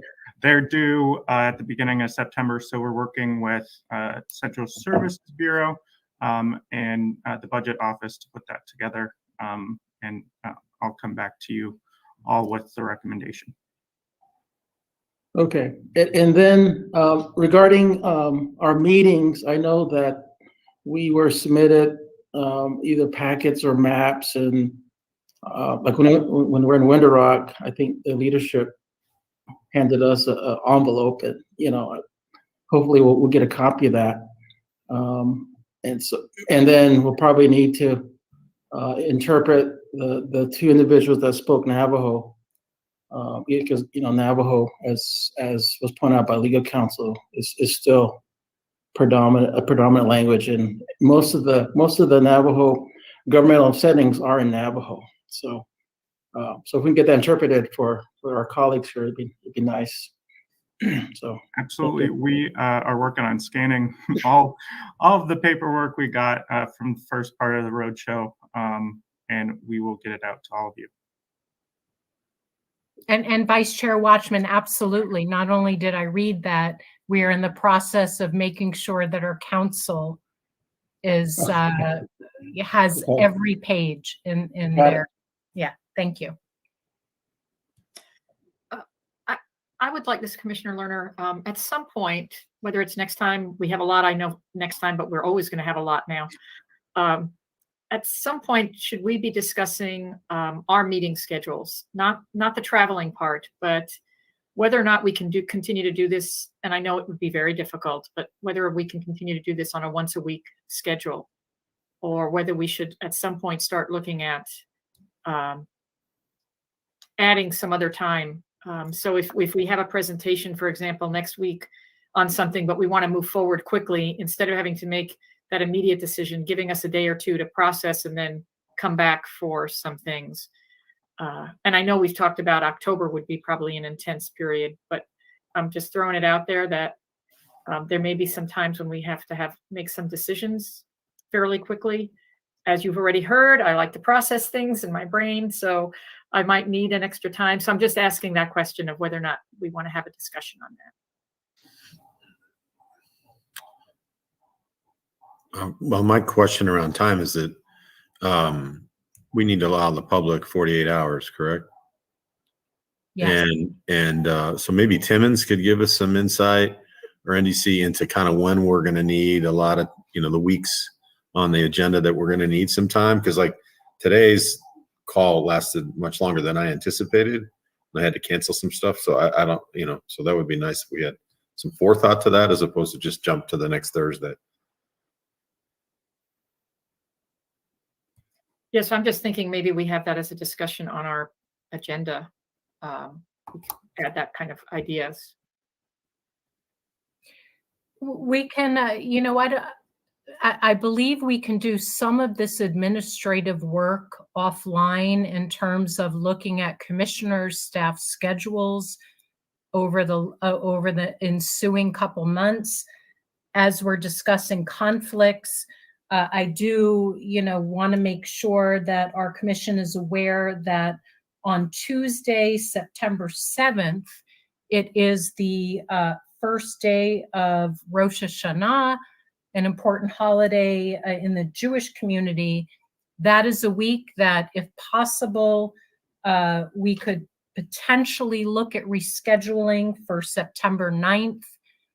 I don't want to take too much of the public's time with hashing, all of our schedules, but I think Commissioner Lerner brings up an important point, just looking prospectively. If we need to be adding an additional day besides Tuesday morning, what works collectively for our schedules. In addition, I'd like to look at that specific week of September 6th to see if it's possible for the broader team to convene on September 9th. Yeah, Chair Newberg, this is Doug. I know during the closed session we lost Mark, and he's kind of the master of the schedule. So this may be something we need to work through on the staff side. Absolutely. No need to hash it out right now.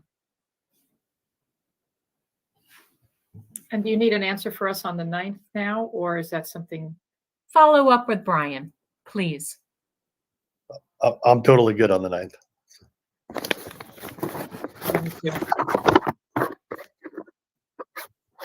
But I do think, in terms of, and whether, this is a future agenda item, and maybe we explicitly talk about our schedule, prospectively. Commissioner Lerner's right. There's going to be a lot of demands coming up.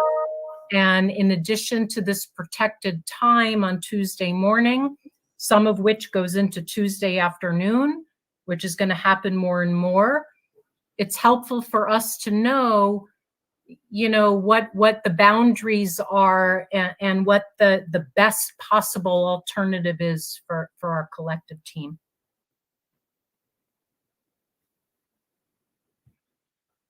So is this something, Chairwoman, that we should have the staff send out a note or something to us and we can respond? Yes, I'm going to task our director to work on some calendaring issues.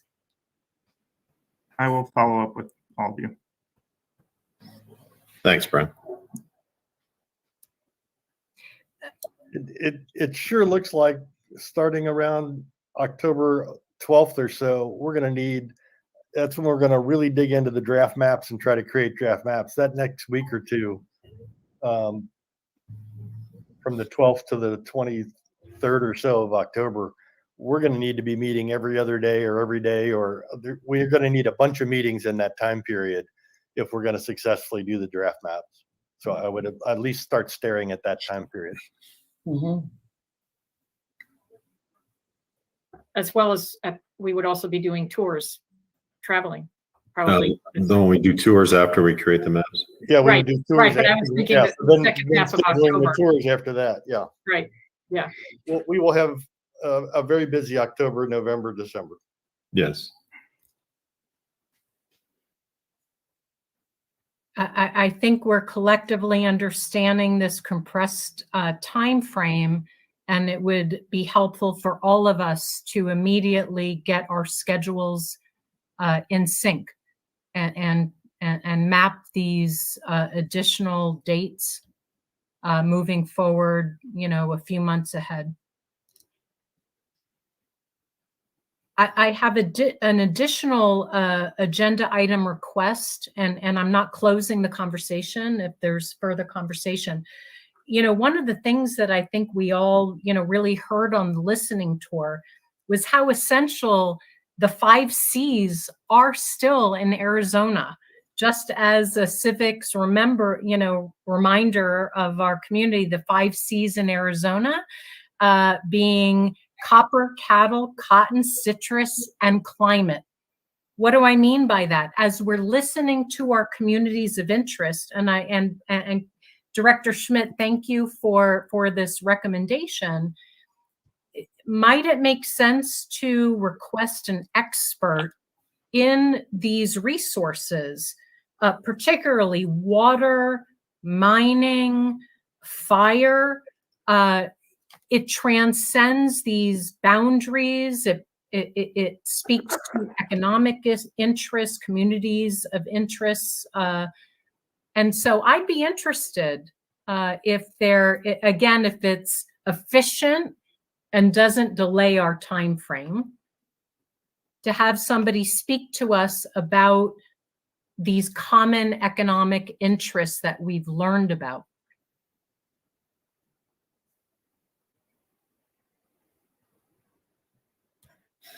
Well, we certainly heard a lot Madam about Chair. things at our meetings, and I think it would be interesting to dig a little deeper into those.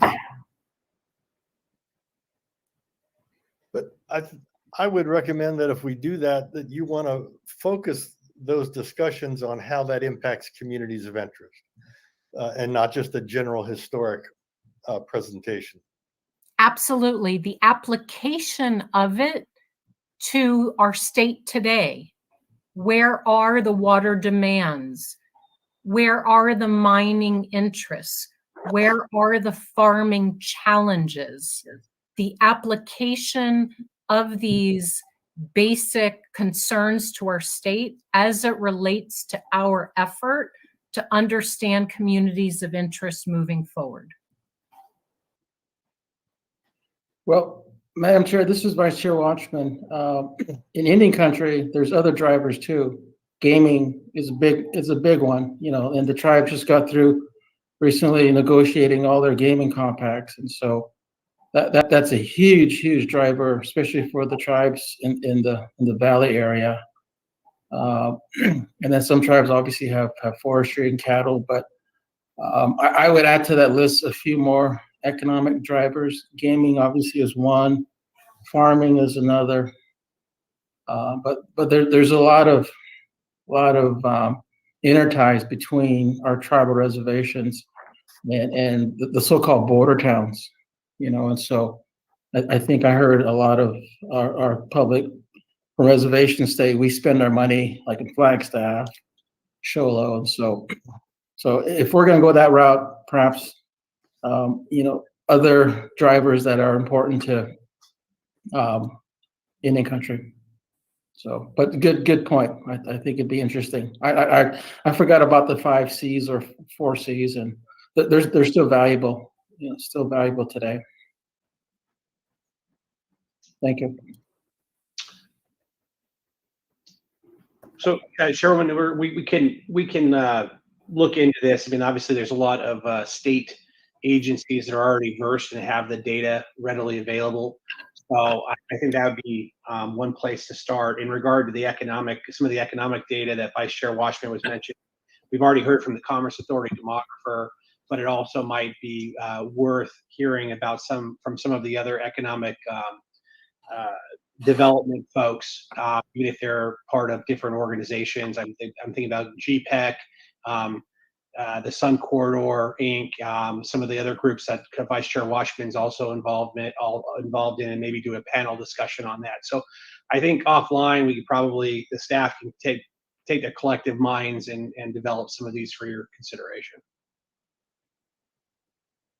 Thank you. And I'd like to again clarify that I do not want this to be an impediment to our schedule moving forward. We're receiving a tremendous amount of data, and so this is additive.